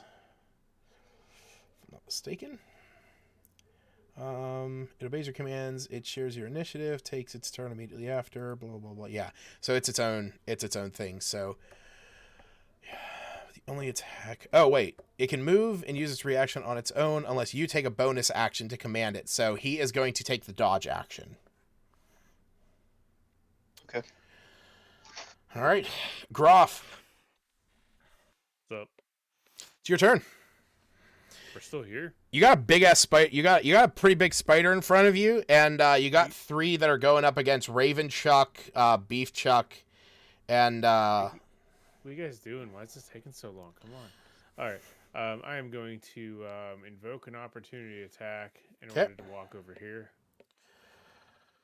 Oh, come on, damn it.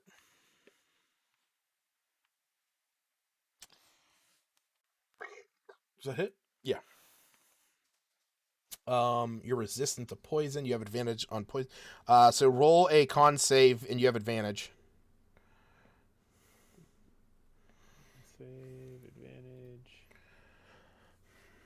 Hell yeah. Cool. All right. So you are going to take 10 points of damage, 7 piercing, and 3 poison. Or sorry. No, you're going to take 1 poison. So you're going to take a total of 8 points of damage. Okay. All right. Now I'm going to. I keep closing the dice or the rolls. I'm going to attack I1 with my longbow. Okay. Or not. Oh yeah. We'll say that little trickle of poison kind of hit you. Yeah. Extra attack. Yeah, that one definitely hits. You kind of like drop to your knee and brace for impact, impaling this thing straight through its eyes. All right, and then let me just see something real quick. Sure.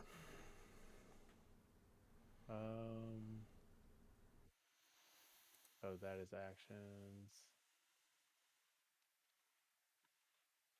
That is a bonus action.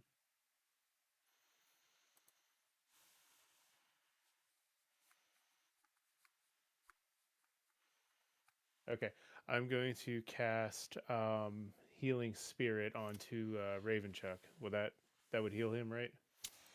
So the thing to keep in mind about Healing Spirit is the way that works is you create a nature spirit to soothe the wounded. It appears within 5 feet. There. So on Ravenchuck's turn, he would get points. Yes, you create the walrus spirit that we definitely made canon before. So for the next minute, whenever you or a creature moves into the space of a creature, you can cause it to heal 1d6 hit points. So do you want to create it on top of Ravenchuck, because you can put it on top of him?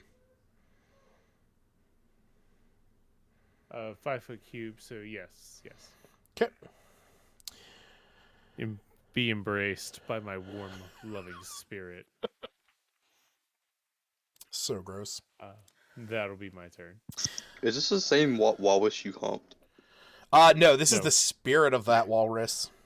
This is my my wet dream walrus. Oh, okay. All right.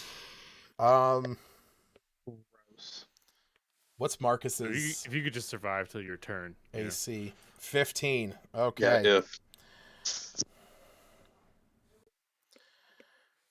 This one is Good going job, Marcus. So that's a 22 against Beef Chuck. And a 23 against Beef Chuck. So Beef Chuck is going to take 16 points of damage. And if I'm not mistaken, I believe that is going to break him. Yeah, that's -2. Okay. Didn't you say he took the dodge action? Oh, shit, that's right. Haha, good call. Oh, hey. So those first 2 attacks, one of those is going to hit, because we'll just say that was the first attack. So that's still going to be 10 points of damage. But this one is going to be... That is a miss. Nice. All right. He is only down to... how much damage? He's down to 4 hit points. Okay. Right. Woo. Thank you, Aaron. I got you. Good call. Woo, it is your turn. You see that there is a healthy-looking spider in front of you, the giant one that is behind, but the man that you have come here to hunt has just teleported over into the other room. Well, I'm assuming Gerard is going to say that he has escaped or is on his way to escaping. Oh yeah, Rord said he's currently on his way to escaping. So, Lucas, Yeah, buddy. what would it cost me? Is he out yet? No, he is still down there. 10, 15, 20, 25, 30. That's all of my movement. No, that's 25. Because you can move through Marcus's space, then go diagonally there, which is 10 feet. 20, 25. I'll say, yeah, Right. with your strength, the barrels really pose no challenge to you because they weren't heavy in the first place. Yeah. I'm just trying to think if I get up to the gate, Yeah. move Bust the down the gate gate. open, Yeah. and then keep going towards him, I wouldn't be able to attack him though. So the thing is that there's ice coating the lock now. So your key won't go in order to... He was just gonna kick the damn thing open. Well, yeah, so that's what I was going to say. If you wanted to do that, yeah, you would have to basically make like a running charge, do a strength check to like try and break that open. So that would be your action. Yeah. I mean, I guess you could also do Searing Smite and imbue your weapon with fire damage. No, I'll kick it. Okay. All right. So. Yep, and that ice spider is not going to get an opportunity attack because he tried going after Groff and got Groff. Yay. So you said strength check? Yes. And then... Yeah, strength check. Strength check, I get advantage Mm-hmm. for being a large mofo. You take a running charge at this thing. And as you do, you can feel that only because the fact that Smith burst through this thing moments ago, weakening the metal in the bars, and Sefik did not, for what it's worth, this guy's name is Sefik, so I can at least reference him. Sefik froze this, not realizing that he basically just experienced or made this thing experience two extreme temperatures this close together, as you kind of like snap the metal lock inside this icy casing and force your way through. So now, second question. Yes. If I move up to him the rest of the way, can I use my bonus action to attack him? No, because you don't have a bonus action attack. Oh, that's right, because I have to actually use my... Correct. So, because from where you are, you would only be able to move as far as to here. Because anything beyond that... anything beyond that is out of your movement, but you also don't have another action.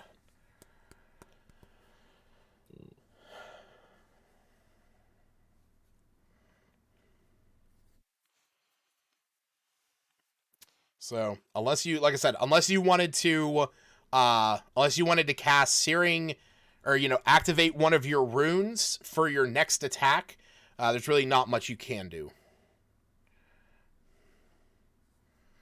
Unless you have some kind of weird thing that I'm missing.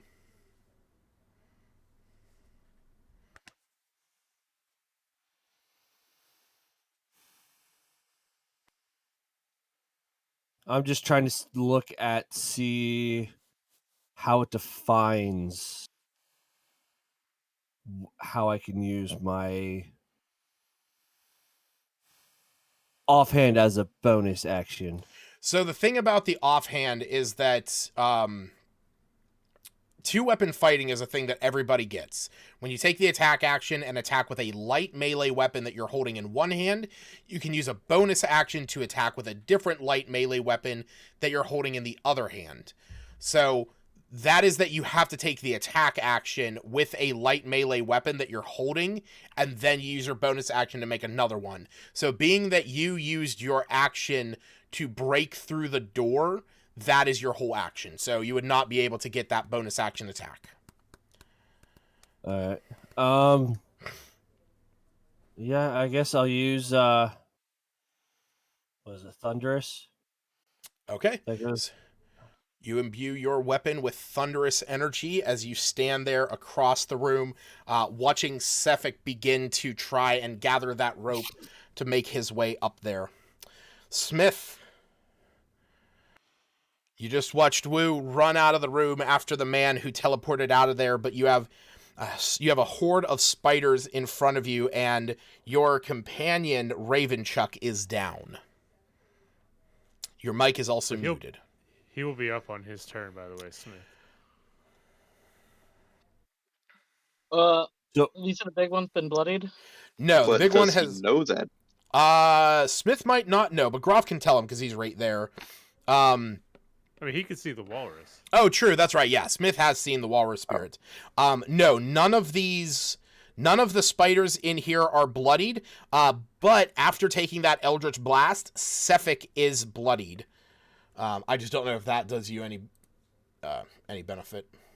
Good job, reward. So, hey, Lucas. Yeah, Aaron. When do I get to use Thunderous Smite? So the way that works is that it is the first time you hit a creature with a melee, or the first time you hit with a melee weapon attack during the spell's duration. So you're concentrating on it for a minute. Gotcha. Okay. Yep. Huh. I couldn't catch up to him, could I? He is... well... If you dash. 10, 15, 20... he would be just out of reach. Even with a dash? Well, with a dash, that's using his full action. Oh. He's not a rogue or a ranger. Now, he could use his javelin. He could go up there and, chuck a javelin at him.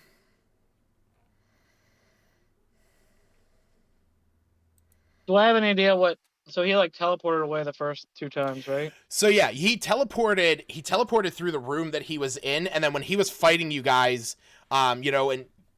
Because basically, you guys came into the basement of this place, making this whole ruckus. You don't kick open. You open up the door to this room, and that's the point at which the spiders start shooting this stuff. He then starts walking out of there, takes a cheap shot at Ravenchuck and Beefchuck. That's when he teleports, and then you two come in, start attacking him, and that's when he's like, he's like, oh, you come here for me, and Wu's just like, we own this inn, we're out of here, and he's like, all right, fine, I'll leave, my apologies. So he's making his exit. Way to go, Wu. Here's what I'll say, Smith. If you use all of your inspiration points, all 10 of them, I will let you increase your movement speed for 5 feet. How badly do you want to steal this kill? What'd you say, Smith? Which is what I need to reach him, right? That is exactly the amount that you need to reach him. I don't know anything about this guy, I'm assuming? You know not a clue. No, because didn't we tell Other us what than the blue-eyed fact guy? that I have said... Sorry, yes. Other than the fact that you guys... have learned from Wu, because he is doing this as a bounty mission for Hlyn Trollbane. The very first place that you guys started, back in Bremen, Hlyn told Wu about this guy who is traveling with Torgs, who has these icy blue eyes, who she believes is committing these murders against people that are paying to get out of the lotteries. And so it just so happens that the town that you guys are in, where Torgs is located for the day, this guy just so happens to be down here in the basement, hanging out with a giant ice spider.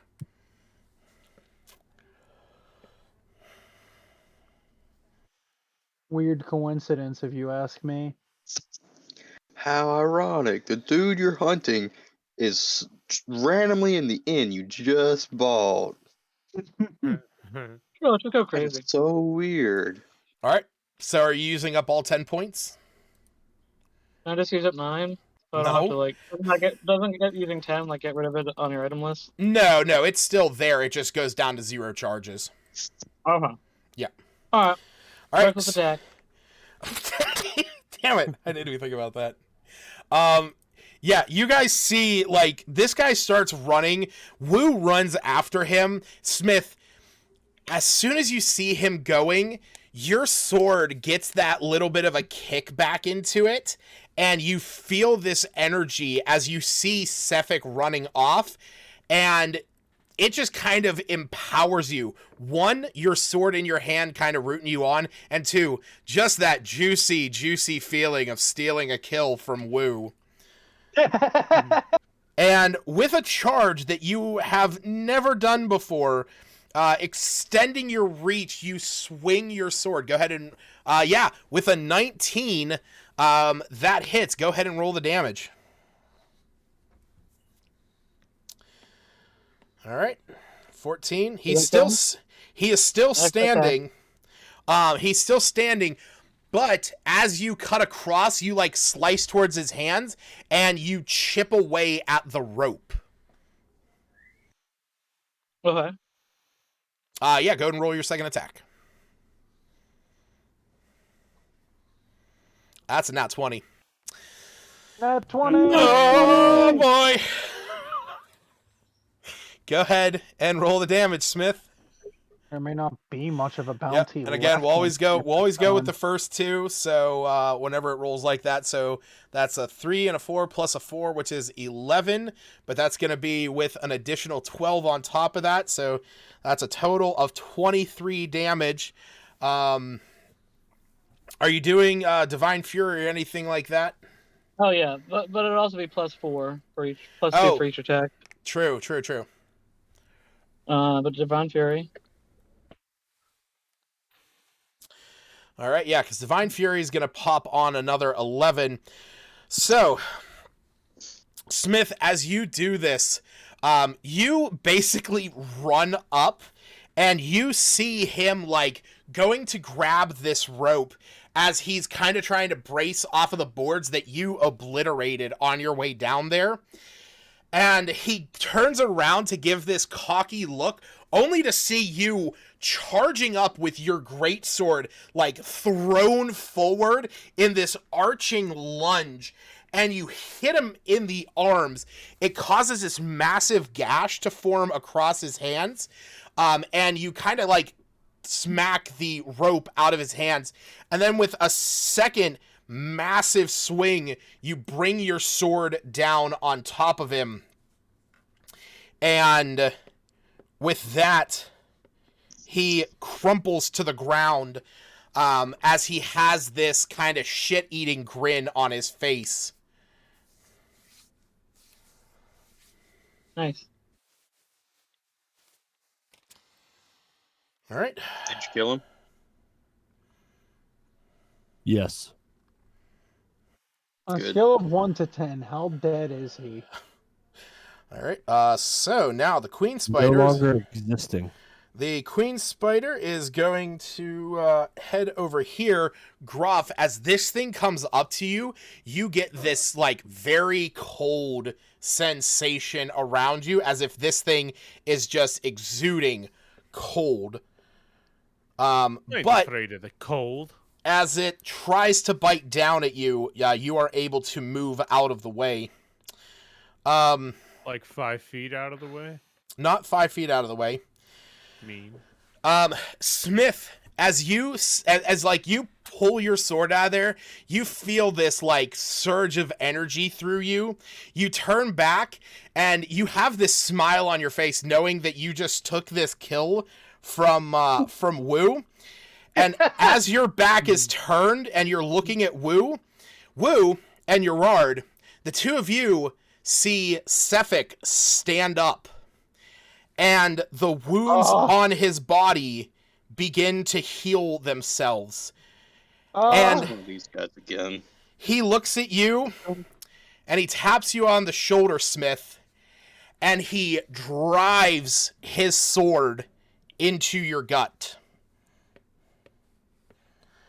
Wow. And he only rolled a 9. Well, never mind. Yep. Both of those are going to miss. As he tries stabbing you, but just like the surprise of everything takes you back, and it's at this point that he looks at all of you and says, "Well, this has been fun, but as you said, this is not my inn to play in." And he is going to create that swirling mist around him, and he misty steps up to that higher platform. Bullshit. Can Smith just reach up there and grab his leg and just pull him down? Wait, Smith, don't you have a shotgun? Just, Yeah, just pow his head off. The head, yeah. How do we kill the last guy that we fought that was like this? In the cave. Yes. Oh, it was the Chandler. It was due to the relics that was allowing it. Yeah, the relics in the Shardlin cave kept those guys alive. But unless he just has the relics infused in his bloodstream. Or maybe Wu is actually allowing him to do it because he has Shardlin's swords. Yeah, Wu, what the hell? All right. Is he out of sight now? He is, because he is at the top of the stairs and he has ran off. Motherfucker. Why don't you try to climb him, Wu? Woo. Can't leave the party any more than I already have. That's not true.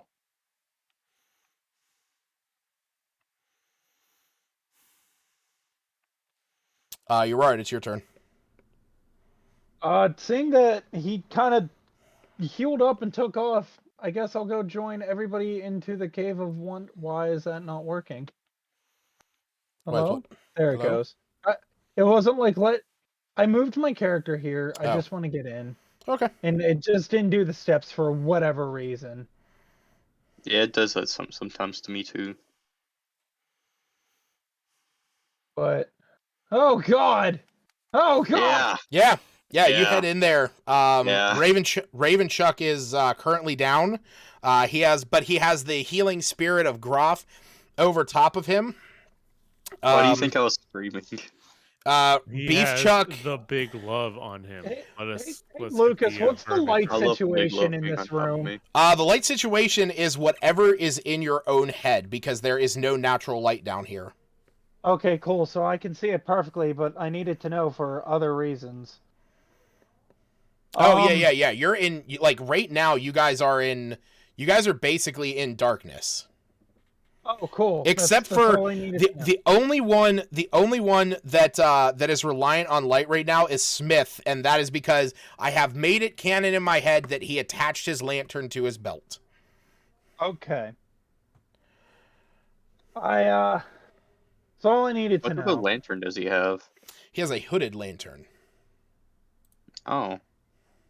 We're gonna use my Shadow Blade. Okay. And then, isn't it just roll the elemental weapon because it doesn't have a roll for it for whatever reason? Well, wait, are you casting the 3rd level spell Shadow Blade? Yes. It's a bonus action. I just Oh yeah. For the attack, yeah, it's just a normal. Yeah, it's your normal spell attack. So. Yeah. So we just do that. 23 to hit. All right. Yeah, definitely. You finally hit I something. gotta read this real fast because there's something in it. Feels funny. So I'm doing 3d8. In addition, when you use the sword to attack, I just make an advantage roll. So let's see if I can get that nat 20, even though I doubt it. It doesn't matter. They're both. Hey, that's pretty decent.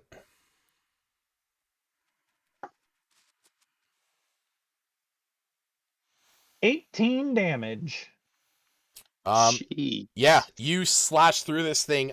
So basically, Groff and I guess Ravenchuck. But Groff, you watch Gerard come in here, and you're a shadow. You're a shadow ranger. You know the power of shadow and gloom. You watch Gerard walk in here and just summon this blade of shadow and take a mean swipe into this spider. My 5 still alive? Still alive. The blade was so dark and emo. It was like listening to Evanescence. Hey, didn't your god tell you not to use that? No, the god said that he understands it. Oh. I thought your god said not to use it. Moody music, but His patron was just like, look, I'm still gonna stand by you, but just be careful with what you're playing with. It's powerful, it is, but it'll affect the world around you. Get that +2. Come on, Marcus. Holy shit! No, that doesn't hit. All right. Your cat sucks.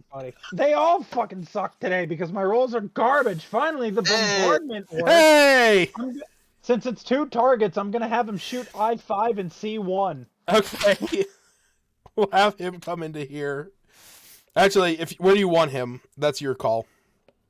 I mean, yeah, we can have him just kind of hover over the boxes here. Okay. Well, I want to move him, not Erard. Yeah. Yeah. So we'll say that it was the like basically being ran into by Wu and Smith that caused Albot's so he does the steel bearing in him. Because it's 1d4 plus 1. So it's 5 piercing damage. I wonder how that's done. Up to 2. You know what? I'll give it for you this time. I think the only thing I could argue is since it says up to 2 targets, unless we argue you're gonna make bombard, he attacks here. Well, no. What I was gonna say is, I think in the future what we'll do is you'll roll twice. Like you'll make 2 attacks, for up to the 2 targets.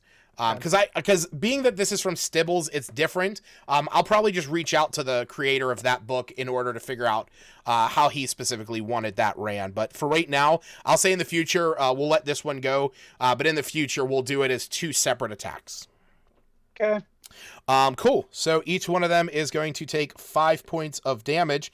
You see Albot. Big damage. You see Albot comes in and just with that kind of quirky malfunctioning voice, it's like, I want to help, and just boom, this massive explosion. These 2 ball bearings fly out, the one piercing through the thorax of the one spider and going into the back of the queen spider. All right, Ravenchuck. Justin, go ahead and roll. Justin, go ahead and roll your whatchamacallits. 4. Hey. All right, so Ravenchuck, you are up with 4 hit points. Should I cast Cure Wounds on myself, guys? Or I would say probably, because there's 2 spiders wanting to eat you. First or second level? That one's your call. I got 1 slot. 4? Yeah, I'm gonna do second level. Give me good. Well, crap. Crap. So you are up with a total of 12 hit points. Make sure you update your character sheet. So click where it says failure and successes, and it'll let you heal yourself up to 12. There. Okay. And can I do anything else as a bonus like for bonus action? I mean, you can use any bonus action as long as it's not a spell, considering you just cast Cure Wounds. But you know, you can cast. Well, no, you wouldn't be able to cast Branding Smite. So I can do 2-weapon fighting. well, two-weapon So does that mean fight. I can- Two-weapon fighting is only under the guise that you make the attack action on your turn. Basically the same as what Woo does. Okay. Yeah, so two-weapon fighting is if you have light weapons in two of your separate hands, you can use your attack action for one, you can use your bonus action attack for the other one. That is that's what two-weapon fighting is. Yeah, the only other thing... I guess that's it. Yeah, I think that's probably going to be it. But it is going to be Beef Chuck's turn. I'll have him attack A1 again. Or Okay. not A1, I2. I2. Whatever it was. Gotcha. Yes. Nice. Roll that beautiful bean footage. 1d8 plus 2 force damage. Not that great, but I'll take it. All right. I should have had Adam dodge. Crap. Well, Beef Chuck said. Well, again, you can't dodge as a bonus action. Yeah, dodge.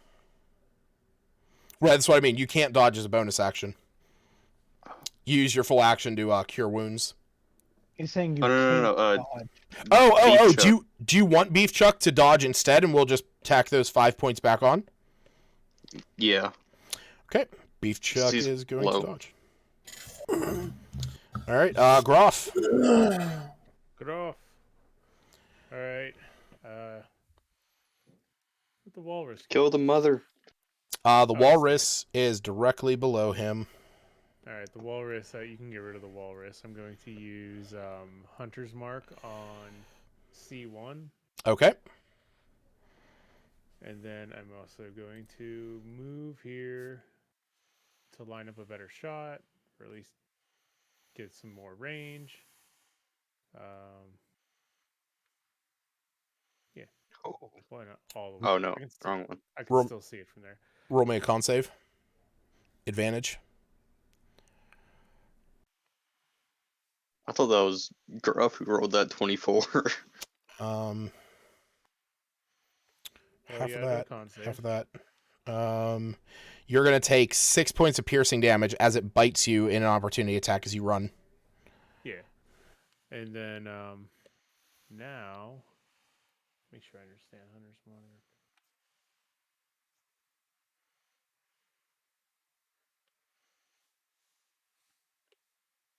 Okay, yeah, 1d6. Okay. I am going to attack. Hopefully level up after this. That hits. 25 to C1.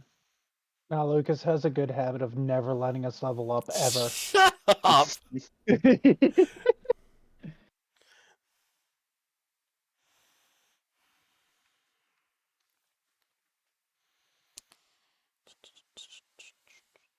Okay.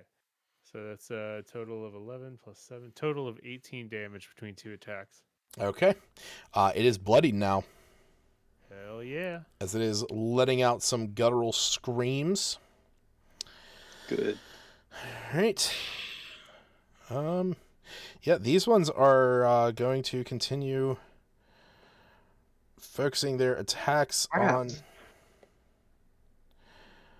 So the one is going to hit Beef Chuck. And that's going to be for 11 points of damage. So Beef Chuck, you see. Wait, dodge. Ah, shit! Good call. So wait, what was that? That would have been, so that would have been a miss. And then this one is going after you. So. That's also a miss. Damn, that dodge. Oh, thank That God. dodge. Oh, coming in clutch. Oh God. Woo. Yeah. So it is your turn. You watched this man Sephic use a misty step to get up top, and then he just sort of nods his head to you and starts walking away. Woo's gonna kind of be all pissed off and run back in. 5, 10, 15.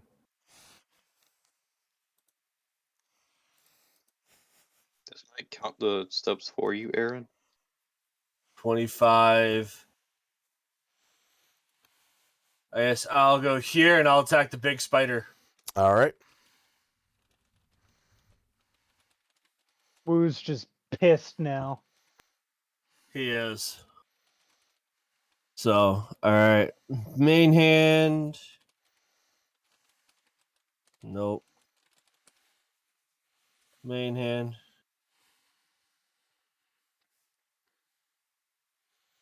Um, 22 to hit. Yeah, definitely. Jesus.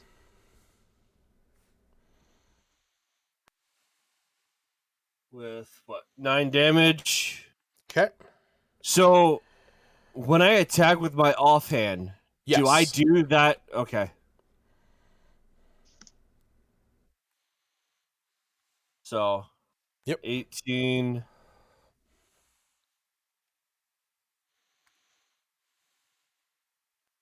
And I'm going to add, it's what, 2d6? It's 2d6, yeah, because you had your thunderous No. smite. Yeah, so I'm going to do 3d6. So. You, like, okay.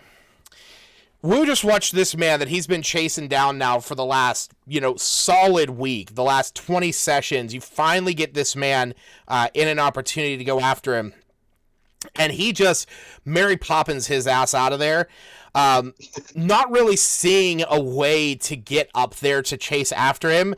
Wu just stomps back into this room, nearly stepping on Marcus's tail, takes 2 slashes with his sabers, just and shoves one into the thorax of this queen spider. And as soon as he does, this thunderous explosion just destroys this thing, spreading icy spider guts across the room. Hey, I warmed that up for you, lad. Smith. It's pretty cold. Smith, it is your turn. You let Wu get a kill. You failed. You watched this man basically try to stab you in the gut and then teleport up out of there. And then Mary Poppins away. Yeah, Mary Poppins this ass out of there. And then Wu just, ran off back into the room you guys were originally fighting. You heard this loud, thunderous clap, and then you kind of heard the sound of what sounded like a water balloon exploding from too much water pressure inside of it. Is the stairwell inoperable? The stairwell is destroyed. Yeah, you guys, if you wish to get out of there in that area, you have to use the rope to climb out. Okay.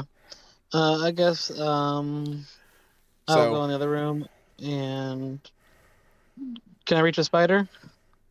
From where you are, that would be 35. No, you would not be able to reach a spider. I mean, I will say, the rope is still there. You would just have to, if you wanted to try and climb out of there, you would just have to, climb up and, use twice the movement speed. It's essentially difficult terrain to climb that rope, since Groff tied it up and made it secure. I just wanted to address that before, you relented to, trying to head back in there, because, the rope is still there. You could attempt to climb it. It just uses 2 feet for every 1 foot you go up, so you're going to be going up about 10 feet. So that'd be using 20 feet of movement. You'd have 20 feet up on the top side. But I won't be able to catch up to the what's-his-face, right? I mean, you don't know how far away he's gotten. Wouldn't he technically still be up at the top? No, because he misty stepped. Once you misty step, you still have your movement speed. He missed his step, then he ran off, right? Right. Oh, okay. Yeah, just put me in the other room. All right.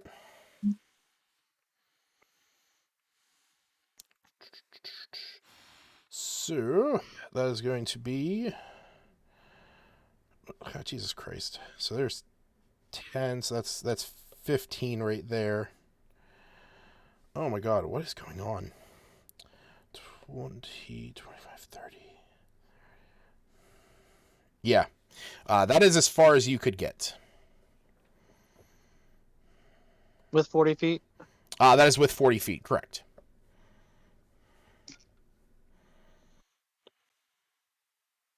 Oh. Not on my computer right now. Are they bloodied? Any of them bloodied?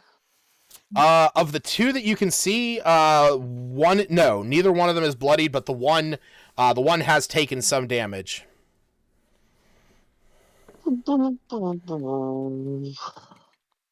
I too is mine. I'm sorry. Can I change my mind and go after the guy? Yeah, if you want to. And yeah. So let's do that. And can I see him when I go up the rope? So as you climb up, that is going to use 20 feet of movement. As you climb up to the top, you can hear the sound of crunching snow. And as you use your 5 feet, you still have 15 feet of movement. You can see him just kind of like nonchalantly walking away, as if he really thought he was out of the clear, or out in the clear. I can't attack him, can I? He's too far away. You've only used half your movement to go up there, so you still have an action, and you do have enough movement to get up to him. Okay. Now, for all I know, I killed him, right? Do I have any explanation as to why I got back up? You do not. You know what? Here, do me a favor. Roll me a wisdom check. Let's see here. I hope you're good at wisdom. He's got a +1.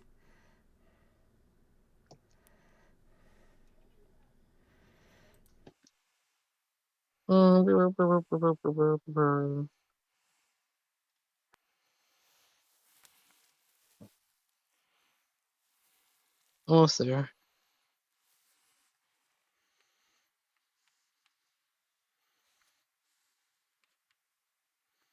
Wisdom check.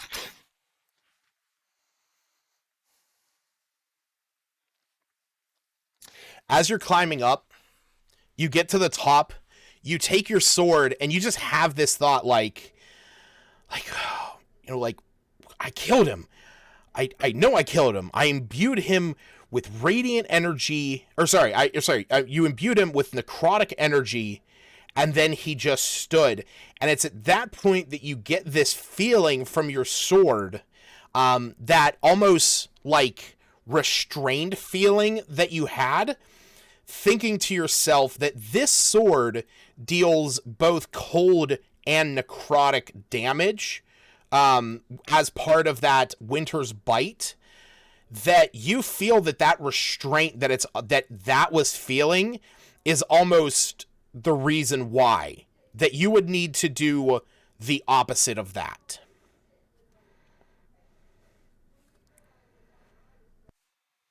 So I can do radiant, right? So you can do radiant, but not when you're wielding Boreas. Because that's the whole thing.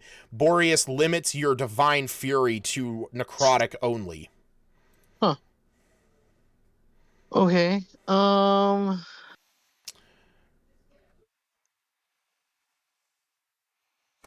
You can always drop Boreas, take out your great axe, and go to town. Go ham. Didn't you say that Aaron's or Wu's attacks were ineffective? Wu's attacks were ineffective. You imagine that the Not that I would know about that. But... So that was with the Chardolin weapons, though. Well, there's another reason there. Yeah, okay. you could see. Yeah, you could see that, like, the mundanity to them. While they have runes, they are not. His weapons are not considered like it does not make them magical weapons. And while they are Shardolin, they are also not magical. Okay.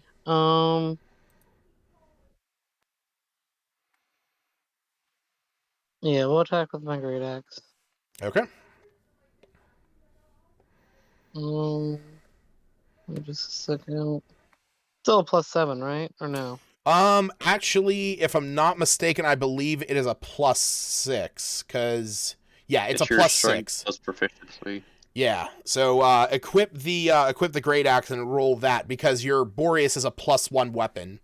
So it's a +6 to hit, and it deals 1d12 +3. Ooh.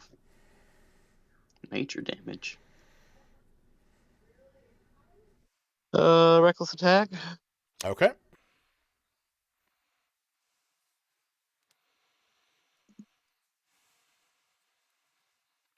Ooh, that hits him. Nice.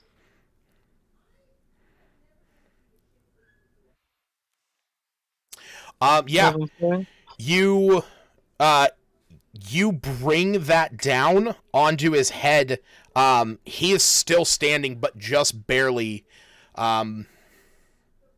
Okay. Divine Fury. Okay. What is Divine Fury? So Divine Fury is that when he is raging, the first creature he hits on each of his turn with a weapon attack takes an additional 1d6 +2 of radiant or necrotic.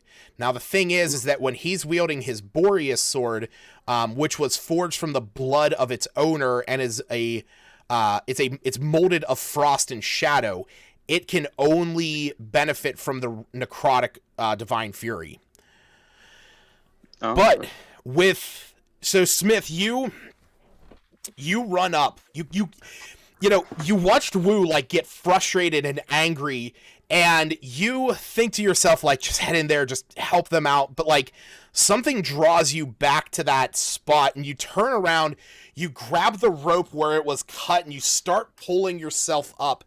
As you climb out of the hatch, you can see the fresh snow prints that almost have an icy sheen to them.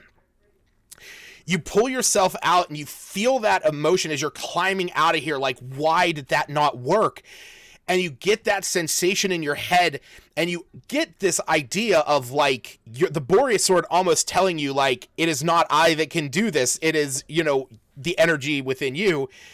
So you drop Boreas on the ground, taking out your old trusty great axe that you won back in your barbarian tribe's championship tournament of power.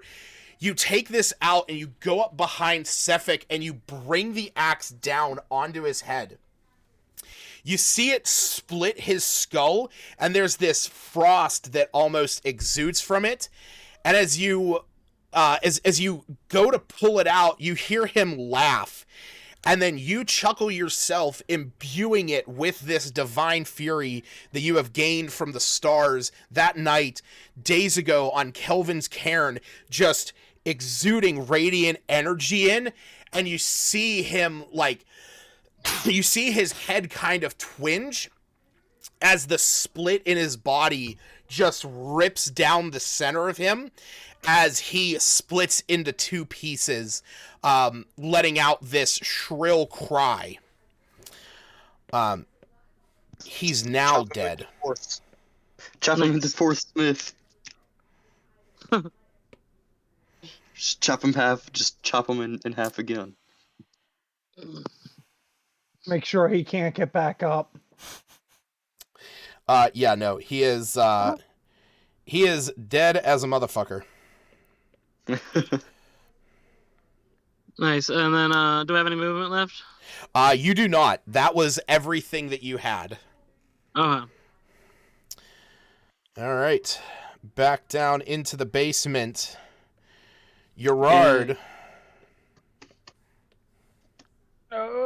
Why can't I see anything? Do I need to reclaim my character token? Nope, there it goes. Yep. It just Sorry. took a moment. Well, I'll go over next to Ravenchuck, as he probably now sees me with this black, shadowy blade of death and destruction.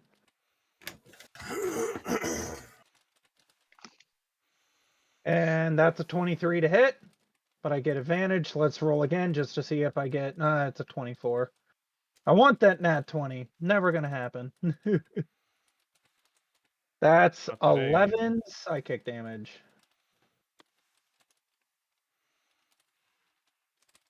Lucas? Oh, sorry, what? I did 11 11 psychic psychic damage? damage Ah, cool. Sorry, my bad. to I4. All right. As And it lets then out a I'll shrill have- cry. Shadow. And then I will have Marcus do his tail wrap because he always hits those for some odd reason. I mean, it is a plus It is a 4 to plus hit 4, instead of so. plus 2. What's the attack that he never hits? That's an 11 to hit. He never hits his actual melee attacks. He would always somehow manage to hit his. Unfortunately, missed that one. also misses. And then I'll have the Clockwork Buddy take aim at I2 and I4. So you said just roll 2? Yeah, you're going to roll 2 separate attacks. I know the Ooh, 2 that hits. misses. I don't know why I did The 15 hits, though. Oh, wait. Oh, sorry. One's It's a 2, but you're right. The other one's plus 3, so it's 16 to hit. Yeah, that hits. So 1d4. Left or right? I'll have him just shoot I4 since Okay. I already stabbed it. Try getting the final blow on him. That Clear. is 3. 3 piercing damage. All right. So is someone keeping kill count, by the way? Nope. No? Kill count. Okay. All right, I think I Ravenchuck. rolled them. Ravenchuck, you stand up. You're in a daze, but your Rard is now beside you. Beefchuck is just hanging in there, just deftly, with his serpentine body dodging out of the way. Firebolt. All right. Yes.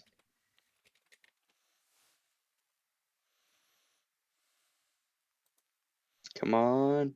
Yeah. Nice. And that was the one right in front of you? Yes. No, I2. Oh, I too. All right. Yeah. Go. Does You it blast look... him. Oh, it's... Okay. Yeah. Kind of conjure up this energy within you, this frustration that you're feeling. You immediately get up and just boom, right in the face. Does I4 look super bloody? He's only bloodied. Okay. I don't know if I want to risk having Beefchuck grapple him or not.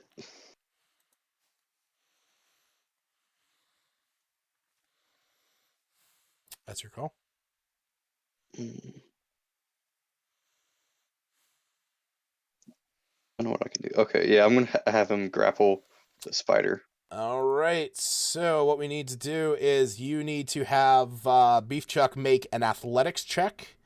And this is going to be contested against the spider's acrobatics, which I rolled a 13. That would be his strength, so... That is going to be his strength, so that's a +2. Oh, wait, actually, he has a +7 to athletics. Oh, okay. Nice. What the fuck? He has a +7 to athletics? Oh, yeah. I think he fails. +2. Oh, it's 2. Yeah. No. What? No, he has a +5. Okay, wow. That's really off for some reason. It's 2 plus your proficiency bonus. Man, Okay. that was super confusing. I'm like, what the fuck is that? Okay. Yeah, no, that definitely works. He is grappled. All right. So, Groff, it is your turn. All right. I don't know what's going on, so let's see. Yeah. Oh, that's what's going on. Yeah, you run in. Wu has basically blown this thing to bits. He is covered in icy spider goo. And you see Ravenchuck and Gerard, and the one that is left is grappled currently by Beefchuck. All right. You should have advantage on it, I think. You do. Is that so? Okay. Let's go. 21. Yep, that hits. 9 damage. Not dead.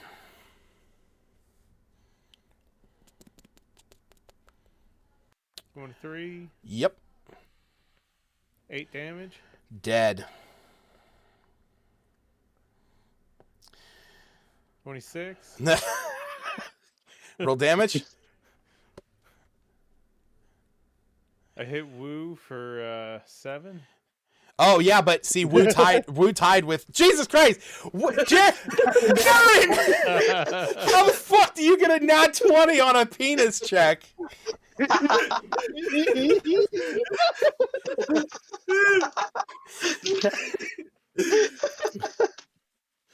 You know what that is? No. Here. You know what that is?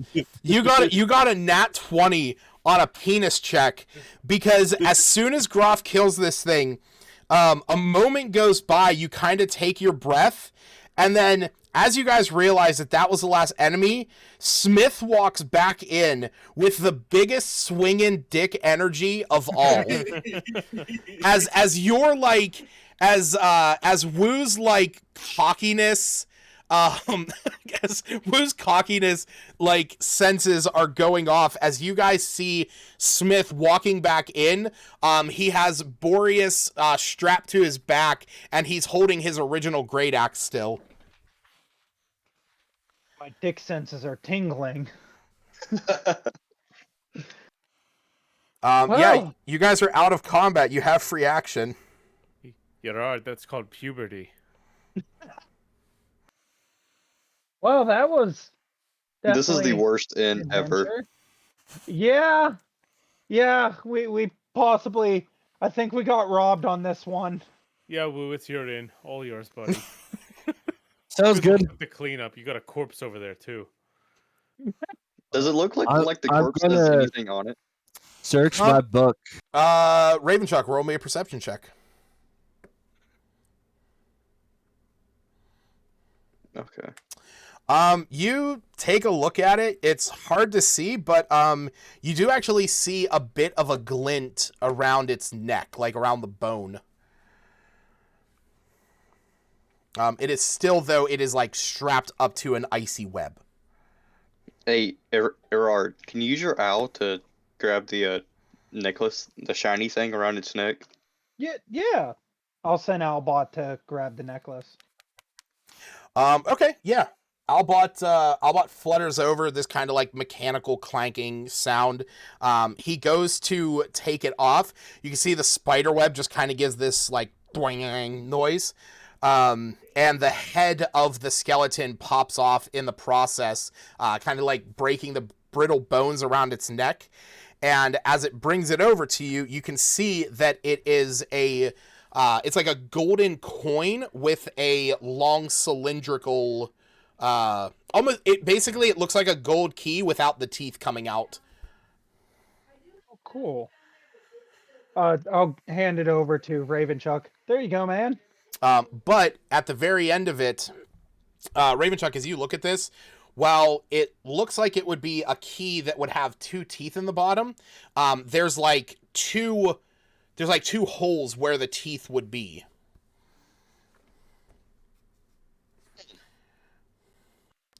You know what this? Do you know what this can do, Erard? Can I do an arcane check or anything like that? Sure. I mean, can I do it too? Arcana. Or... I would say just roll me a general intelligence check. Can I aid him on that? Sure. Yeah, Okay. because I have a +0 to intelligence. Mine's all in wisdom and charisma. I have a +4. All right, let's go. Don't worry, I got a 1, so it's all on you, Yeah. Chief. Nope. Not a clue. You look at this. You're Oh. like, it's a gold stick with some holes in it. There you go. Ravenchuck, you look at this. This is an inverse key. you would put this into something that when you put it in, instead of it having teeth that turn something, you would put this in, press a button, and some mechanism inside of a lock or whatever would actually go up into the key, like up into the body of the key, and then you could turn it. So it's a key. Can I make a perception roll to see if there's anything that could use a key? So you take a look around the room, but there does not appear to be anything, even, there doesn't really appear to be anything, even with a nat 20. There's the bookcase along this wall underneath the spider web, the barrels over here, but there's nothing that you can see readily that would give you credence to that key. Okay. Hey guys, I have a key that goes to something as I put it around my neck. As It's probably useful. Yeah, no idea what it goes to, but it's an inverse key. Does Smith let Wu know what happened up there? I will. Okay. I shouldn't. I was just curious. He most definitely should. Yeah. Did you bring his body back? Yeah, I thought Lucas said his body was like attached to him. Oh, I didn't say that. Smith, did you bring his body back? I would have left it out there. I would have probably searched it a little bit beforehand. Yeah. Oh, no. You did not find anything on him. And unlike the last time, he also did not rise after 6 seconds.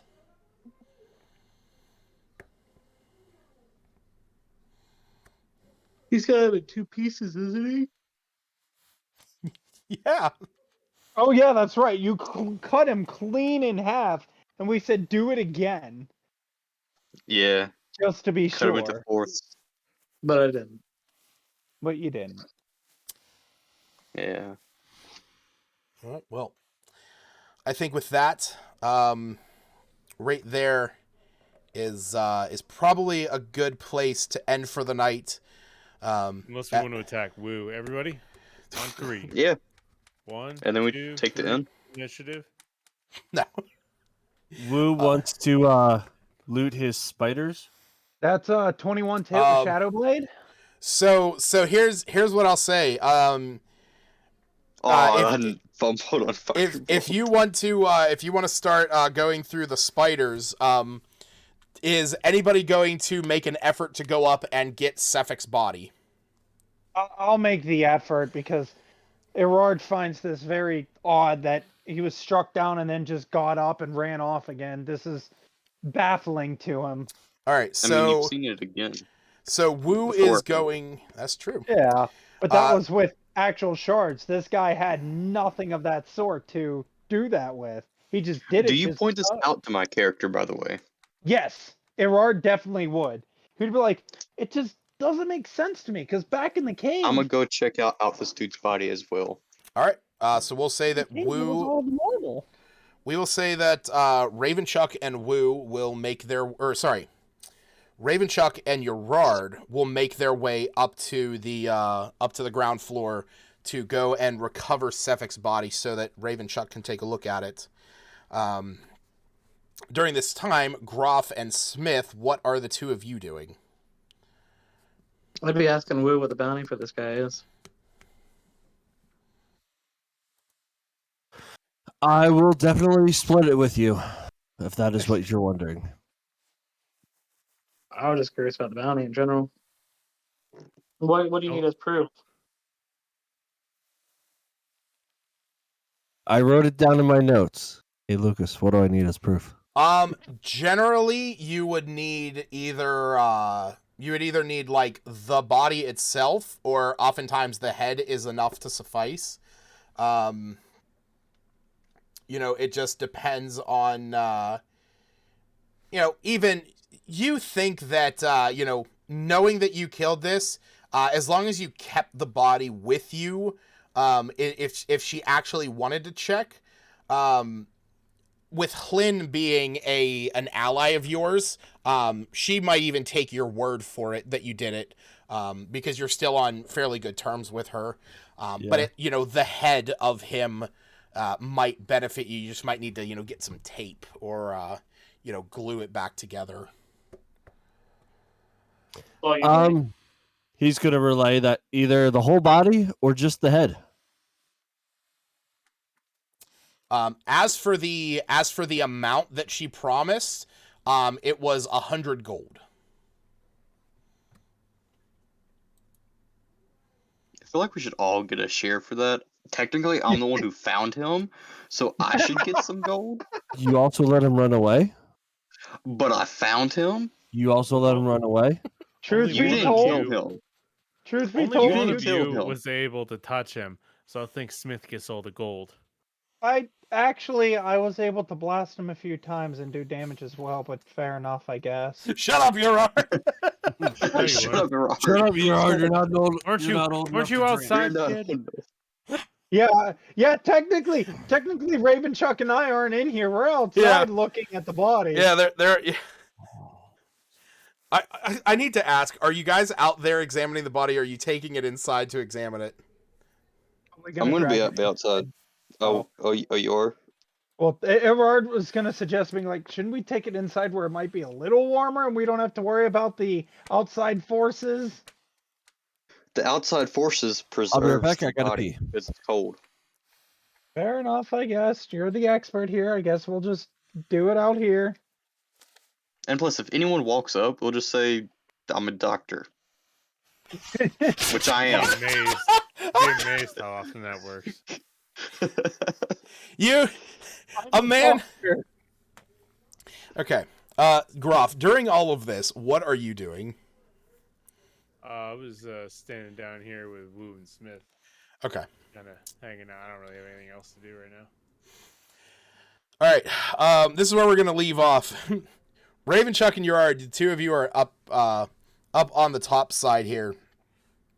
As you are taking a look at this body, trying to examine it and figure out what you can about it, from around the corner, you see a familiar figure walk around as Ogden Ridley comes around the corner, and he says, hey, I'm sorry, but I just had to... Oh my God! What happened? I'm a doctor. I'm a doctor. And that's where we're going to end it for the night. Just end it with Raven Chuck screaming, I'm a doctor! That's where we're ending it for tonight. I want that to be the way that this session ends, of just Raven Chuck and Gerard standing over a body split in half, with Raven Chuck just saying, I'm a doctor. We'll continue this. We'll combine our efforts with your power of medicine and my power of animal handling. I'll just be like, an animal did it. That's 19 on animal handling. I can make a wild guess of what animal did it. Oh, Christ It was alive. a bear attack. Christ alive. You know, white moose that came back from the dead. All right. Yeah, so with that, I will give you guys the level up. Hell yeah. Yay. You guys can level up to crap, I level already 5. closed out my character. How about 2? I was going to say we are level 5. It would be leveling up to level 6. Yeah. You can level up to level 5, guys, he says, making sure we actually don't level up. Yep. Right. How do I Oh, yeah. level up? So what you do is you're going to click the button that says Manage next to your name, and you're going to go to Manage Character and Levels. I Okay. don't think I gained From anything. there, you will change do the gain 5 to a stuff. 6. And for you specifically, Ravenchuck, what you are going to be getting is you're going to be getting a tool expertise, which means that your proficiency is doubled for any ability check that makes that you make that uses a proficient tool. So that would have been your thieves' tools. But you also are going to gain two additional infusions. Yes. And this also means that because that is going up, that means that you can have now a third item infused. Oh. Thought that meant I could have 4 items infused. I was like, yes. Unfortunately not. It is the amount of items that you can have infused at any one time. Or sorry, the amount of infusions known at 6th level is 6, but you only can ever have half of that many items infused. So yeah, under Artificer Infusions, you'll see that you have 2 more slots. So you can go through and you can select any one of those. Also keep in mind, if you select Replicate Magic Item, that has a lot of different items in there. So,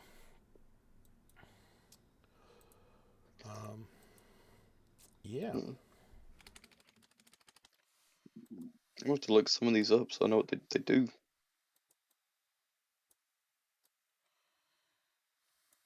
I'm just excited because you know what this gives me, Lucas? What's that? Misty Escape. Oh, I'm going to stop the stream here. Good night, everyone. Thanks for watching. You just watched this party fight a bunch of spiders, kill a man in cold blood. Literally, he had cold blood. No. It was a doctor and it was an animal. No, literally, the he was doctor's here to literally help him. We didn't do it. He had cold blood. We didn't do it. Good night, everyone.